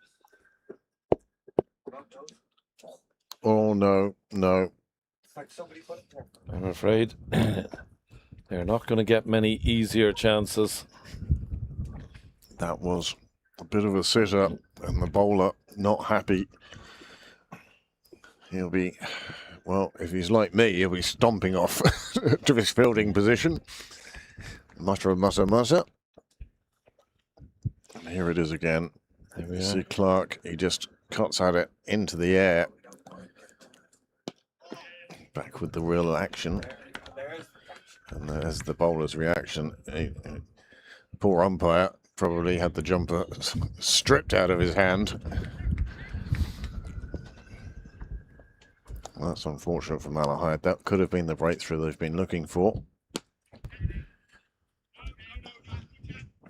Instead, Pembroke serenely march on. Oh, umpire's hat's gone. Oh, the umpire Oh. chasing. Oh, My money's on the Oh. hat.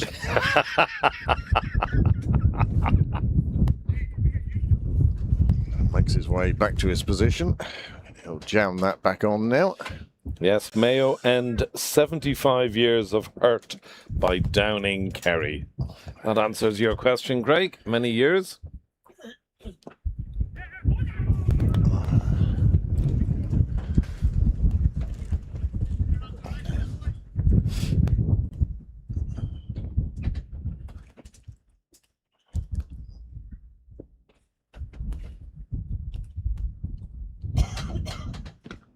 Ooh, well kept out.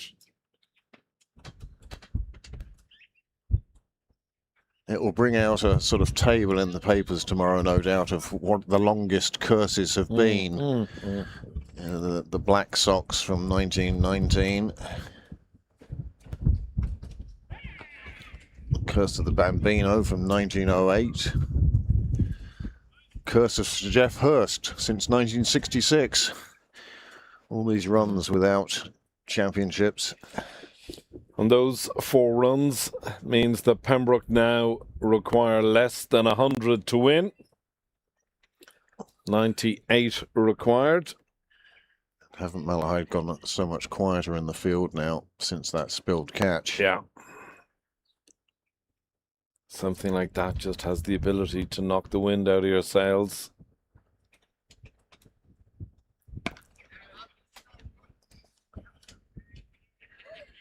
End of the over.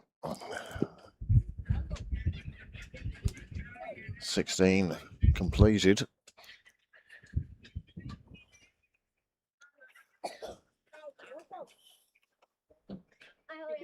You want to walk me? Or around the back? Right, you're walking this here, just go around the back.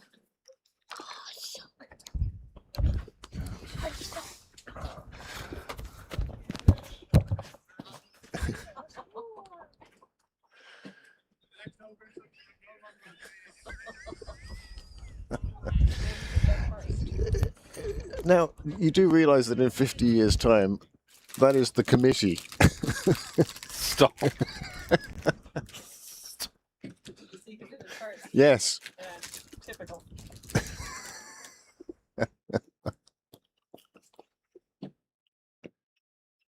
Well bowled. Boyne not having the best of luck. Catch put down in his last over, but he's bowled nicely. I mean, 8 runs from 2 overs. Shows how tightly he's kept it. He is a very good bowler, Craig. Canny. Has been for years.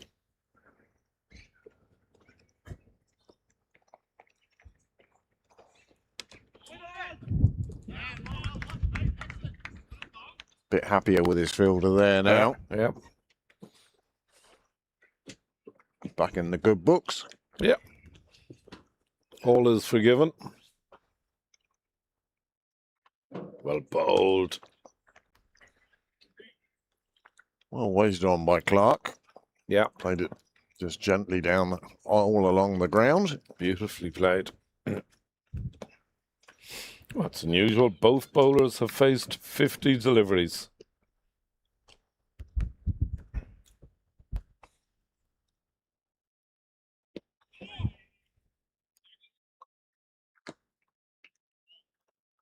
Make that 51.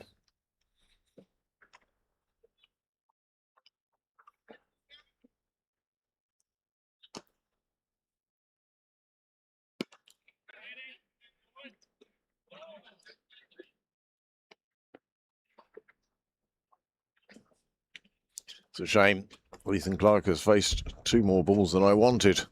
It would have been a Brexit split between them. Yeah. 52-48. Biggest margin. Hogan now looking for a fresh pair of gloves and I suspect a drink. 17 overs gone.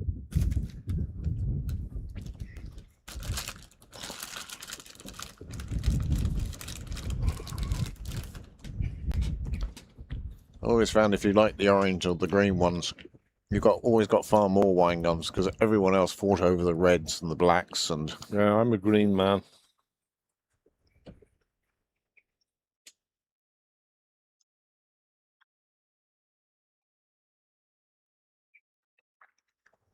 it's almost tastes childhood, isn't it, really? Yeah. Wine gums. You don't see many kids these days going in and picking up a packet. No.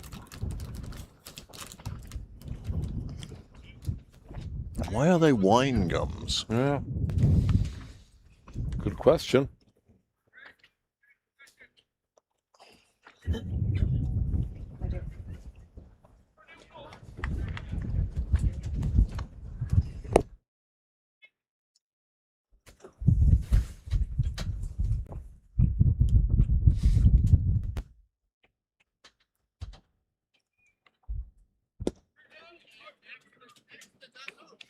Yes, it would be good to see on Thursday how Susie Whaley gets on, considering the form she's in and the practice she's putting in. Spending a lot of time down there in the nets. Oh, cry of catch. He'd have done well to get to that. It was always going to land in front of him. Here it is here. You can see the man turn, keeping an eye up there the whole time, but he knew no point in getting the hands ready. Safe shot for the Pembroke batsman. Now on 44. Bit of turn for the bowler on that occasion. Clark equal to it. It's got a little bit brighter here at Sydney Parade. It's almost like the sun's trying to break through a seam in the clouds.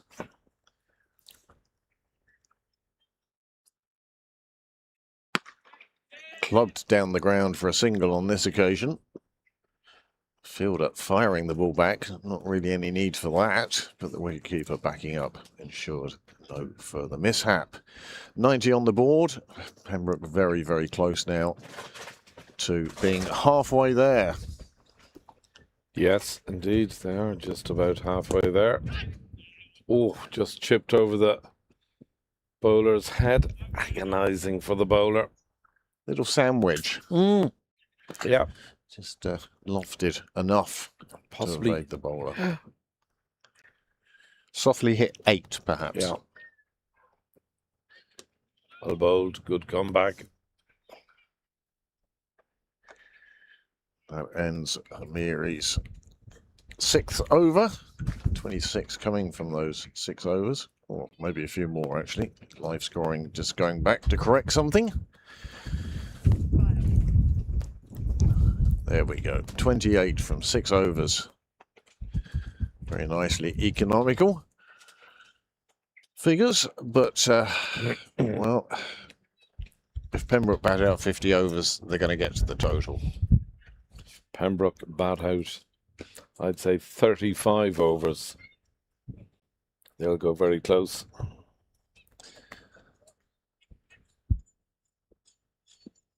These two have batted at a nice pace, nice rate. Haven't really tried to push it too hard.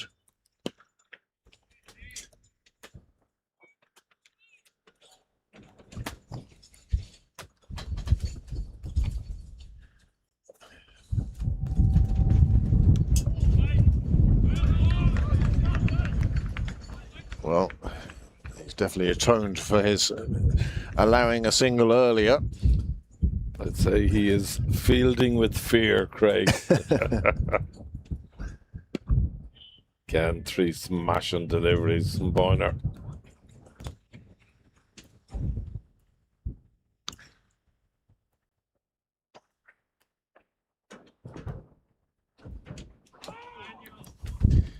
Left that one hanging around outside off. The ultimate bit of fly fishing there.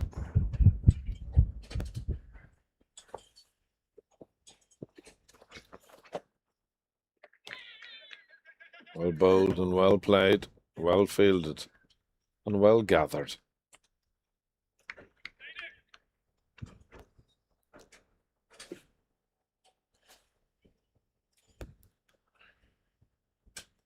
Well, more runs on the board than are required.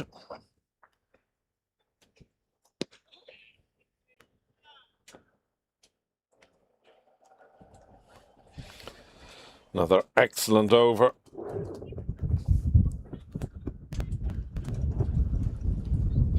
I think going at just 13 runs off his 4 overs.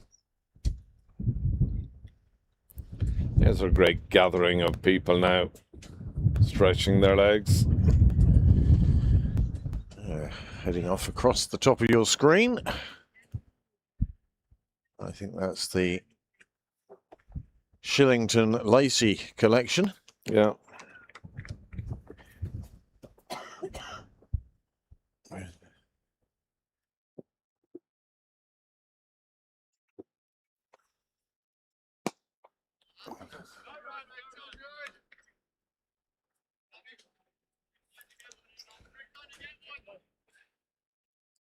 It's the 20th over. Malahide yet to make the breakthrough they so desperately require. This is coming at us. Careful, Amanda.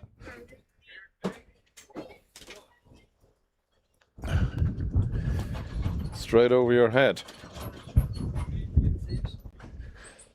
all I saw was it go up and knew Yeah, it was in our that direction. Yeah, it was Luckily, I think the literally wind carried straight it. over Amanda's head. Yeah. And you don't want to look up to see if you can see No, it as absolutely. it crashes into your face. So, yeah. Well, lovely shot. 6 runs for Danny Hogan. He's now creeping up on Ethan Clark, 43 and 45. They've both received about 10 overs each. And the score now 99 without loss. I've been meaning to ask you a question. Forgive me if I've asked this before, but my memory doesn't recollect such things. What year were you president here? 2005, 2006. Who were your first team captains under your presidency? Theo Lawson, I think. Groundsman was Roma Lynn. Yeah. Trying to think what else we had at the time. I think Tony Kinsella was the bar manager. And I think Theo. Captain on for both of your... I think so, yeah. Okay. Our pro was Andy Northcote. Oh, yeah. Yeah. Remember Andy? Yeah. Yeah. Went on to play for Italy. He now teaches in a school in England. Okay.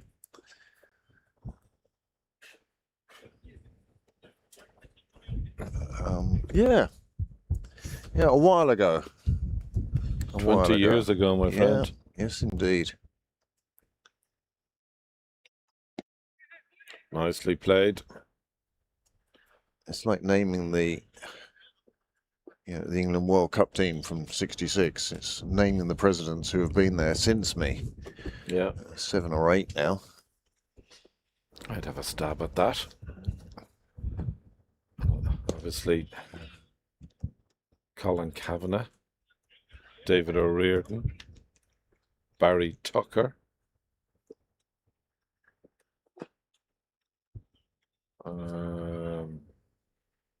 M.W. Byers. Michael was a lot further back than that. Okay. Now I'd have to go and look at the board to be positive, as Hogan powers one down the ground, and that gets him to 48. Johnny Bell. For me, it was Johnny. Johnny was after you. Yeah. He took the reins from you. And then I think from Johnny it went to, was it Billy Gallagher then, or was it Michael then? It was Billy Gallagher. Billy Gallagher, and then Michael. Yeah. Then Janice.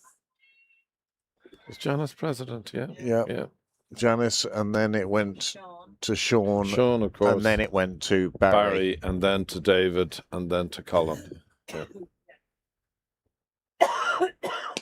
It's gone big again. This is going to land safe though. Oh, perfectly safe. Yeah. And they will come back for a second as well, and that will be Danny Hogan's half century. I'll bat at Danny Hogan. We've seen Danny score big before. This half century is a captain's knock. Yeah, he's been responsible, terrific. professional. He's done it all the right way.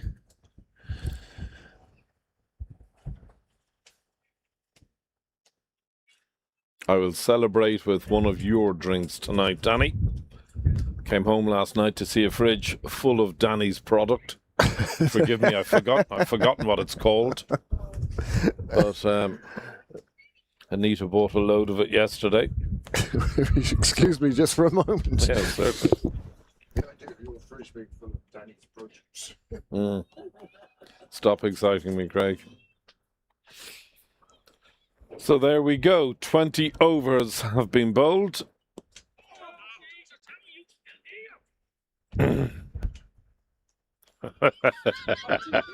How are you still here? Boyner is value for money. I think he's given you the answer, Boyner, by playing beautiful cricket shots like that.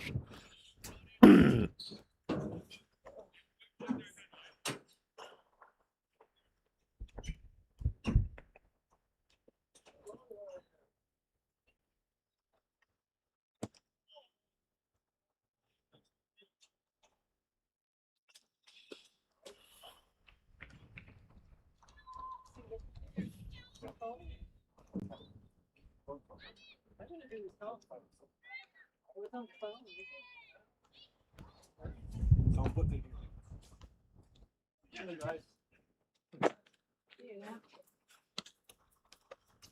See you, Bill.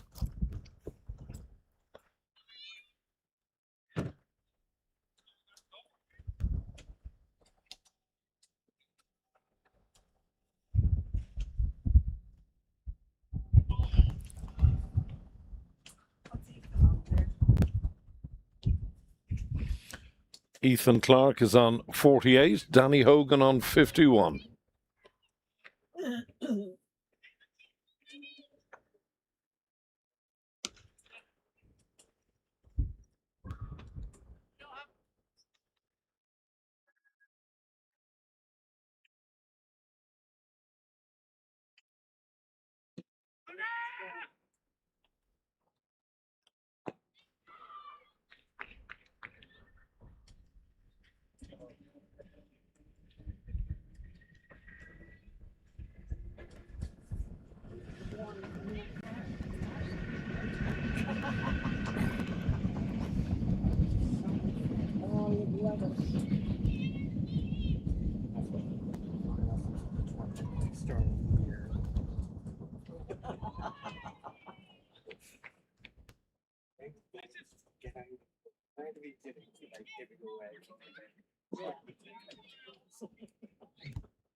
Is it 48?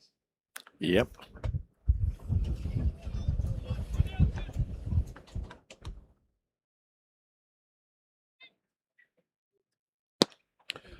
Ah, what a gorgeous way to bring up your 50. Well done, Ethan Clark. You've been absolutely fantastic. Terrific innings from the young man. Raises his bat to his teammates and to the nice crowd gathering down at the clubhouse. It's really been a fantastic knock.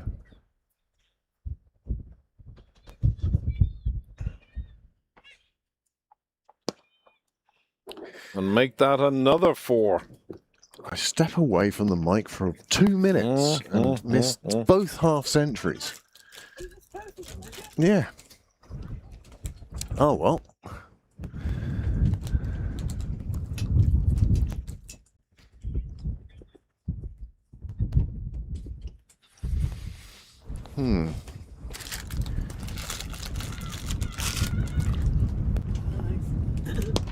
Well, Careful, Amanda.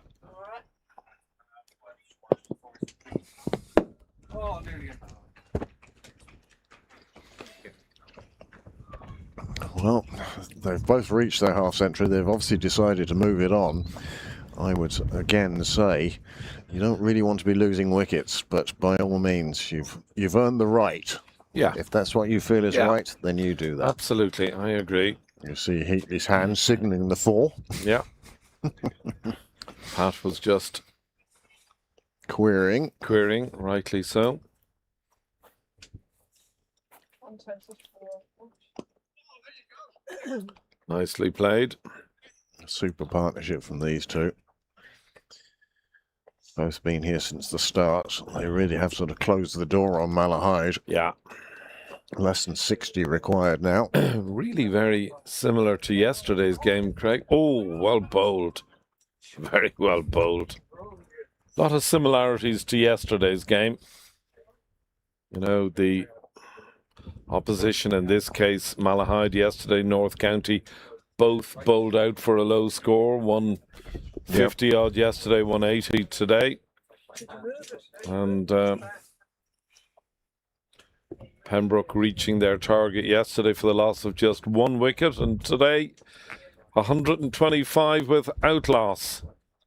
Anything you can do, we can do as well. Absolutely. 2 terrific knocks. Ethan Clark has been marvellous for his 61 runs, as has Danny Hogan for his 53.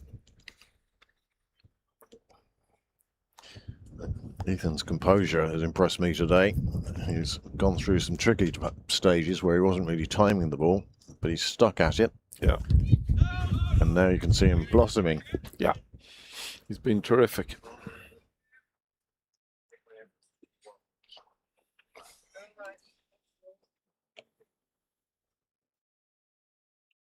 I think you said it earlier, that drop catch just knocked Malahide for 6.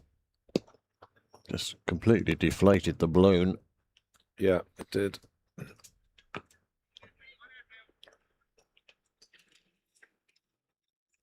But it does affect you as a bowler as well when you think, yeah. oh, it doesn't matter if I get them to hit it in the air. Yeah. Bowled again. Hogan looking to go with force. You get the impression that both these chaps have earned the right. Yeah, to hit the accelerator pedal. Very much so.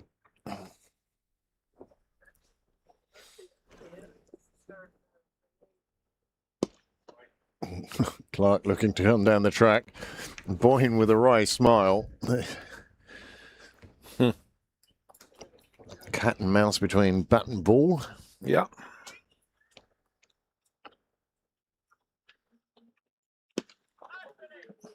And Hogan just going as straight as he possibly could. It's well fielded. Just be a single. Fielded, yeah. And Boyne's hand went out for it for a while. Looks like William Dwyer has seen enough.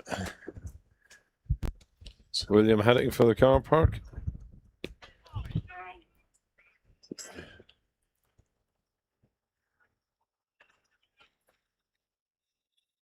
Another over is done. Well, 23 gone, 27 remain. Well, I said if Pembroke were batting at 50 overs, they'll win this game. I'd also say if Pembroke are batting at 50 overs, I'll be home by then. I shall leave them to it at that stage. Oh, a few drips of moisture coming in from the side. Yep, definitely starting to rain on this side of the gazebo. Well, if DL were to come into play now, I think I might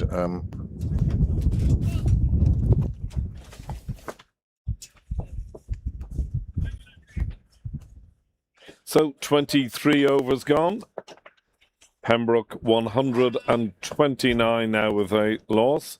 Ethan Clark on 63. Danny Hogan on 55.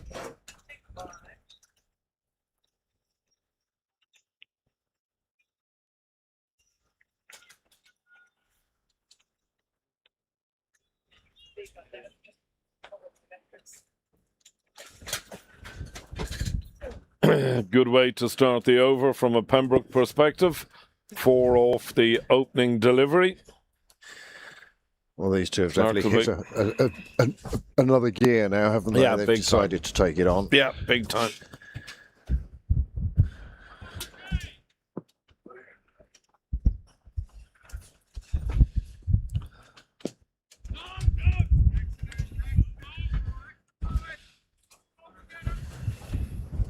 No run taken there. Yes, just a bit of moisture being blown across the pitch now. I'm sure the grass will soak it up like a sponge as soon as it lands. They will love it. There's another big delivery, but is there a chance? Oh, he's dropped it. He's dropped Oh, my what you would goodness. have to say an absolute sitter. Both batsmen have had a chance now. Didn't have to move. If you look at this, You won't see the fielder due to our covering up the gazebo camera inside. But, that it would was have an been absolute sitter. Didn't have to move. bowler disappointed, and understandably so. Really has dropped a few degrees here now at Sydney Parade. Do you know what I was just thinking? Will I light the fire? Not here, you won't. Mind your head, by the way. That's I the one see thing it. I would say. Yeah, I see it. And you haven't got a chair behind you either. Okay. No chair. No chair. Grand.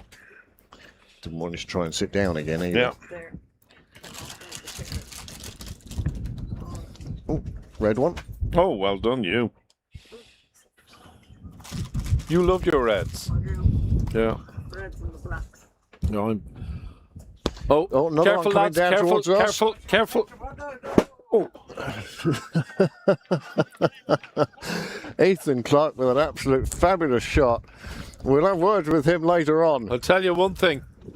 If he's looking in my direction, where did it hit? Down there. Just down there. Stand there. I did say I felt a bit more exposed here than I did in our old spot. There it is. There. Oh my goodness. Do that again. Play that again. Here we go. See this? Whoa! Oh,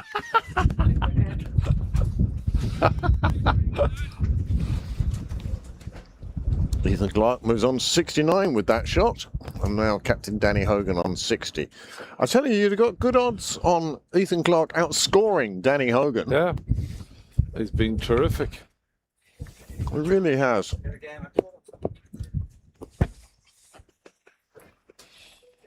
Go at the back of the screen getting wet.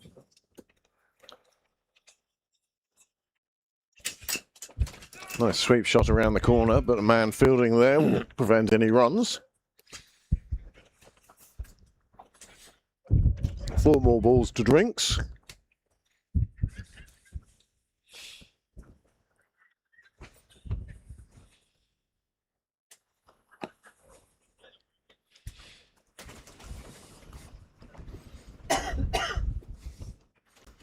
I get the feeling the crowd outside the chapel are laughing at us with the broadcast of that ball being so close to coming in here.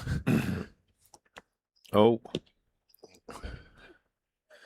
Hogan will feel he missed out there. You could have just figured out quick enough that you're gonna Did it hit the weight? No, hit the No. plastic. Hit the plastic. Made some noise. Oh, that one was into the Oh. shin. That was sore. That was sore. On a cold, cooler day like Yeah. today. Oh, that was sore. Oh, yeah. He'll need to give that a rub in a minute. Oh, ouch, ouch, ouch. Got to get the old blood flowing again. Oh, I can feel that, Craig. Oh, I did it recently. Cricket ball? No, No. no. Tracy Dunlop's tail hook on her car, Oh, there is nothing sorer. right into the shin. Oh, stop. I was walking between 2 cars, and Did you let a couple of expletives? unbroadcastable. I think is the phrase. Unbroadcastable, yep. I get you. I get you. I've done that myself. Yeah, it's With the hitch bar or the tow bar. oh, It is an awkward sore. one. Yeah. Well, there we go. We're through to drinks. The players are going to take a well-deserved break, especially Danny Hogan and Ethan Clark, and a few of the Malahide bowlers are going to feel hard done by and let down by their fielders. 2 big catches dropped, and it's left these 2 in the middle unbeaten on 61 and 70, and Pembroke now 142 without loss, and they just require another 41 runs, and that will be the end of the weekend's cricket. But we'll be back in just a minute when the players and umpires head back out to the middle. Well, you've been peppered a couple of times. They were sort of coming at you. There was 2, actually 3 I've had to let a shout. But careful, you need to blame down and down. If you'd been standing there, it would have landed on your toes. Yeah. It might have would warmed have been my... shins probably. Yeah.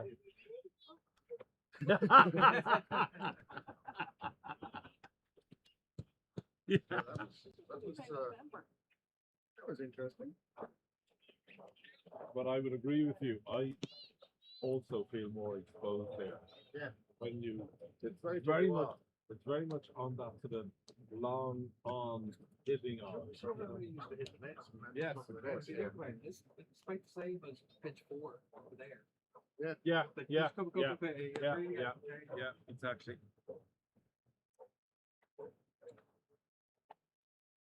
But yeah. Look. In the future.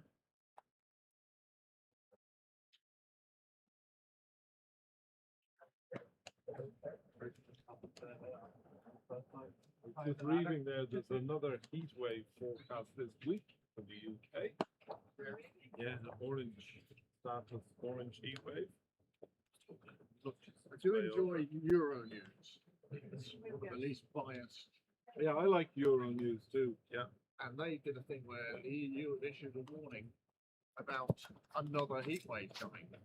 To the UK. And I was shouting at the TV, where's the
Drinks are over. My goodness, what a delivery to come back to after drinks. I'd rather be a commentator than a batsman when they're bowling that sort of ball. Super delivery that. Just 41 runs required now. Keeps that one out well.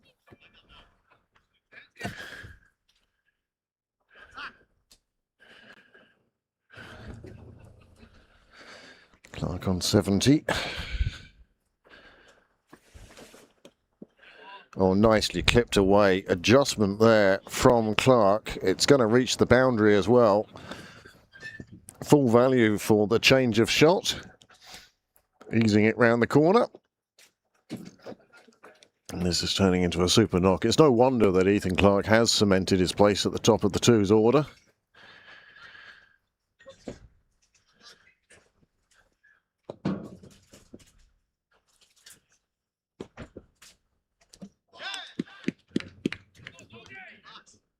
Well, that's probably my fault, and I apologise for that, Ethan. But the first wicket does fall. Partnership of 146 between Clark and Hogan. And that's the first wicket down, with just 37 required now.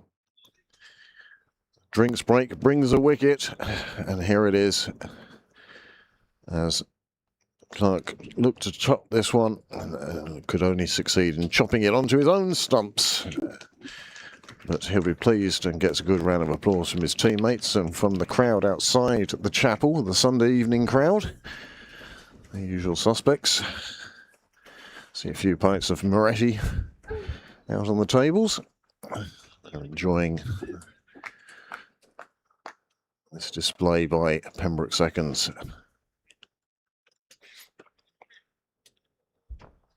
Helicopter still flying over Croke Park.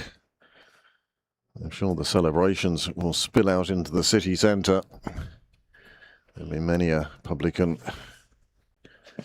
looking for extra kegs this week.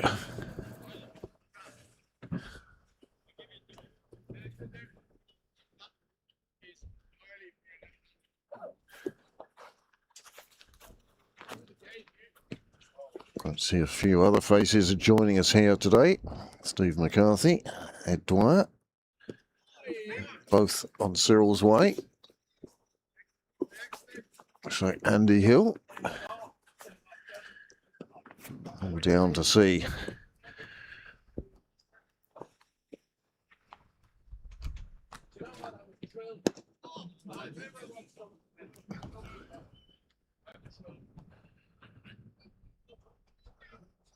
Sane, 1 for 42 from 8 overs. Going along quite nicely for his side, and finally picking up a wicket.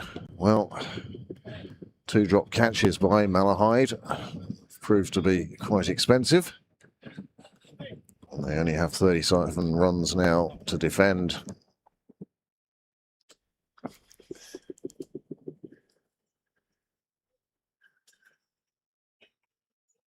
Yeah, he has a big back brace.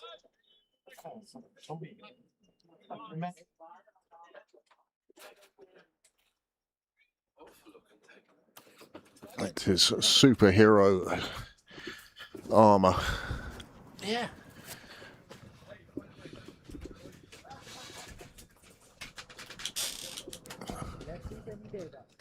Cameron Shoebridge now into the attack. Well, I am absolutely amazed he hasn't been brought into the attack earlier, because Cameron is fiery, and on his day he's a handful for most guys. Now, you talked about you went away for a couple of minutes and you missed both 50s. I went over to say hello to Steve and I missed the wicket. So tell me about it. Ball outside off. Ethan Clark went to cut it and just cut it back onto his Into stumps. stumps, okay. Bottom edge. Danny Hogan welcomes Cameron Shoebridge to the middle with a cracking shot through extra cover. And that brings up the 150 for Pembroke. Pembroke 150 for 1 now. And again, Donica Tucker just... if they lose another wicket, I think they lose one of the bonus points. So the leeway is gone now. It comes down to a wicket if you lose a bonus point if you lose a wicket now. As I say, every point's going to matter in their pursuit of Leinster at the top of the league. There's that pace you were talking about.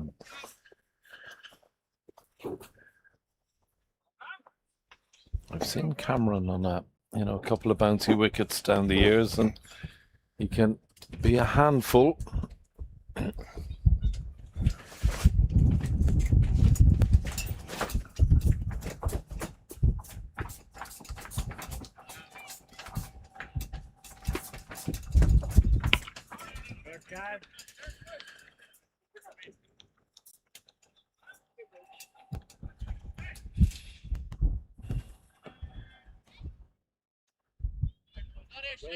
Good game.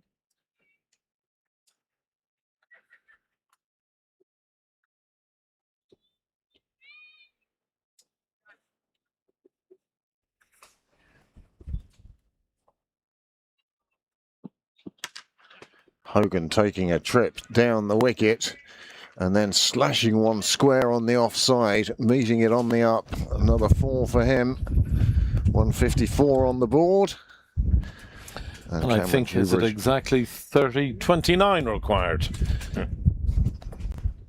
Cameron Shoebridge just going too short, and because he's going across the bowler, across the batsman, it's sat up nicely for Hogan to slash away.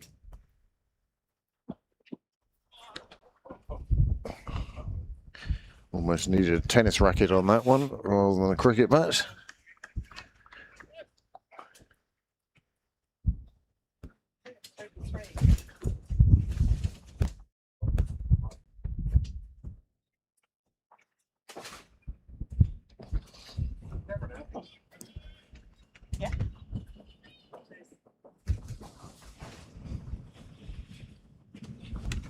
Nicely played.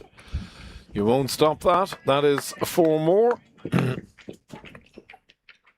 Beautifully played, I have to say, by Danny Hogan. Came down the wicket. Just steered it wide of sort of fly gully.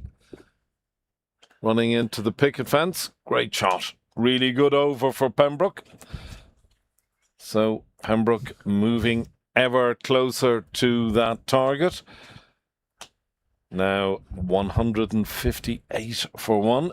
Danny Hogan, excellent over. He moves on to 73. Donica Tucker has just joined him. Well, over in Castle Avenue, Clontarf seconds scored 222 for 6 off their 50 overs. And at Drinks, Leinster 151 for 4. So they need another 72. Good game, though. Good 72 game. off 25. So, but they are... Well, you would think Leinster are in the ascendancy there, but... 5 wickets down. No, yeah, exactly. Could go either way. Either way, absolutely.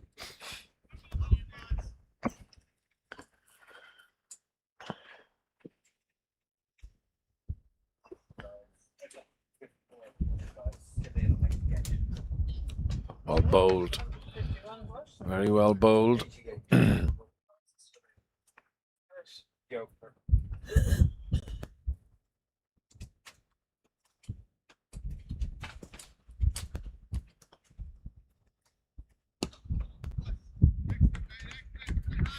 Nicely pushed down the ground by Tucker. Nicely evaded by Hogan. London Bridge over that one. Yeah.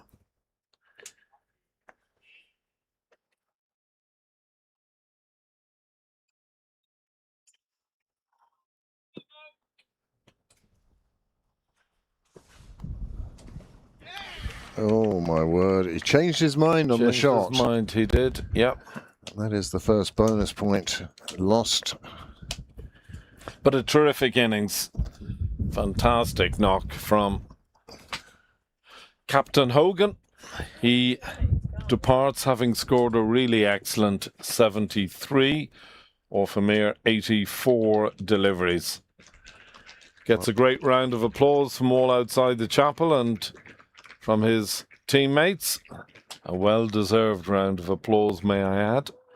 We've seen more destructive innings from Danny Hogan, but this was a real captain's knock that came to an end when he just couldn't keep that one out. Trickled onto leg stump.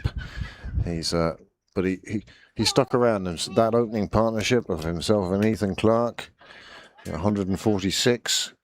They really have laid the foundations for a Pembroke victory here. Well, we shall see how Pembroke carry the rest of the way through this innings now. Dan Murray joining Donica Tucker. I think Danny unusual not to see McDowell Cosgrave in the top 4. Yeah. Nice to have a man of his calibre up your sleeve if you're the captain. It's also nice for these two to get the experience in the middle. Dan Murray. Dan Murray. Facing now.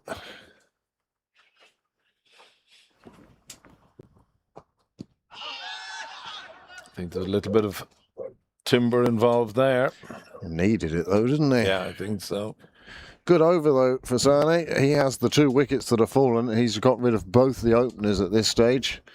He's done a super job there. He's been going at a very reasonable rate as well. It's just unfortunate that Malahide had set such a short, small target. And here again is this 1 shot, 2 shots, 3 shots. And he's changed his mind. You alright? I'm fine, thanks. I'm fine.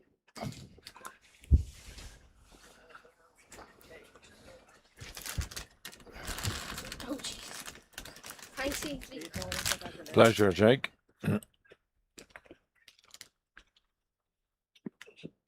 Full length pitch given as a wide. And just 23 required now. Whereas openers really have done the job for Pembroke today. Yeah, they were really terrific. Ethan Clark and Danny Hogan both did tremendous work.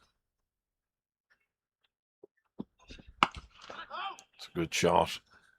It's a good shot for no runs. I like Cameron Shubich. I like him a lot because he's always trying things and mixing his pace up, mixing his length up, mixing his speed up.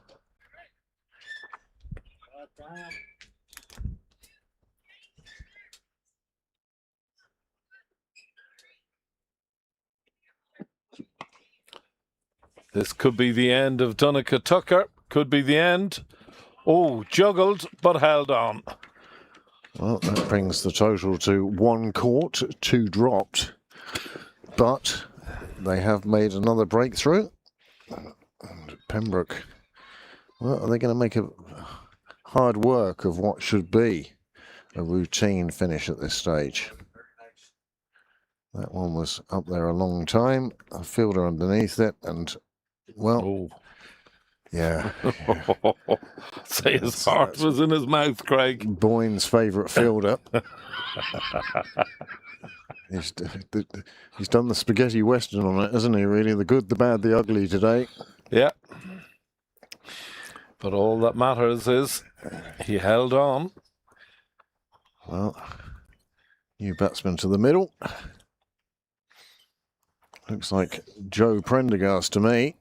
Has a certain stagger about it. Well, swagger even. Stagger would be if he'd had a good Saturday night. Swagger would be if he's ready to go again. We were testing plugs earlier. Okay. So we couldn't find anything that had a light on it, so we went with the fan. Susie Whaley wanted it to test the bowling machine before they rolled the bowling machine over there. Yeah. Just to make sure the power was working. Yeah. Indeed, it is Joe Prendergast who goes out to the middle, with Pembroke needing just 23 now. Shoebridge has joined the wicket takers on the Malahide side.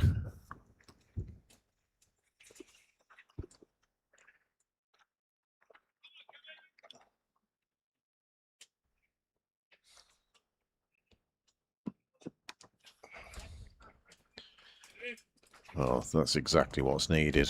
Just take what you're offered. No need to go looking for big shots. 2 new batsmen at the crease. Dan Murray's faced 2 deliveries, and Joe Prendergast 1.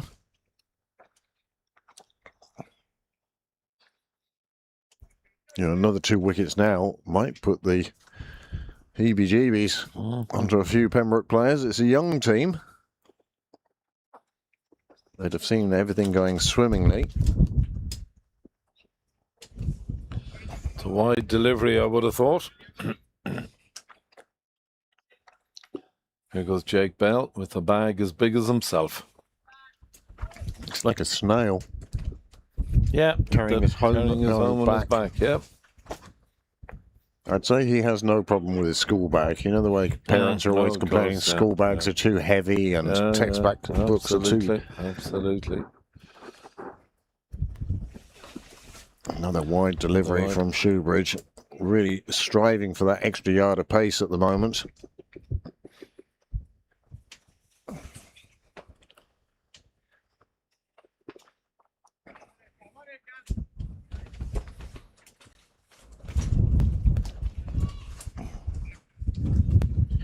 Pass score at this stage would have been 76, so Pembroke well ahead of schedule. Well bowled.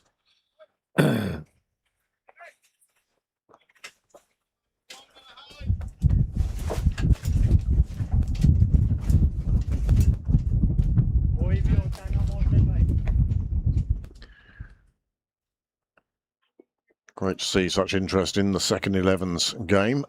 Yeah. Plenty of people. Spectators outnumbering players, which isn't always the case. Yeah, no, it's great to see. Nicely played. Well done, Moe. Is the call.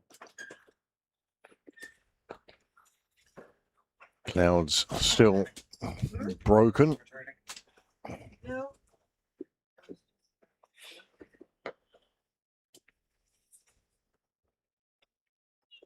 Mixed bag for Cameron Shoebridge. Yeah. We've said that about a few bowlers today. Mixed bags.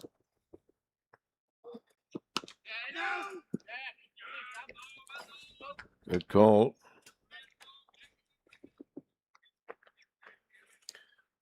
Well, the end of a long over. 9 deliveries in that one. On account of those 3 wides, but a wicket as well.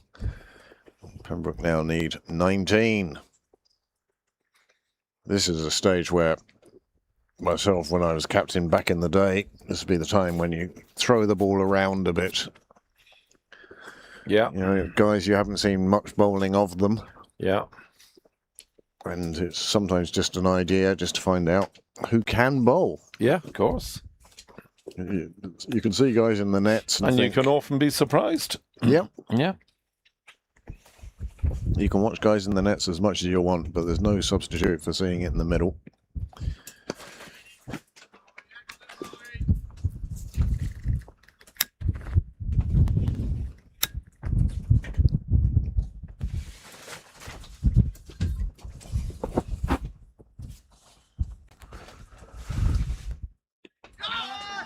Oh, well bowled.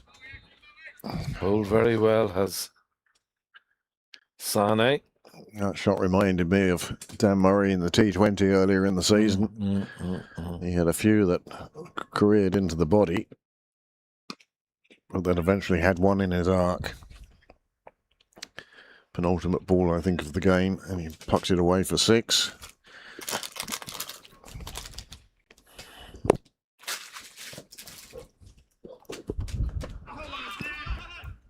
And he's given gone. him. Yeah. Yeah, I think so. I don't think he can have too much disagreement with that, as much as he might look down at Pat Carthy. He went down so low on that, it hit him in the chest, but his chest was below the height of the stumps. He goes away not looking overly happy, but when you see it here again, yeah.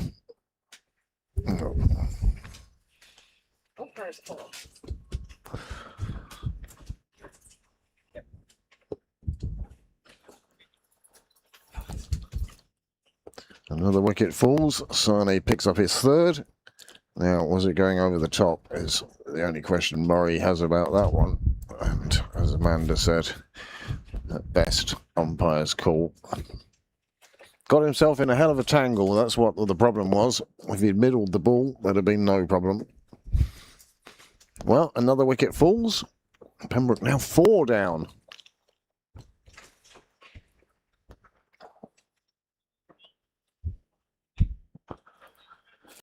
After the first opening pair had done so well, how often have we seen it then? A cluster of wickets. Guys who have been sat around waiting ages for their turn to bat. And it catches up with them when they go out to the middle. Phil Blackley now. Well, here's a guy who can read the game really well. Captain of the thirds for more years than he'd care to remember. And he'll know what's needed in this situation, says Craig.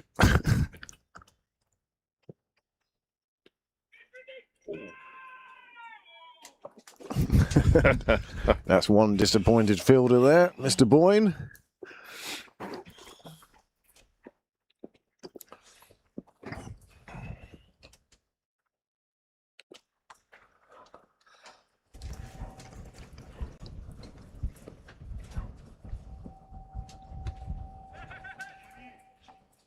That might well go away. Could easily go away, and does. Oh, he tapped that, doesn't he? He literally just put a bat on it. Run away to the boundary. Sane now with one ball remaining in his spell.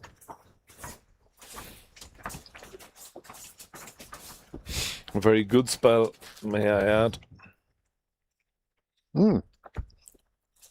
Considering the match situation, he's done exceptionally well. Oh, he's been terrific, yeah.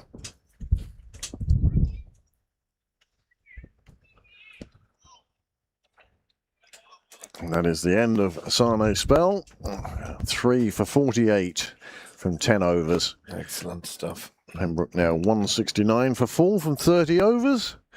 And they need 14 more runs and have 20 overs to get them in. 3 hits away from winning the game. I'd take 14 little taps away from winning the game. Yeah, I hear you.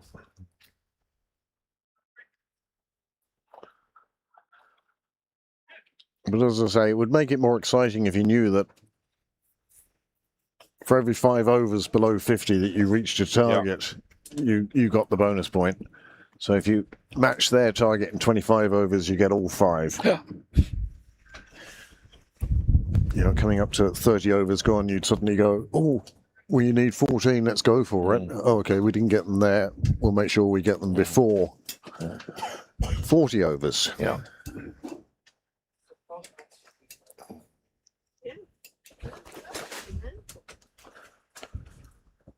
I just think it would change the batting attitude in the second innings, as opposed to preserving of wickets, to actually scoring runs.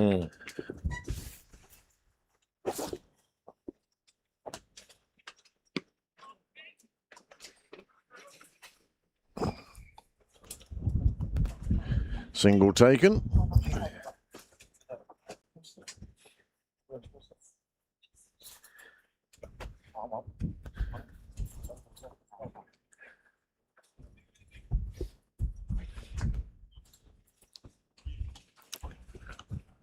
Property developers. Can't blame them. It's worth a few quid.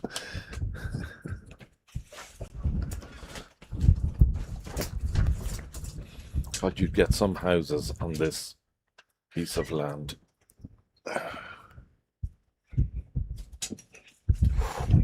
Oh, after my Euro Millions win, it would just be one house on this piece of land. Yeah. Any possibility you give me something if you won the Euros, Craig? Your club would benefit, let's put it that way. Oh. I'd certainly take that.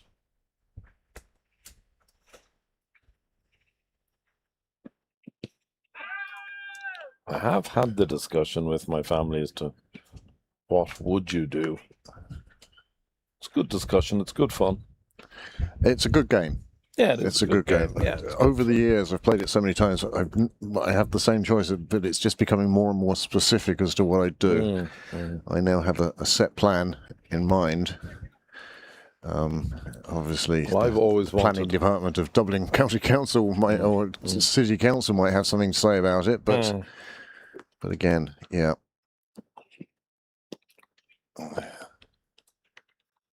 Yeah. I'd follow Test cricket for a year wherever it's played. I would never see snow again. Yeah, that's a cool call. I like that now. That's a good call. Never see snow again. Yeah. Yeah, well, I would Wherever Test cricket is being played in the world. Yeah. That's where I'd be.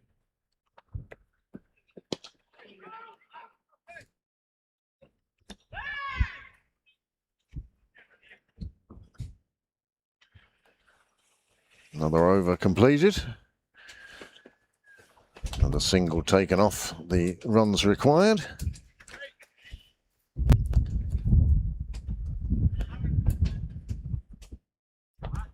Yes, there'd certainly be some travelling, but also the redevelopment of Sydney Parade.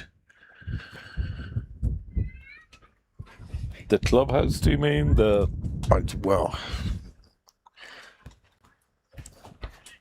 the first thing I would do would be to go to each of the houses on Park Lane. Yeah. And offer them an obscene amount of money and clear those houses.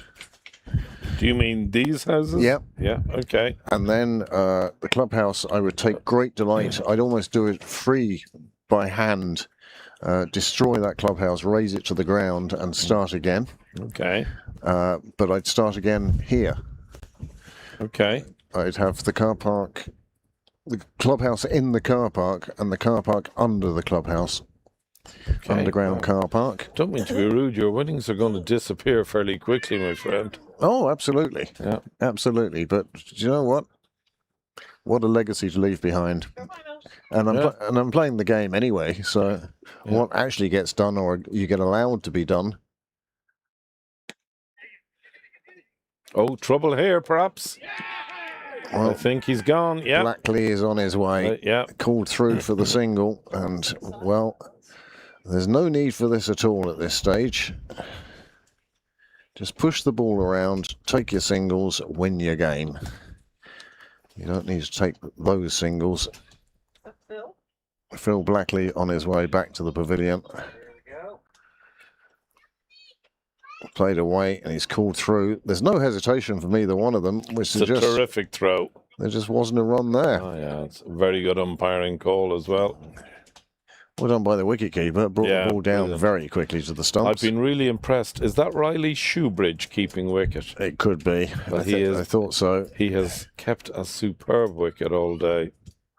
And of course, the throw coming into his left hand suggests once again that it was. Yeah.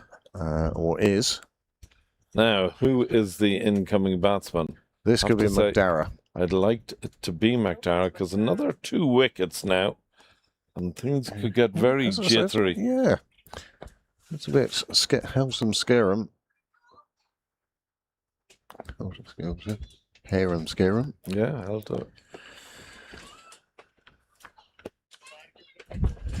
One can only imagine that the mood of Danny Hogan has disimproved since he scored 70 odd. I thought he'd seen his side home. I would have thought so. Nicely played. McDarragh just showing his cricket noose there. Just really soft hands opening the bat, running it down to very short third man.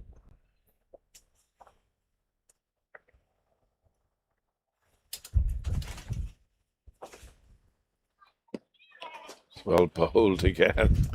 His willingness to toss it up is most refreshing. Ah, yeah, it's great. Only 12 runs required, but he's still searching for wickets. Camera getting blown. Half expect it to disappear. As Prendergast forces another single down the ground.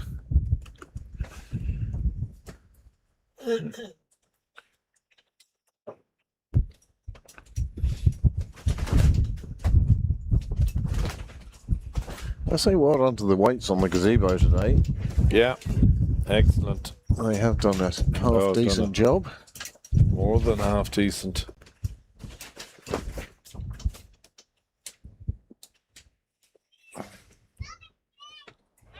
Oh, this one evading the keeper round the corner. Just be a single though. But now 10 required from 18 overs. Pembroke making this a little more difficult than perhaps was needed. How often do we see that in cricket? Cricketing gods rarely let you have a clean run. Doesn't work that way, I'm afraid. As I say, just half a point between these sides at the beginning of the day. Leinster seconds out in front.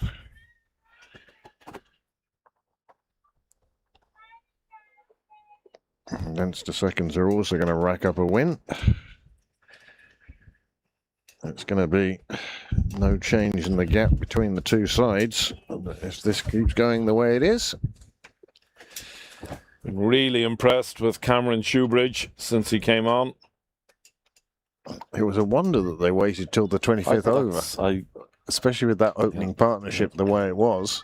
You'd have thought you'd have tried pretty much everything.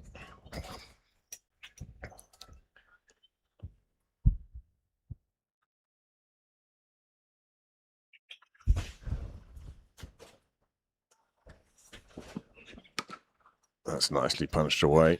That's 4 runs. See, if you wait for the ball, you'll get your chance. McDara Cosgrave, fresh off runs for the firsts yesterday, 37 not out. Saw Pembroke home yesterday. It looks like he's determined to do the same again today. So, an excellent shot from Prendergast there. That's McDara. Oh, sorry. It's My the previous apologies. over. That's the problem. Sorry, there. yeah, I beg your pardon. Yeah. Well bowled, but well played. Squirts it away for another single. Just 5 required now. Yeah.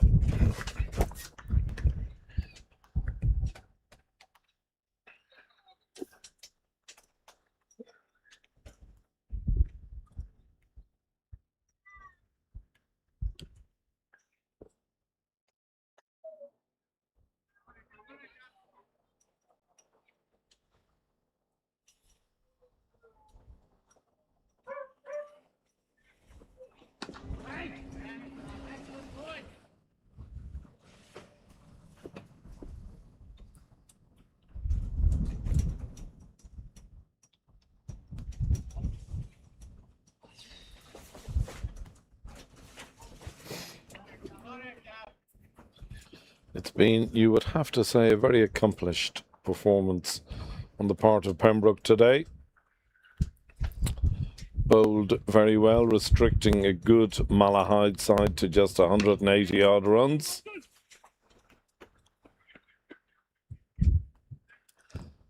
And a marvellous opening partnership between Ethan Clark and Danny Hogan.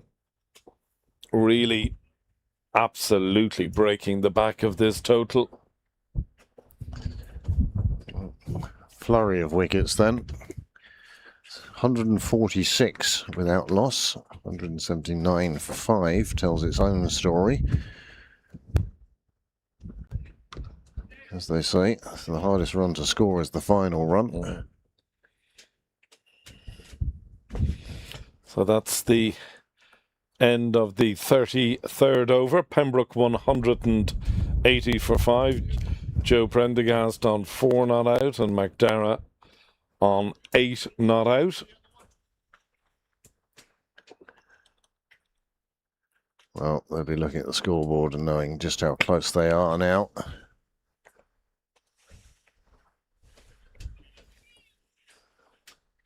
Well, fitting it should be Boyne. Yeah. Superb figures. Going at just 3s.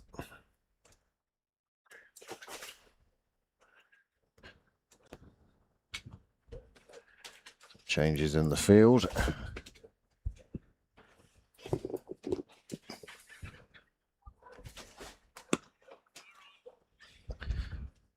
This occasion, temptation resisted and hit straight to a fielder.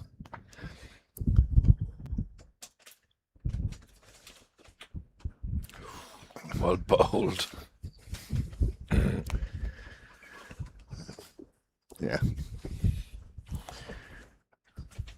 Plenty of room out at Cow for Yep, just Cosgrave. Just got to chip it over.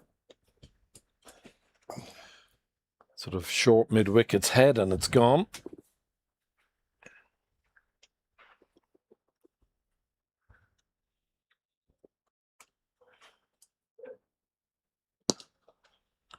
Down the ground, and that is it. That is enough. And Pembroke have reached the finishing line. Yeah.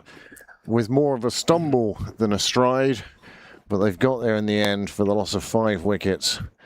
And, well, a good performance all round. Yeah, very really. good. Very good for McDara Cosgrave when he came in. He was positive from the off. And, yeah, as you say, an excellent win for Pembroke. Heartiest congratulations to them. Commiserations to Malahide. But I'm not sure. My man of the match is split between 2 cricketers today, Ethan Clark and Danny Hogan. They both did an excellent job on opening the innings for Pembroke. You can see there, Pembroke seconds winning by 5 wickets. Well, I can tell you on the Crick Club's app, which is available to all and sundry, available at all good app stores, they've calculated man of the match as being Ethan Clark for his 74 runs off 77 deliveries. Well done, Ethan. The other players of note, Danny Hogan, Monit Sane for the most wickets in the game, Donica Cosgrave, and Riley Shoebridge for his 53 runs. Yeah. But overall, I think a good performance from Pembroke. They will be delighted to take the win. That puts them firmly into second place in the second 11 Premier League. And they'll look forward to the rest of the season now, knowing that if they win their games in hand, and they can chase down Leinster at the top of the table. So there you go. There you have it. That's the weekend sport. Saturday, the first defeated North County in a very similar game, as it turned out. Low scoring, considering all the runs we've seen at Sydney Parade in the last few weeks. The last 2 days have sort of brought us back down to earth. It's kind of what we've been looking for as well. Competitive and hard to chase a low total. But many congratulations to Pembroke. As I said, our next broadcast will be Thursday with the women's firsts. I won't be here myself, foolish enough to volunteer to play football. And then on Saturday we have the Leinster Senior Cup final between Leinster and Pembroke. So we hope you'll join us for one, if not both of those broadcasts. So from Heatley, myself, and great to hear Charlie back on the air again. Yeah, terrific. Charlie's Loved my chat with them. Yeah, he's been busy. He's had a busy summer. Yeah, but great to have him back online with us. So from Heatley, myself, Amanda, Niall, Charlie, and everybody else connected to Pembroke Cricket Live, thank you for joining us, and good night.